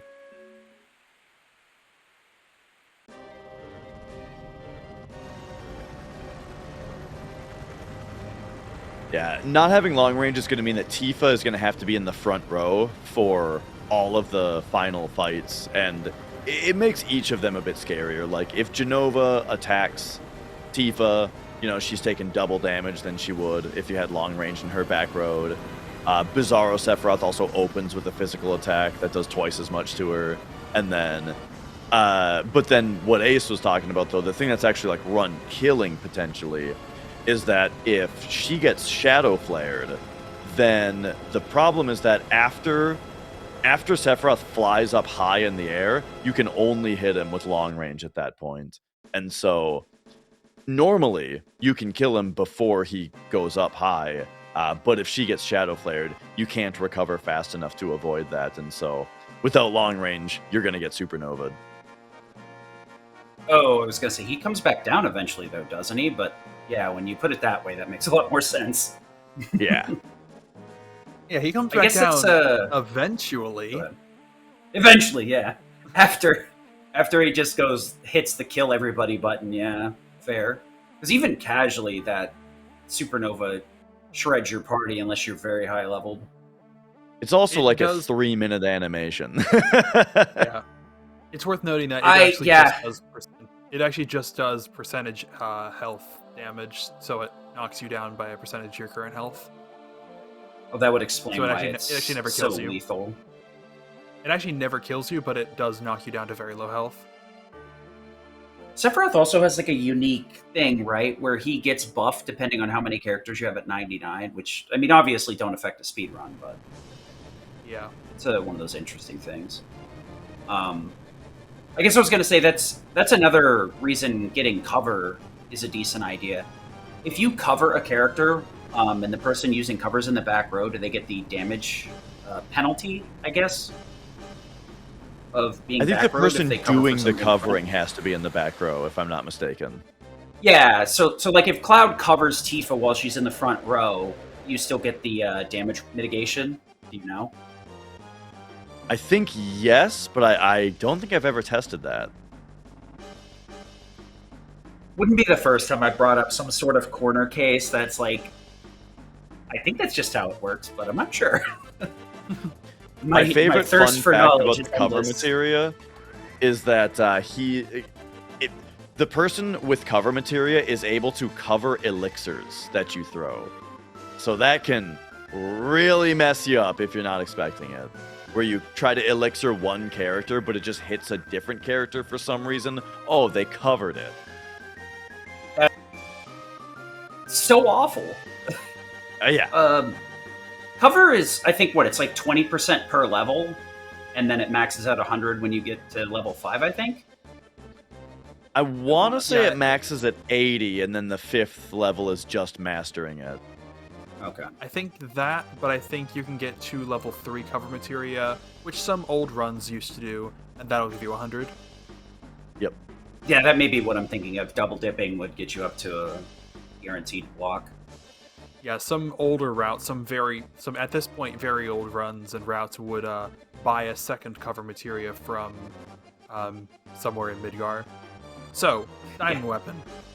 You normally you gotta wait for diamond weapon to walk all the way to the shore, but we don't have time for that.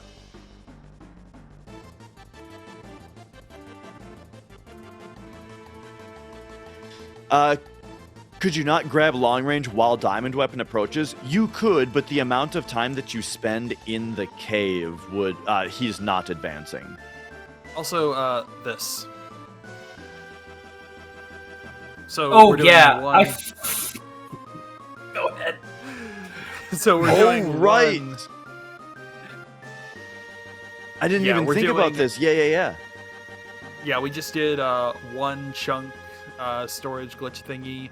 Now we just do that to hit a second one. So now we have 2 storage glitch triangles, and if you saw in the top right corner, there were 2 green. There were 2 of those that were green,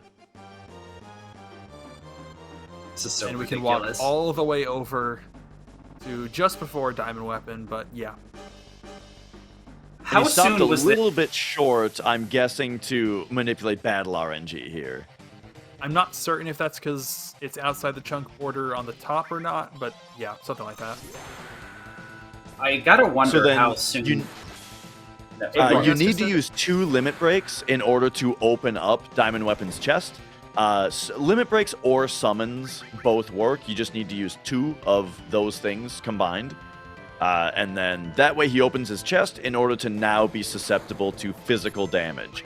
Then, that attack on Tifa was manipulated because, first of all, that put her into critical HP for the double damage. Also, her gaining her limit break right there gave her a fast ATB bar. And so we're able to attack and crit. So that way, we were able to wait trick without Big Guard. Without being hasted, we were able to wait trick 2 Tifa turns on that first round. And then we only need 1 more attack there, so we don't even need to wait trick now. So there you go. There's Diamond Weapon with no Big Guard done, which is insane. Yeah, I was No gonna say, Big that's Guard, such a- maximum battle speed. No haste Yeah, or no anything. ace. Yeah.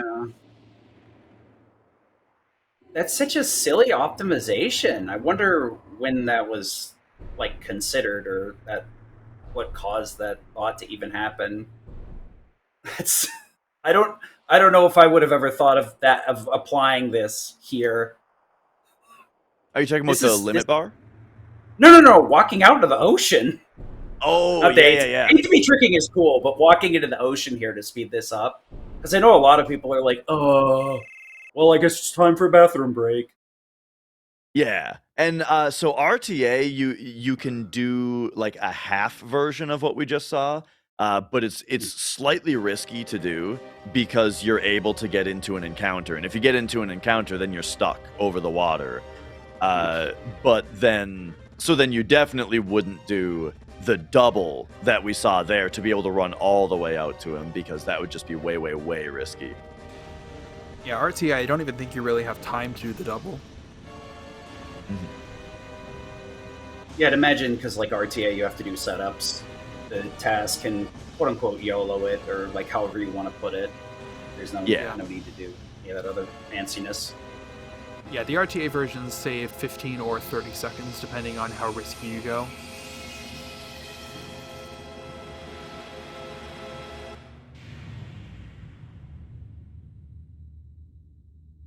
It's always interesting to see like the extreme lengths you can go to with some of the glitches that have been found.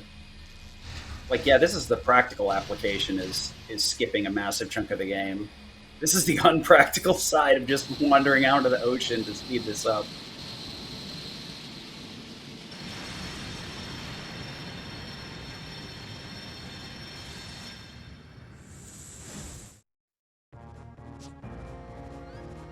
Yeah, that's my favorite FMV in the game right there, is the Scarlet Ray, or Sister Ray, sorry.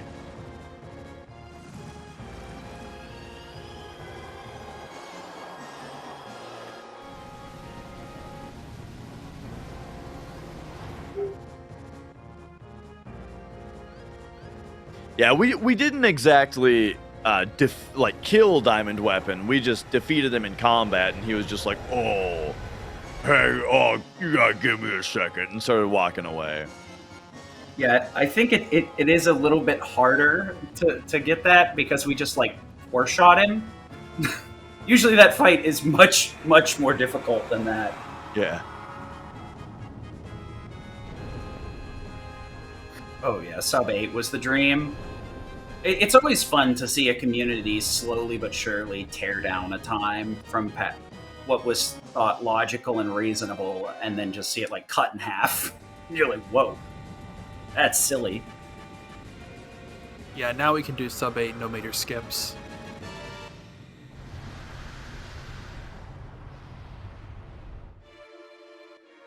It's always fun to see the community come together and optimize individual pieces and parts that lead to categories dipping well below what was thought possible, much less reasonable.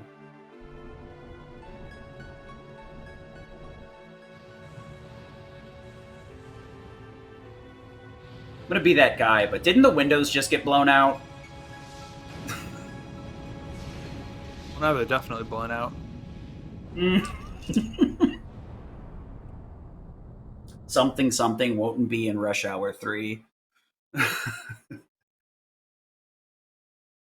Or I guess in this case it would be definitely won't be an Advent Children. Wipe yourself off, Definitely. man. You did.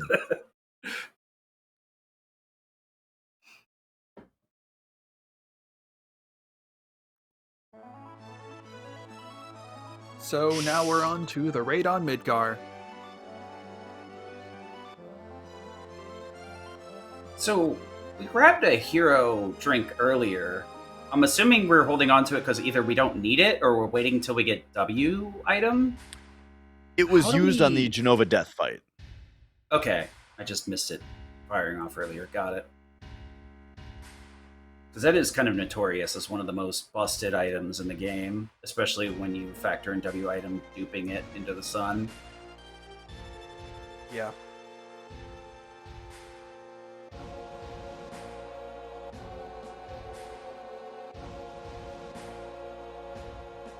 So in just a second, we're going to do another big skip. Pay attention to the controller display in the bottom right-hand corner of the screen. This is the easiest trick in speedrunning history. And All we you have skipped to do is hold those buttons while this scene loads in, and our invisible cloud that we had control of for one frame ran into the boss trigger. Yeah, So it's that a skips really the weird... entire return to Midgar, the entire run, fight with Proudclod, and climb up the tower. All of that, we just warped right here. Yep. Yeah, it's a really weird sort of thing that happens with exactly how this particular script handles paralyzing cloud, which has to do with the fact that like it has multiple different things that could happen on it. Anyway, here's the Hojo fight. I was gonna say, like, this is the one skip that's like completely reasonable RTA. Oh yeah, and Yeah, also doing that skip though bugs out the music. So Yeah, we shout have outs no to- music. Shout outs to Japanese runner Tomato Rice that we believe figured that skip out or first documented that skip in 2012. Yeah, the etymology of skips is extremely hard to source. The older it is, the harder it is to find who actually did it. Yeah. So for phase 1, by the way, we got with the very good opening battle RNG, we got the kill before he did capsule. So that was a nice capsule skip. And then the haste Also, if on you guys- Tifa is going to be used for some weight tricking on phase 3 here. Yeah, if you guys were wondering what we bought in Rocket Town, it was the time materia for that.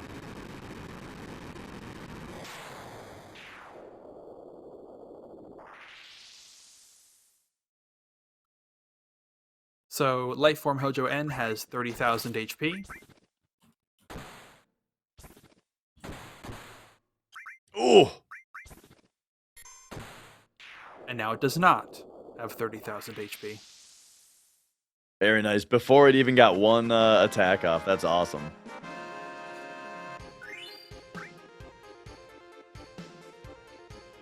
And yeah, we're still leveling up multiple times. Cloud leveled up 3 times from that fight, just because of all of the skips being such a low level still.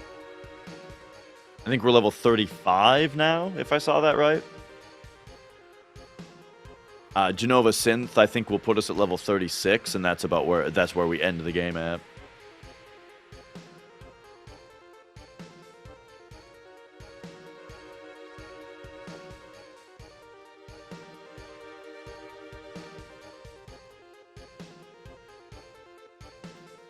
Yeah, Dash has got a couple of videos already on like how a lot of these skips and stuff work. So if you wait long enough, everything will have a 1 hour long video.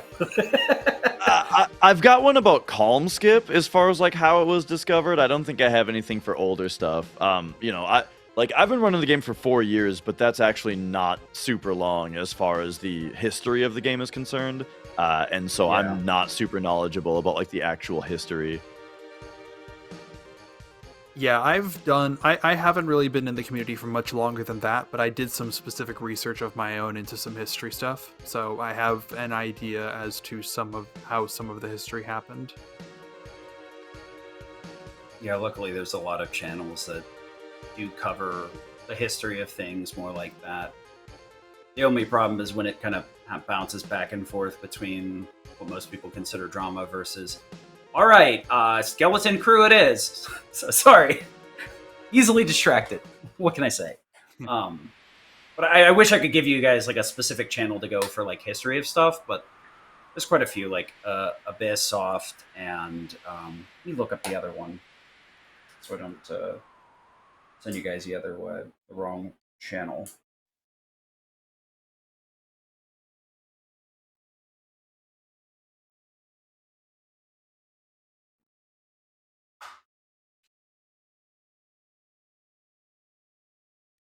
All right, and this is kind of the last major cutscene before the end of the game. You know, this scene goes on for a little while, but it's not nearly as long as the other big breaks. It's just this is the final kind of significant-ish break.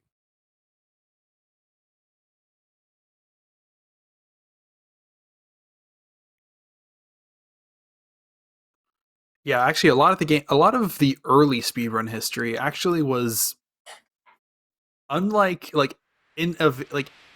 this is extremely unique to FF7 in particular, but a lot of the very early speedrun techniques were actually revealed to us, or at least to most of the community, by Square Enix in the FF7 Ultimania Omega. That was a book published in 2005 in Japanese that had a 7-hour and 26-minute IGT segmented speedrun guide that was, I believe, to be extremely ahead of its time with the strategies that it used. Like it basically detailed how to execute slots. It had some very, very risky or very cool strategies with slots and with getting through the game that quickly.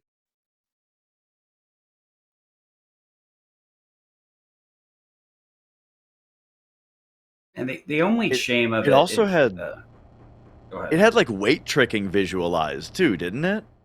Yeah, it did. Yeah, It had a description of weight tricking. It had a basic description of formation mechanics on fields, as in demonstrating that like soft resetting the game would not change formations, but hard resetting would reset them back to the beginning of a set sequence. The things that, yeah, that's on JP International, but that's still extremely impressive.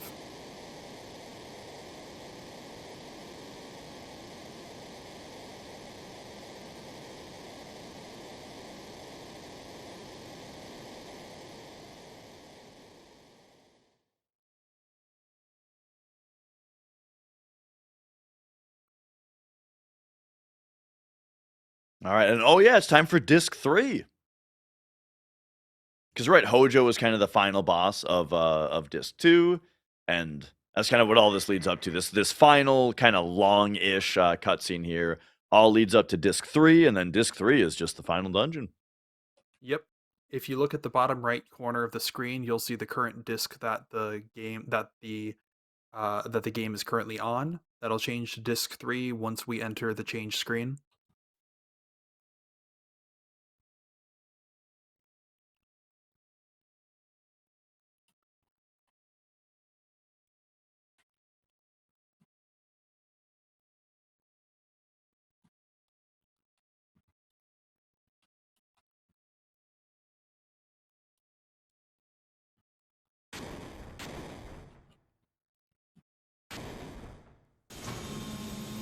And now, contrary to popular belief, this transformation of the Highwind has zero effect on its speed, right? Yeah, it does not. But it's got little jets. It must go faster. Zehan, Final Descent was manipulated, or will be continue to be manipulated, not necessarily through a single source, but just by controlling RNG throughout the entire run up to this point. I don't specifically know what lilgecko did what specifically lilgecko did in order to get RNG to the point where to a good point for FD minute, but they didn't like stop somewhere specifically to advance RNG to the correct point.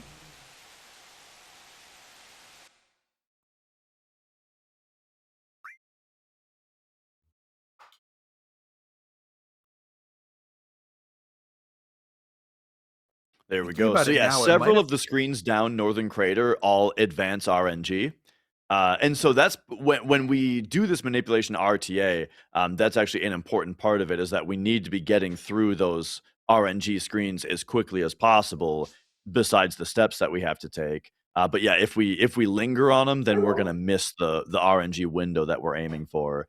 And so I imagine what's happening here is, as Ace mentioned, the last time that Stone changed, which is again the ordering of the field RNG for field scripts.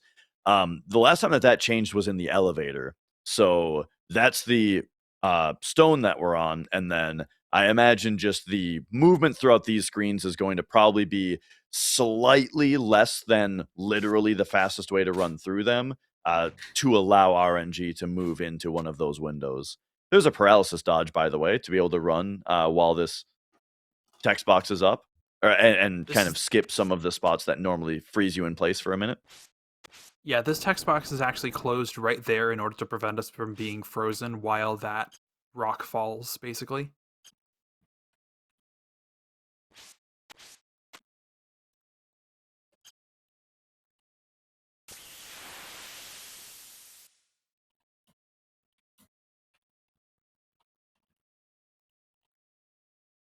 So this area of the game has really high danger incrementation. So we're seeing quite a few menu skips, and then that fight was taken, it looks like, partially probably to reset our danger.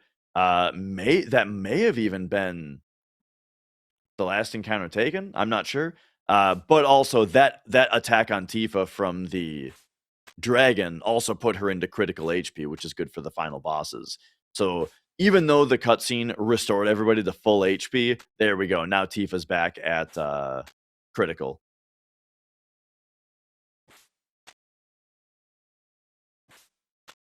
And yeah, the music is still broken from the raid on Midgar skip.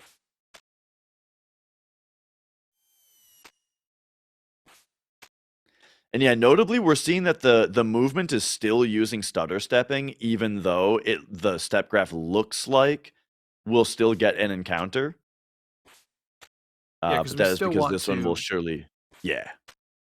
Yeah, I guess we still want to try and minimize the number of encounter skips we have to do, or affect the formation we're going to get once we actually do have to take an encounter.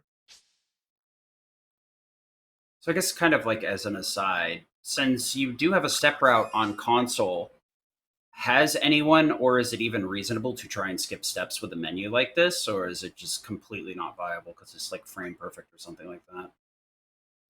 So Wait a menu second, it skipping goes encounter. right? Yes, this going right here, I believe, is part of the FD manip. Also, we actually do not Oh. wait to select party members there. Yeah. Okay, that's super interesting. To really briefly answer your question a moment ago, Sid, is that there are certain fights that are skippable, but basically the way for a fight to be skippable RTA is that it has to not matter whether you got the skip or not. Makes sense. I see. So you just go for the skip, and if you don't get it, you just lose some time. Yeah, Audrax says the right path actually doesn't have additional RNG calls, whereas the left path does. And there are two different left paths, one of which has more RNG calls than the other.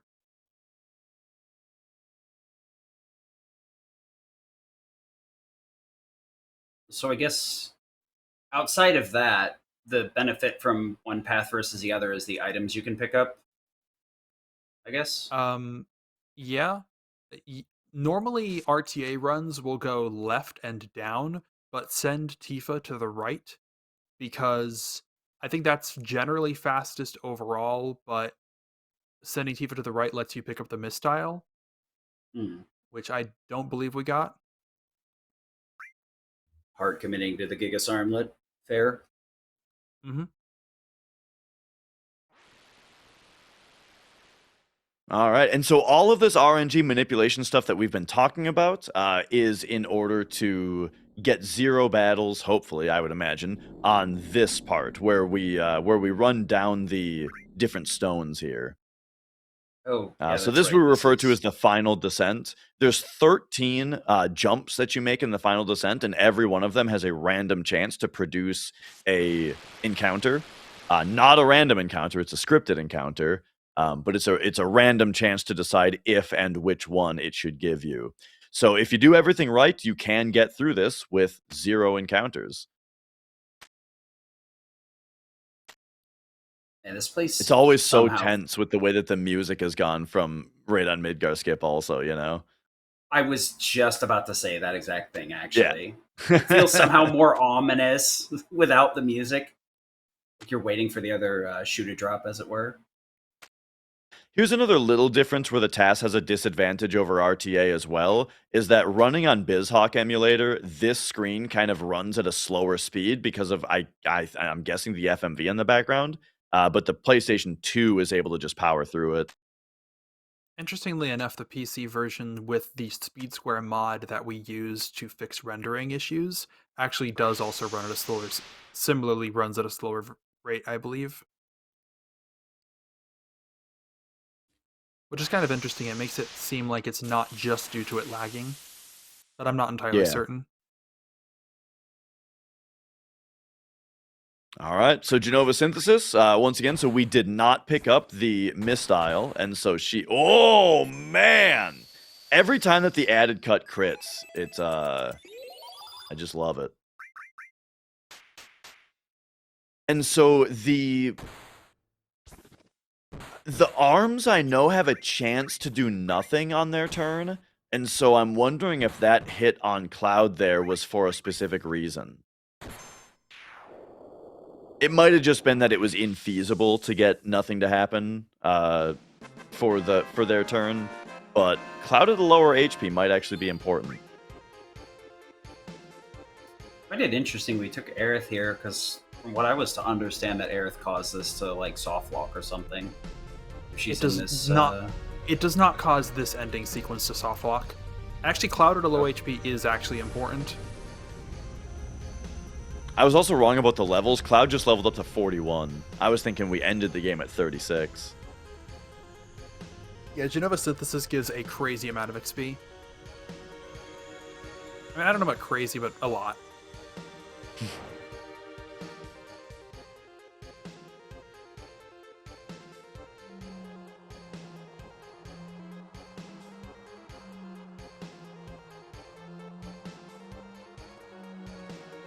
And it feels like we shouldn't be here yet. I'm used to these runs being, well, I'm used to the runs being over 6 hours.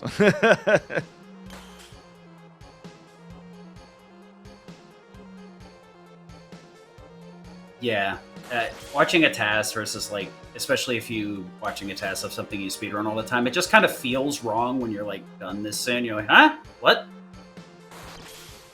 I feel like I missed something. Did I forget to pick something up? Why am I here an hour early?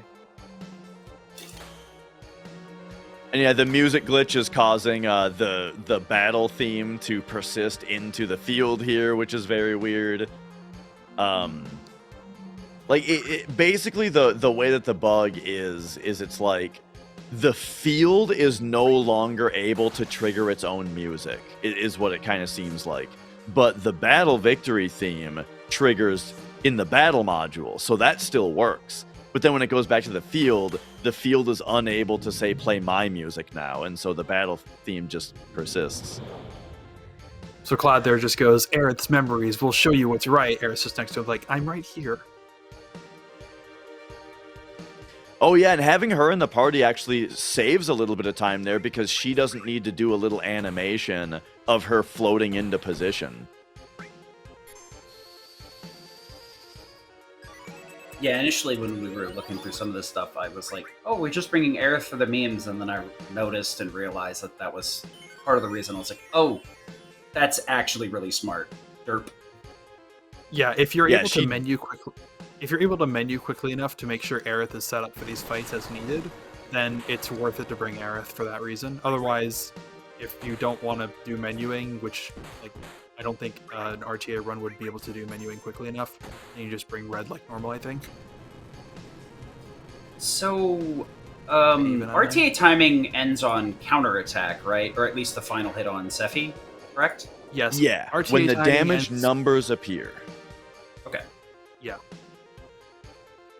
Everybody in chat wants to make sure we beat the estimate, so we gotta make sure it's not on our end. Little pause there to manipulate the next battle's RNG a little bit.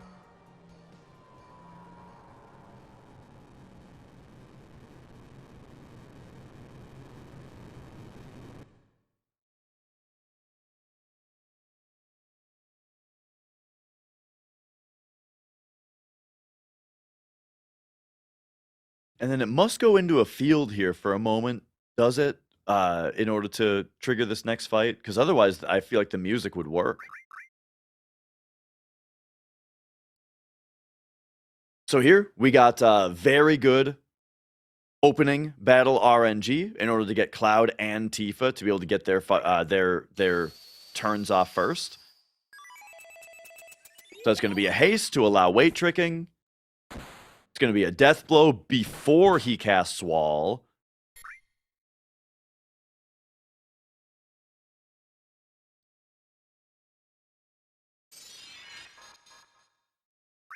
That'll help a lot with a massive HP pool. Or, I guess you can just de-barrier. That works too. Yep. And there's so then the de-barrier is able to be followed up by a weight-tricked double Tifa attack here. Aerith has done one of two useful things in this fight so far. Rough. Get called out. I guess this is the other useful thing. Good night, Aerith. Hey, cool, we learned Shadow Flare. And so now his next attack would be on Cloud because he always attacks the character with the most HP. However, he's already dead. Yep. I actually realized now I was wrong about Genova Synthesis. I'm actually not sure why. I'm actually not sure if it was necessary for Cloud to have gotten hit or not. I was thinking wing attack on Aerith, but no.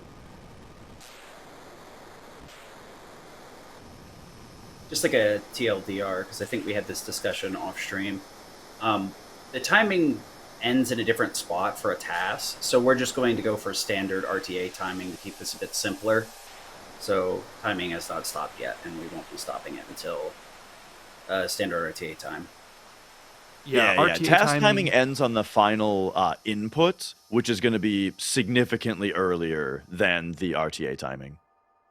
RTA timing will end on once the damage numbers show on the final attack on Sephiroth, which will be the only attack on Sephiroth.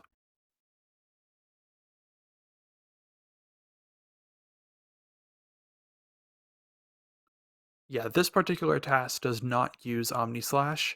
Omnislash in a task setting, because of task timing, actually loses significantly more time than Omnislash would lose in an RTA run, just because of how timing works. Yeah, so for task timing, time ends on the final input, right? Because a task itself is just a list of inputs per frame, right? And so the length of the task is the length of the sheet of inputs, meaning naturally the length of the sheet of inputs would end on the final input, right? And the final input is this I think it already happened. Oh no, it's that text box right there. That right there was the final input. And so that's where task timing would end. And so if you wanted the Omni Slash, that would mean that you would need to add an input into the Sephiroth fight, though, which means that you lose all of the time of this entire cutscene. Yeah, and the other thing is we started the timer in accordance with RTA rather than power on, which I believe is normally the task starting time normally. So the timing should be in line with RTA. Yeah.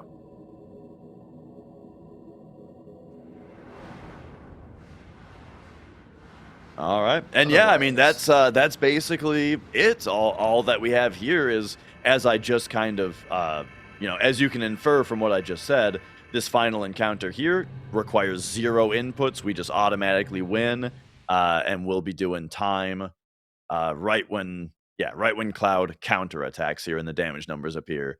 So here we go. So funky seeing organics in here versus like anything else. By the way, this Cloud model is a little bit more detailed than he normally is. Time. Boom, there it is. We beat the estimate. Ooh, it's almost like we knew what was happening. All right. Yeah, GG Little Gecko. Once again, thank you, Little Gecko, for allowing us to showcase this task.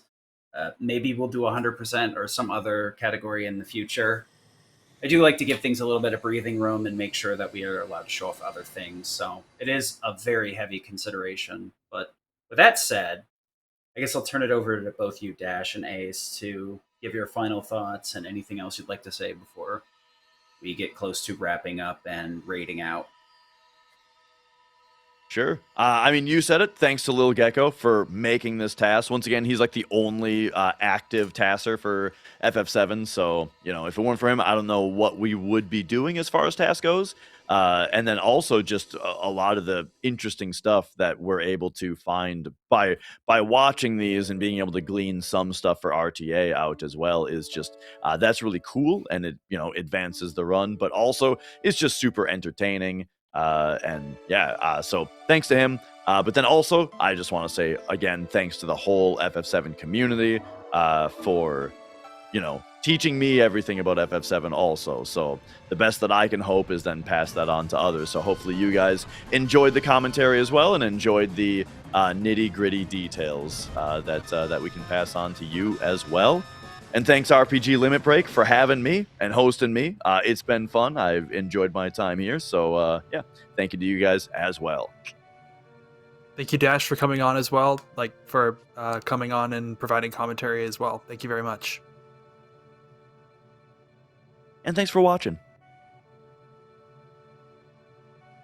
All right. Yeah. Thanks both of you for coming today.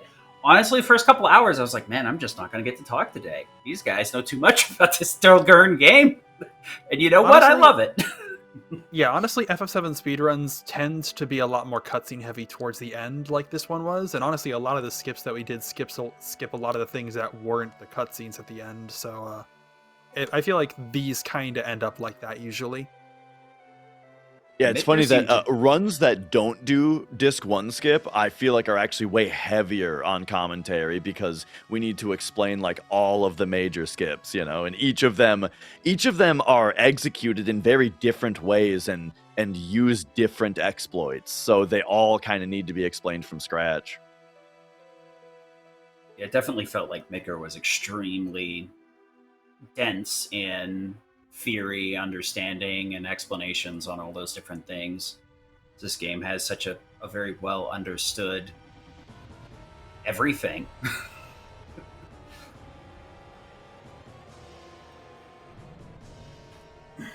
So, I guess, real quick, before I give you guys one last chance, think over if you got anything else to say.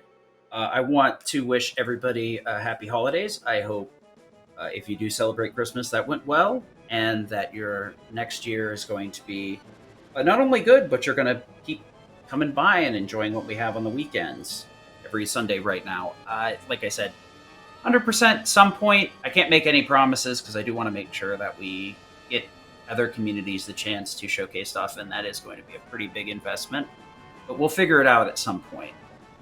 For now, the next weekend will be a Look Outside showcase, which is a cosmic horror indie game. If you've heard about it, it's a pretty good one.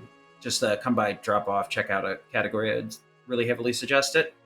The next one is going to actually be a DQ 1+2 and a DQ 3 2D HD showcase.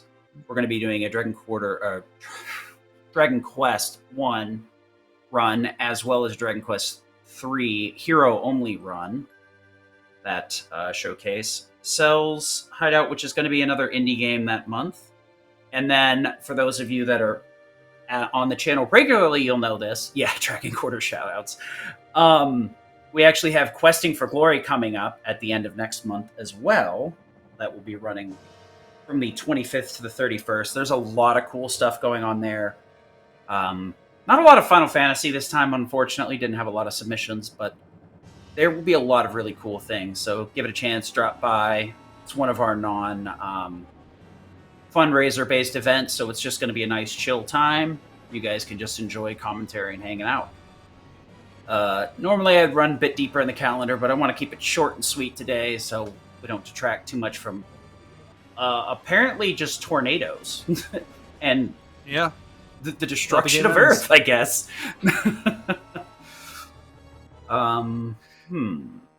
So if you mind, I guess we if do... you don't mind, I guess Go if ahead. you don't mind, am I able to plug the FF7 speedrunning Discord?